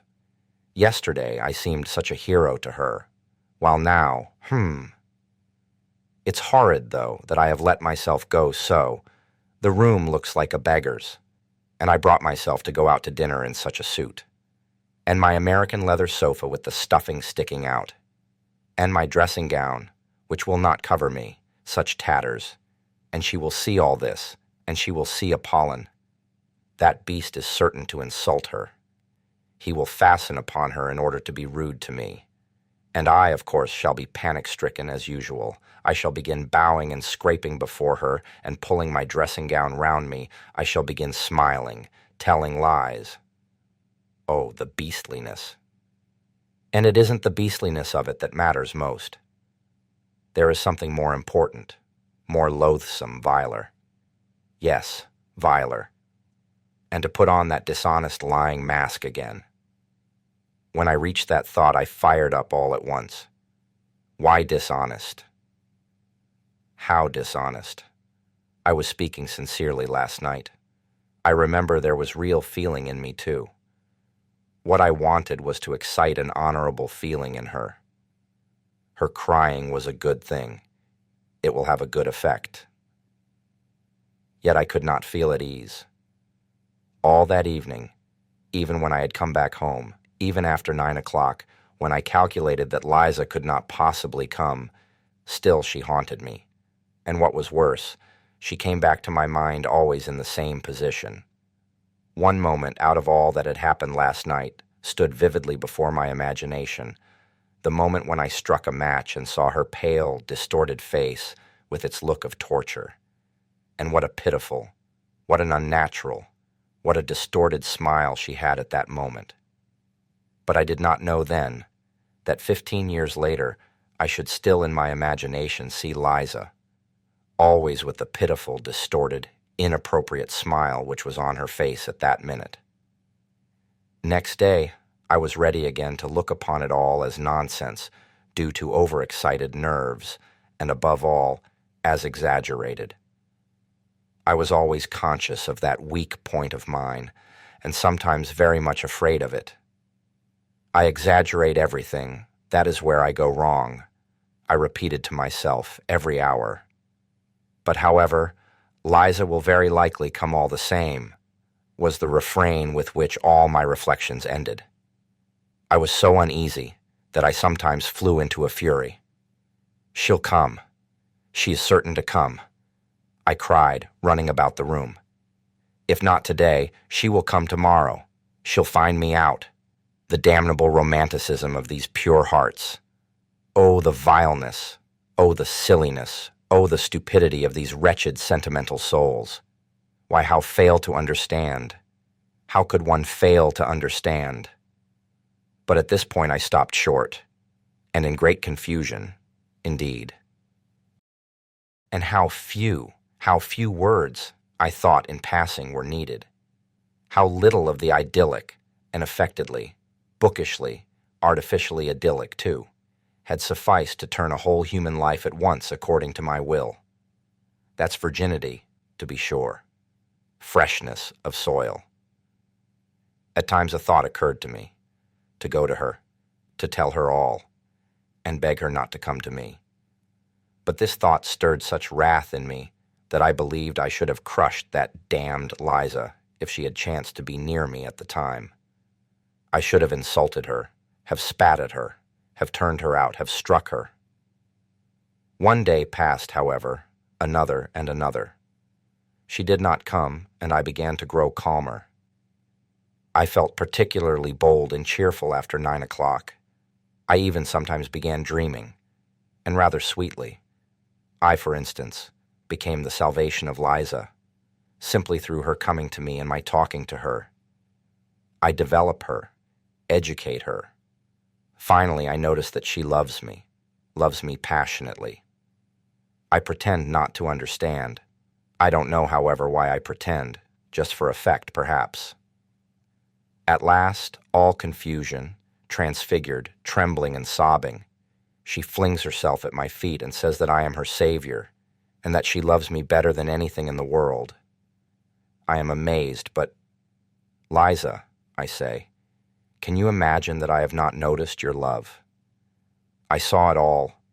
I divined it, but I did not dare to approach you first, because I had an influence over you, and was afraid that you would force yourself, from gratitude, to respond to my love, would try to rouse in your heart a feeling which was perhaps absent, and I did not wish that, because it would be tyranny, it would be indelicate. In short, I launch off at that point into European, inexplicably lofty subtleties a la George Sand. But now you are mine. You are my creation. You are pure. You are good. You are my noble wife. Into my house come bold and free, its rightful mistress there to be. Then we begin living together, go abroad, and so on, and so on. In fact, in the end it seemed vulgar to me myself, and I began putting out my tongue at myself. Besides, they won't let her out, the hussy, I thought. They don't let them go out very readily, especially in the evening. For some reason I fancied she would come in the evening, and at 7 o'clock precisely. Though she did say she was not altogether a slave there yet, and had certain rights, so, damn it all, she will come. She is sure to come. It was a good thing, in fact, that Apollon distracted my attention at that time by his rudeness. He drove me beyond all patience. He was the bane of my life, the curse laid upon me by Providence. We had been squabbling continually for years, and I hated him. My God, how I hated him. I believe I had never hated anyone in my life as I hated him, especially at some moments. He was an elderly, dignified man who worked part of his time as a tailor, but for some unknown reason, he despised me beyond all measure and looked down upon me insufferably. Though indeed, he looked down upon everyone. simply to glance at that flaxen, smoothly brushed head, at the tuft of hair he combed up on his forehead and oiled with sunflower oil, at that dignified mouth, compressed into the shape of the letter V, made one feel one was confronting a man who never doubted of himself. He was a pedant, to the most extreme point, the greatest pedant I had met on earth, and with that had a vanity only befitting Alexander of Macedon.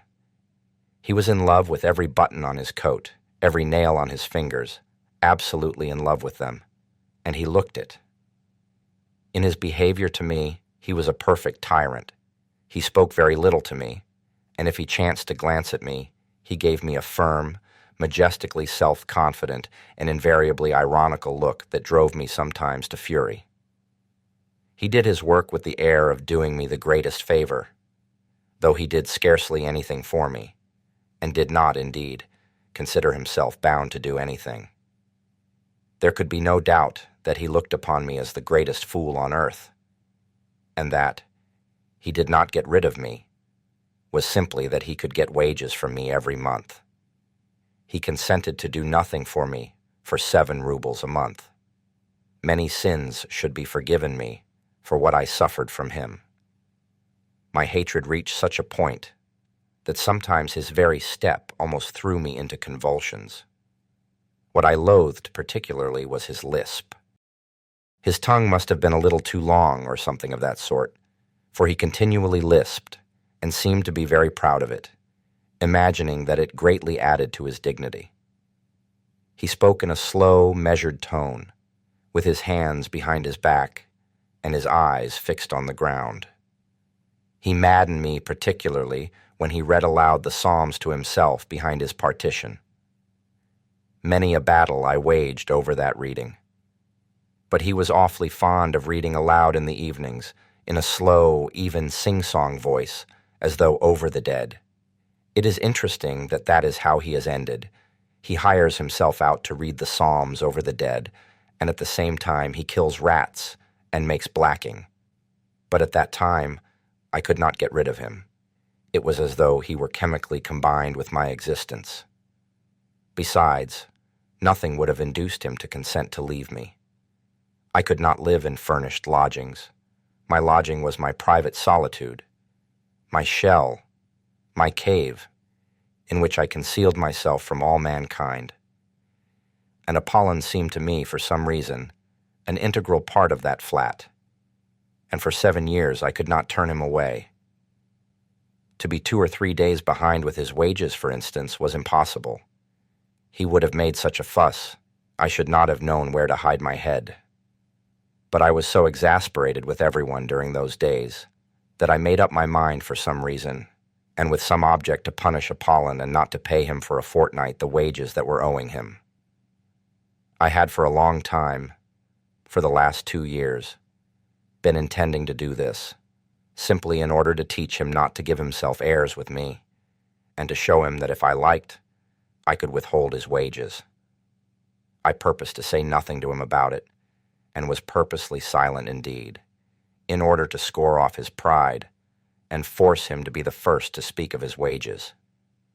Then I would take the 7 rubles out of a drawer, show him I have the money put aside on purpose, but that I won't. I won't. I simply won't pay him his wages. I won't just because that is what I wish, because I am master, and it is for me to decide, because he has been disrespectful, because he has been rude.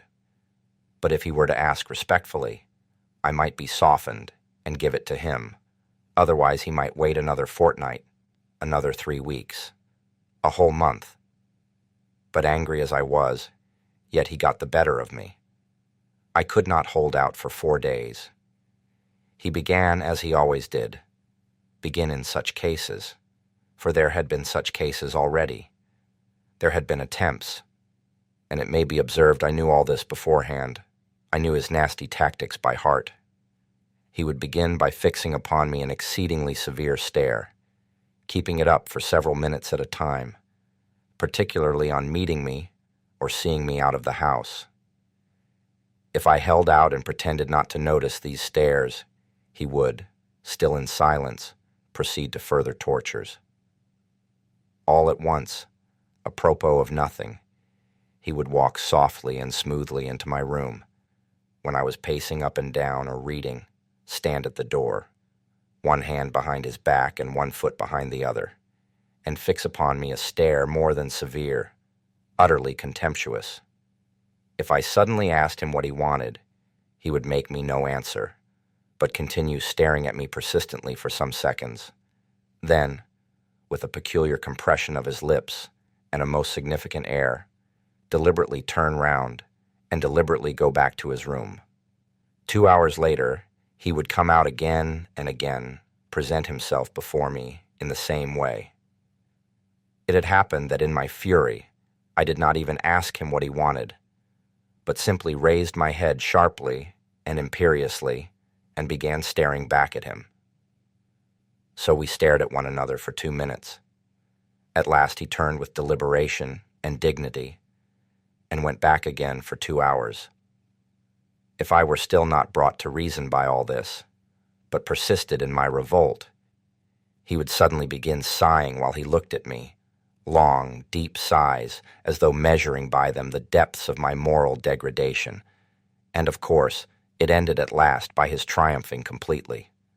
I raged and shouted, but still was forced to do what he wanted. This time the usual staring maneuvers had scarcely begun when I lost my temper and flew at him in a fury. I was irritated beyond endurance apart from him. "Stay!" I cried in a frenzy as he was slowly and silently turning, with one hand behind his back, to go to his room. "Stay! Come back, I tell you." And I must have bawled so unnaturally that he turned round and even looked at me with some wonder. However, he persisted in saying nothing, and that infuriated me. "How dare you come and look at me like that without being sent for?" Answer! Exclamation mark. After looking at me calmly for half a minute, he began turning round again. "Stay!" I roared, running up to him. "Don't stir!" "There. Answer now. What did you come in to look at?" "If you have any order to give me, it's my duty to carry it out," he answered, after another silent pause, with a slow, measured lisp, raising his eyebrows and calmly twisting his head from one side to another, all this with exasperating composure. "That's not what I am asking you about, you torturer," I shouted, turning crimson with anger. "I'll tell you why you came here myself. You see, I don't give you your wages. You are so proud you don't want to bow down and ask for it, and so you come to punish me with your stupid stares, to worry me, and you have no sus picky on how stupid it is. Stupid, stupid, stupid, stupid." He would have turned round again without a word, but I seized him. "Listen," I shouted to him. "Here's the money, do you see? Here it is." I took it out of the table drawer. "Here's the 7 rubles complete, but you are not going to have it. You are not going to have it until you come respectfully with bowed head to beg my pardon. Do you hear?" "That cannot be," he answered, with the most unnatural self-confidence. "It shall be so," I said. "I give you my word of honor. It shall be." "And there's nothing for me to beg your pardon for," he went on, as though he had not noticed my exclamations at all. "Why, besides, you called me a torturer, for which I can summon you at the police station at any time for insulting behavior." "Go, summon me," I roared. "Go at once, this very minute, this very second. You are a torturer all the same, a torturer." But he merely looked at me, then turned, and regardless of my loud calls to him, he walked to his room with an even step and without looking round. If it had not been for Liza, nothing of this would have happened, I decided inwardly. Then, after waiting a minute, I went myself behind his screen with a dignified and solemn air, though my heart was beating slowly and violently. "Apollon," I said quietly and emphatically, though I was breathless, "go at once without a minute's delay and fetch the police officer." He had meanwhile settled himself at his table, put on his spectacles, and taken up some sewing. But hearing my order, he burst into a guffaw. At once, go this minute. Go on, or else you can't imagine what will happen. You are certainly out of your mind, he observed, without even raising his head, lisping as deliberately as ever and threading his needle. Who ever heard of a man sending for the police against himself? And as for being frightened, you are upsetting yourself about nothing, for nothing will come of it. Go, I shrieked, clutching him by the shoulder. I felt I should strike him in a minute. But I did not notice the door from the passage softly and slowly open at that instant, and a figure come in, stop short, and begin staring at us in perplexity. I glanced, nearly swooned with shame, and rushed back to my room. There, clutching at my hair with both hands, I leaned my head against the wall and stood motionless in that position. 2 minutes later, I heard Apollin's deliberate footsteps. There is some woman asking for you, he said, looking at me with peculiar severity. Then he stood aside and let in Liza. He would not go away, but stared at us sarcastically. Go away, I commanded in desperation. At that moment, my clock began whirring and wheezing and struck 7. Part 2, Chapter 9. Into my house come bold and free, its rightful mistress there to be. I stood before her crushed, crestfallen, revoltingly confused, and I believe I smiled as I did my utmost to wrap myself in the skirts of my ragged wadded dressing gown, exactly as I had imagined the scene not long before, in a fit of depression. After standing over us for a couple of minutes, Apollin went away, but that did not make me more at ease. What made it worse was that she, too, was overwhelmed with confusion, more so, in fact, than I should have expected. At the sight of me, of course. Sit down, I said mechanically, moving a chair up to the table, and I sat down on the sofa. She obediently sat down at once and gazed at me open-eyed, evidently expecting something from me at once. This naivete of expectation drove me to fury, but I restrained myself. She ought to have tried not to notice, as though everything had been as usual, while instead of that and I dimly felt that I should make her pay dearly for all this. You have found me in a strange position, Liza, I began, stammering and knowing that this was the wrong way to begin. No, don't imagine anything, I cried, seeing that she had suddenly flushed. I am not ashamed of my poverty. On the contrary, I look with pride on my poverty. I am poor, but honorable. One can be poor and honorable, I muttered. However, would you like tea? No, she was beginning. Wait a minute. I leapt up and ran to Apollin. I had to get out of the room somehow. Apollin, I whispered in feverish haste, flinging down before him the 7 rubles which had remained all the time in my clenched fist. Here are your wages. You see, I give them to you. But for that, you must come to my rescue. Bring me tea and a dozen rusks from the restaurant. If you won't go, you'll make me a miserable man. You don't know what this woman is.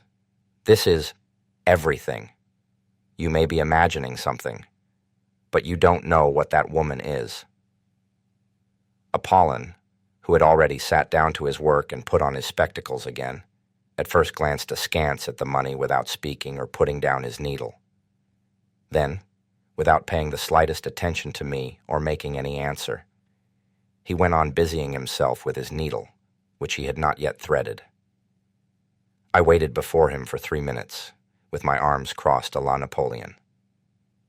My temples were moist with sweat. I was pale. I felt it. But thank God, he must have been moved to pity, looking at me. Having threaded his needle, he deliberately got up from his seat, deliberately moved back his chair, deliberately took off his spectacles, deliberately counted the money, and finally asking me over his shoulder, "Shall I get a whole portion?" deliberately walked out of the room.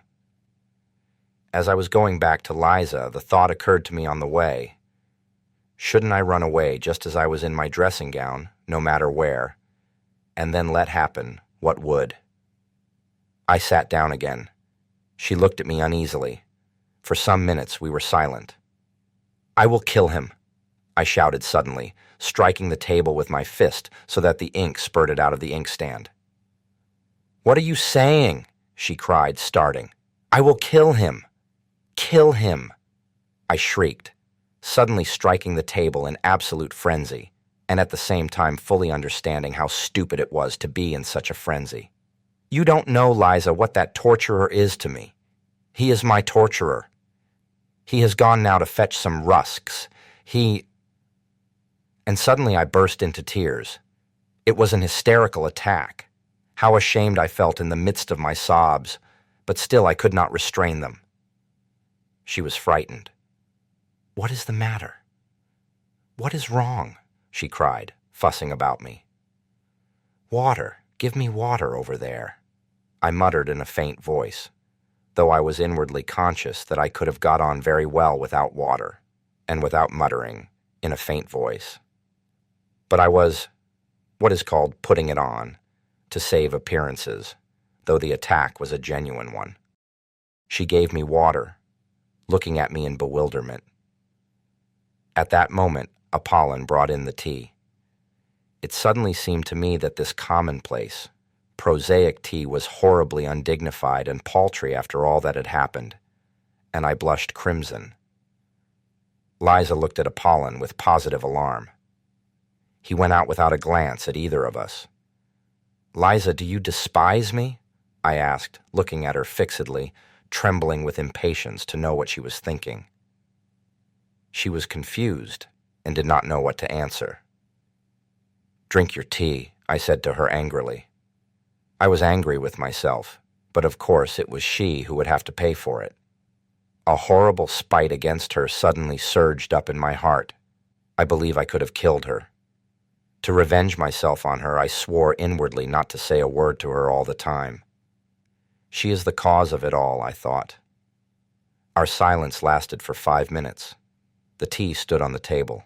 We did not touch it. I had got to the point of purposely refraining from beginning in order to embarrass her further. It was awkward for her to begin alone. Several times she glanced at me with mournful perplexity. I was obstinately silent. I was, of course, myself the chief sufferer, because I was fully conscious of the disgusting meanness of my spiteful stupidity, and yet at the same time I could not restrain myself.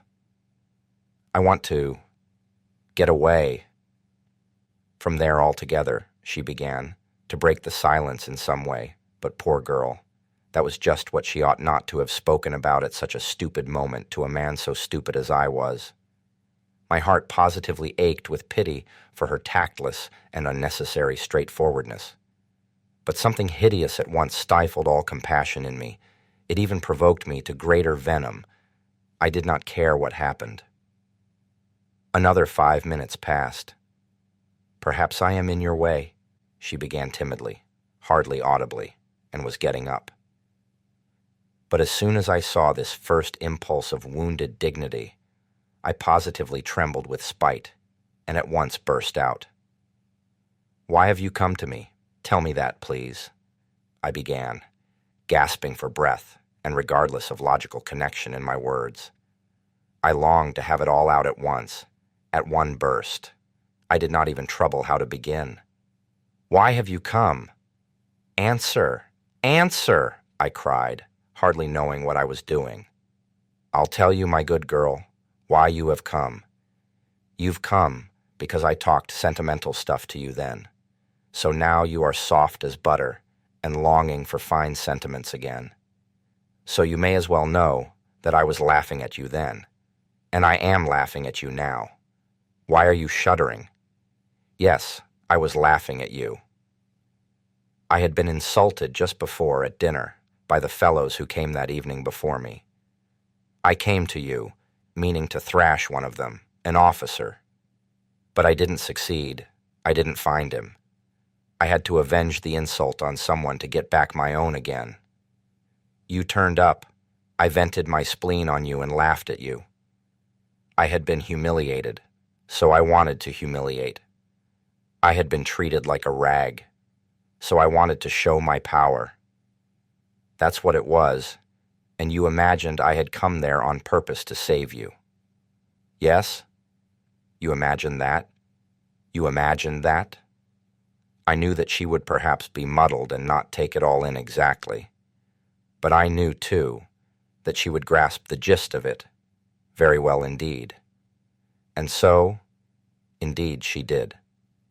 She turned white as a handkerchief, tried to say something, and her lips worked painfully, but she sank on a chair as though she had been felled by an axe. And all the time afterwards, she listened to me with her lips parted and her eyes wide open, shuddering with awful terror. The cynicism of my words overwhelmed her. "Save you," I went on, jumping up from my chair and running up and down the room before her. "Save you from what? But perhaps I am worse than you myself. Why didn't you throw it in my teeth when I was giving you that sermon? But what did you come here yourself for? Was it to read us a sermon? Power was what I wanted then. Sport was what I wanted. I wanted to wring out your tears, your humiliation, your hysteria. That was what I wanted then. Of course, I couldn't keep it up then, because I am a wretched creature. I was frightened, and the devil knows why, gave you my address in my folly. Afterwards, before I got home, I was cursing and swearing at you because of that address. I hated you already because of the lies I had told you, because I only like playing with words, only dreaming. But do you know, what I really want is that you should all go to hell. That is what I want. I want peace. Yes, I'd sell the whole world for a farthing, straight off, so long as I was left in peace. Is the world to go to pot, or am I to go without my tea? I say that the world may go to pot for me, so long as I always get my tea. Did you know that, or not? Well, anyway, I know that I am a blackguard, a scoundrel, an egoist, a sluggard. Here I have been shuddering for the last 3 days at the thought of your coming. And do you know what has worried me particularly for these 3 days? That I posed as such a hero to you, and now you would see me in a wretched torn dressing gown. Beggarly, loathsome. I told you just now that I was not ashamed of my poverty, so you may as well know that I am ashamed of it. I am more ashamed of it than of anything, more afraid of it than of being found out if I were a thief, because I am as vain as though I had been skinned, and the very air blowing on me hurt. Surely by now you must realize that I shall never forgive you for having found me in this wretched dressing gown, just as I was flying at Apollon like a spiteful cur. The savior, the former hero, was flying like a mangy, unkempt sheepdog at his lackey, and the lackey was jeering at him. And I shall never forgive you for the tears I could not help shedding before you just now, like some silly woman put to shame. And for what I am confessing to you now, I shall never forgive you either. Yes, you must answer for it all because you turned up like this, because I am a blackguard, because I am the nastiest, stupidest, absurdest, and most envious of all the worms on earth, who are not a bit better than I am, but the devil knows why, are never put to confusion. While I shall always be insulted by every louse, that is my doom. And what is it to me that you don't understand a word of this? And what do I care? What do I care about you, and whether you go to ruin there or not? Do you understand? How I shall hate you now, after saying this, for having been here and listening. Why, it's not once in a lifetime a man speaks out like this, and then it is in hysterics. What more do you want? Why do you still stand confronting me after all this? Why are you worrying me? Why don't you go? But at this point, a strange thing happened. I was so accustomed to think and imagine everything from books, and to picture everything in the world to myself, just as I had made it up in my dreams beforehand, that I could not all at once take in this strange circumstance. What happened was this. Liza, insulted and crushed by me, understood a great deal more than I imagined. She understood from all this what a woman understands first of all, if she feels genuine love, that is, that I was myself unhappy. The frightened and wounded expression on her face was followed first by a look of sorrowful perplexity. When I began calling myself a scoundrel and a blackguard, and my tears flowed, the tirade was accompanied throughout by tears. Her whole face worked convulsively. She was on the point of getting up and stopping me. When I finished, she took no notice of my shouting, "Why are you here? Why don't you go away?" But realized only that it must have been very bitter to me to say all this. Besides, she was so crushed, poor girl. She considered herself infinitely beneath me. How could she feel anger or resentment? She suddenly leapt up from her chair with an irresistible impulse and held out her hands, yearning towards me, though still timid and not daring to stir. At this point, there was a revulsion in my heart, too. Then she suddenly rushed to me, threw her arms round me, and burst into tears. I, too, could not restrain myself, and sobbed as I never had before. "They won't let me. I can't be good," I managed to articulate. Then I went to the sofa, fell on it face downwards, and sobbed on it for a quarter of an hour in genuine hysterics. She came close to me, put her arms round me, and stayed motionless in that position. But the trouble was that the hysterics could not go on forever, and, I am writing the loathsome truth, lying face downwards on the sofa with my face thrust into my nasty leather pillow, I began by degrees to be aware of a far-away, involuntary, but irresistible feeling that it would be awkward now for me to raise my head and look Liza straight in the face. Why was I ashamed? I don't know, but I was ashamed.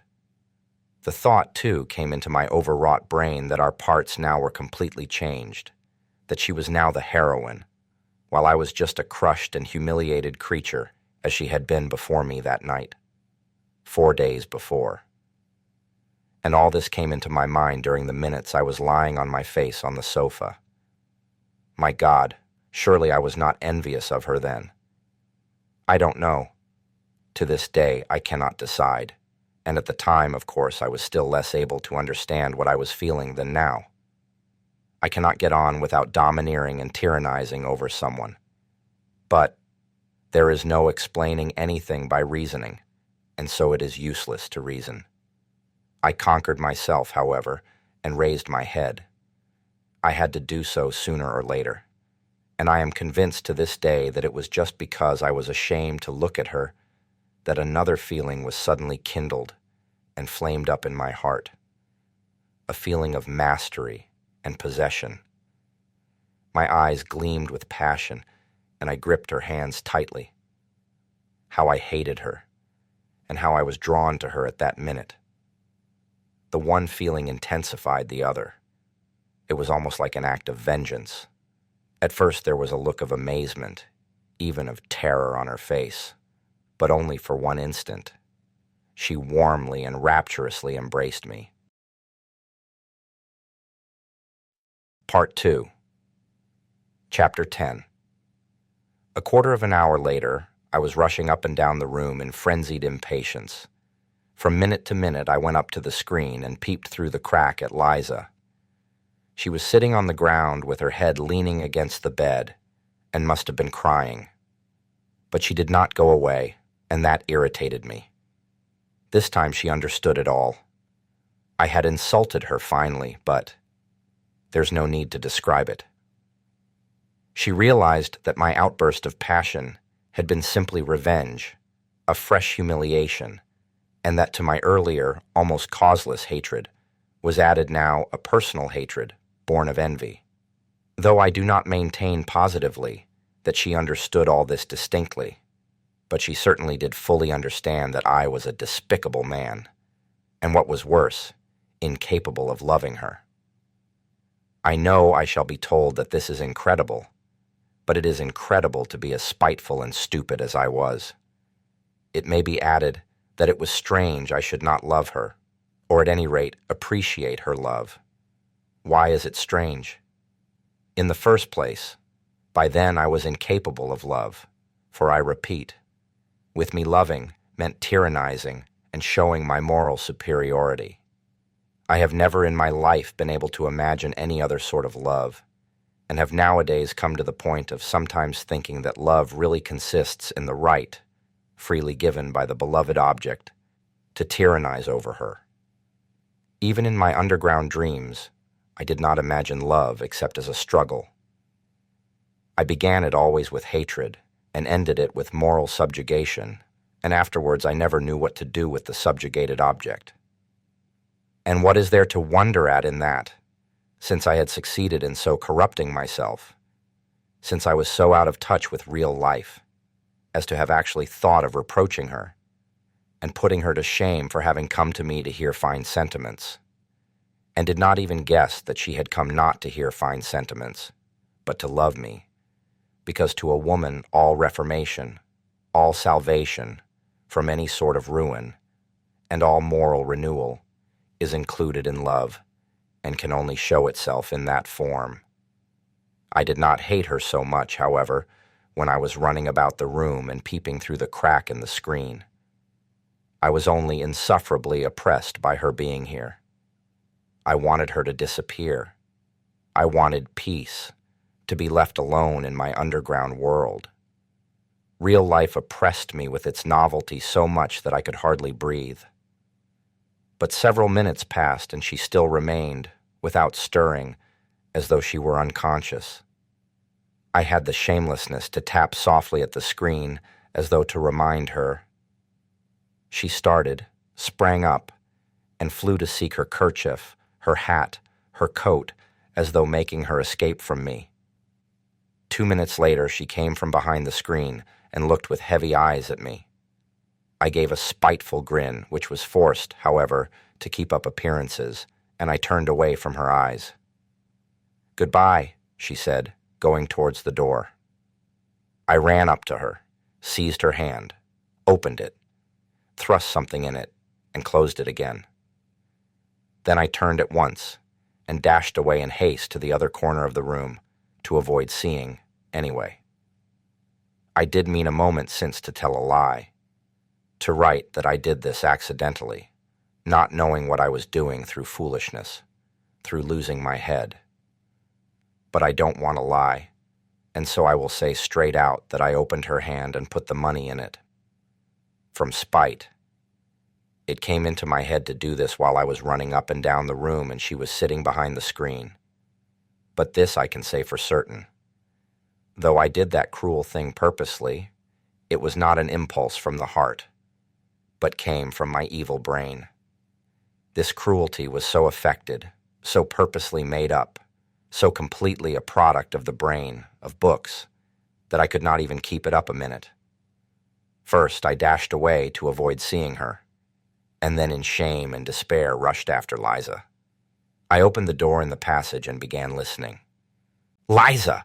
Liza!" I cried on the stairs, but in a low voice, not boldly.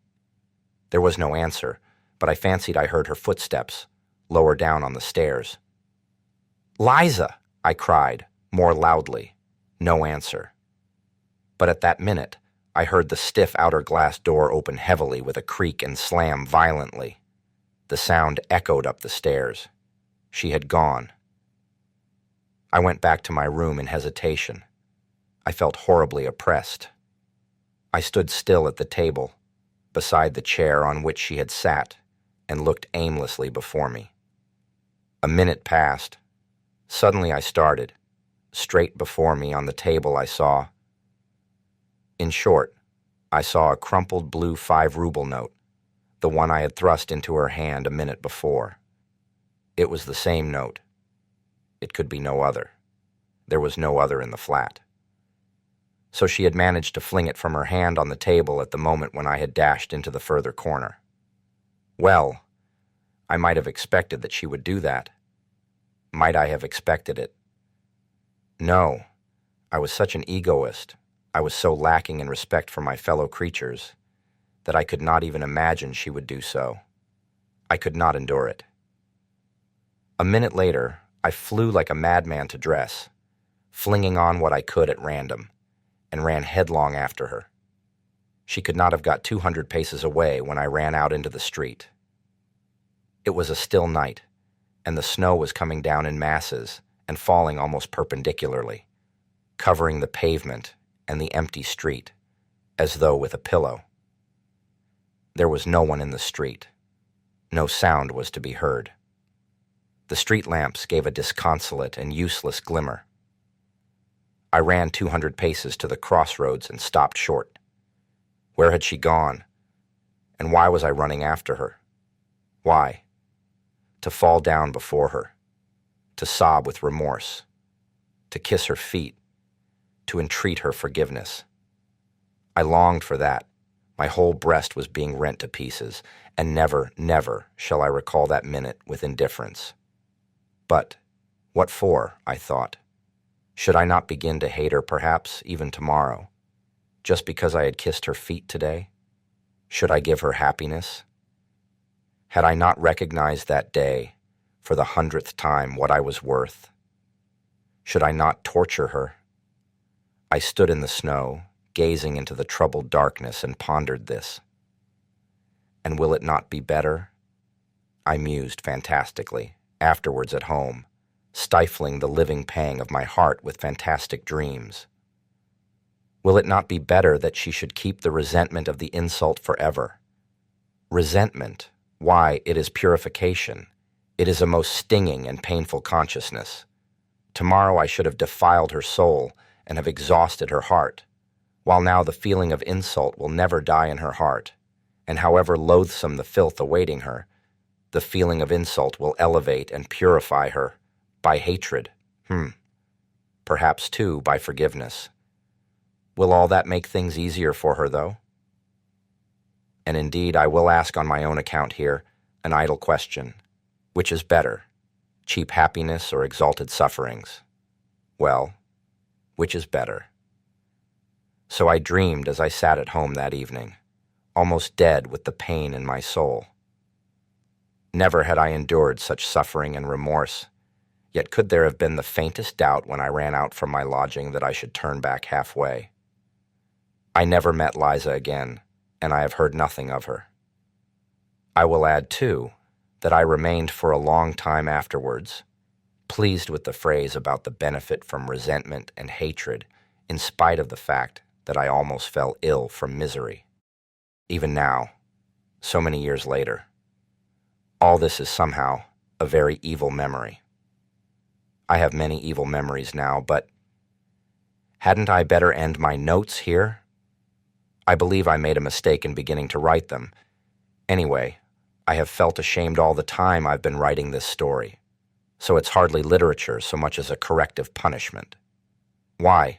To tell long stories, showing how I have spoiled my life through morally rotting in my corner, through lack of fitting environment, through divorce from real life, and rankling spite in my underground world, would certainly not be interesting.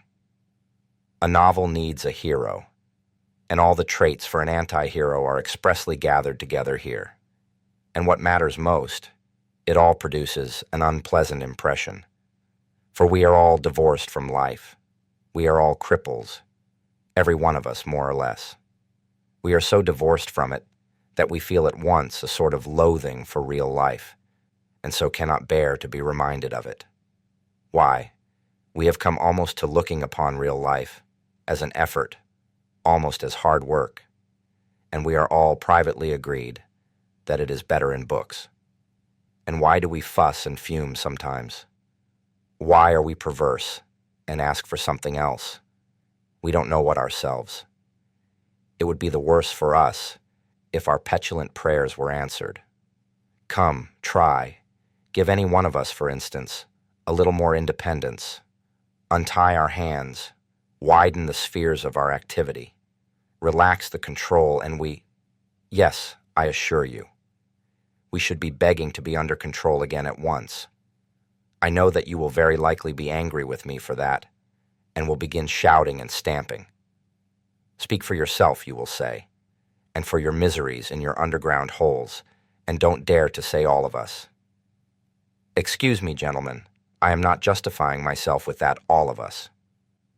As for what concerns me in particular, I have only in my life carried to an extreme what you have not dared to carry halfway, and what's more, you have taken your cowardice for good sense, and have found comfort in deceiving yourselves. So that perhaps, after all, there is more life in me than in you. Look into it more carefully. Why, we don't even know what living means now, what it is, and what it is called. Leave us alone without books, and we shall be lost and in confusion at once. We shall not know what to join on to, what to cling to, what to love and what to hate, what to respect and what to despise. We are oppressed at being men with a real individual body and blood. We are ashamed of it. We think it a disgrace and try to contrive to be some sort of impossible generalized man. We are stillborn, and for generations past have been begotten, not by living fathers, and that suits us better and better. We are developing a taste for it. Soon, we shall contrive to be born somehow from an idea. But enough. I don't want to write more from underground. The notes of this paradoxalist do not end here, however. He could not refrain from going on with them, but it seems to us that we may stop here.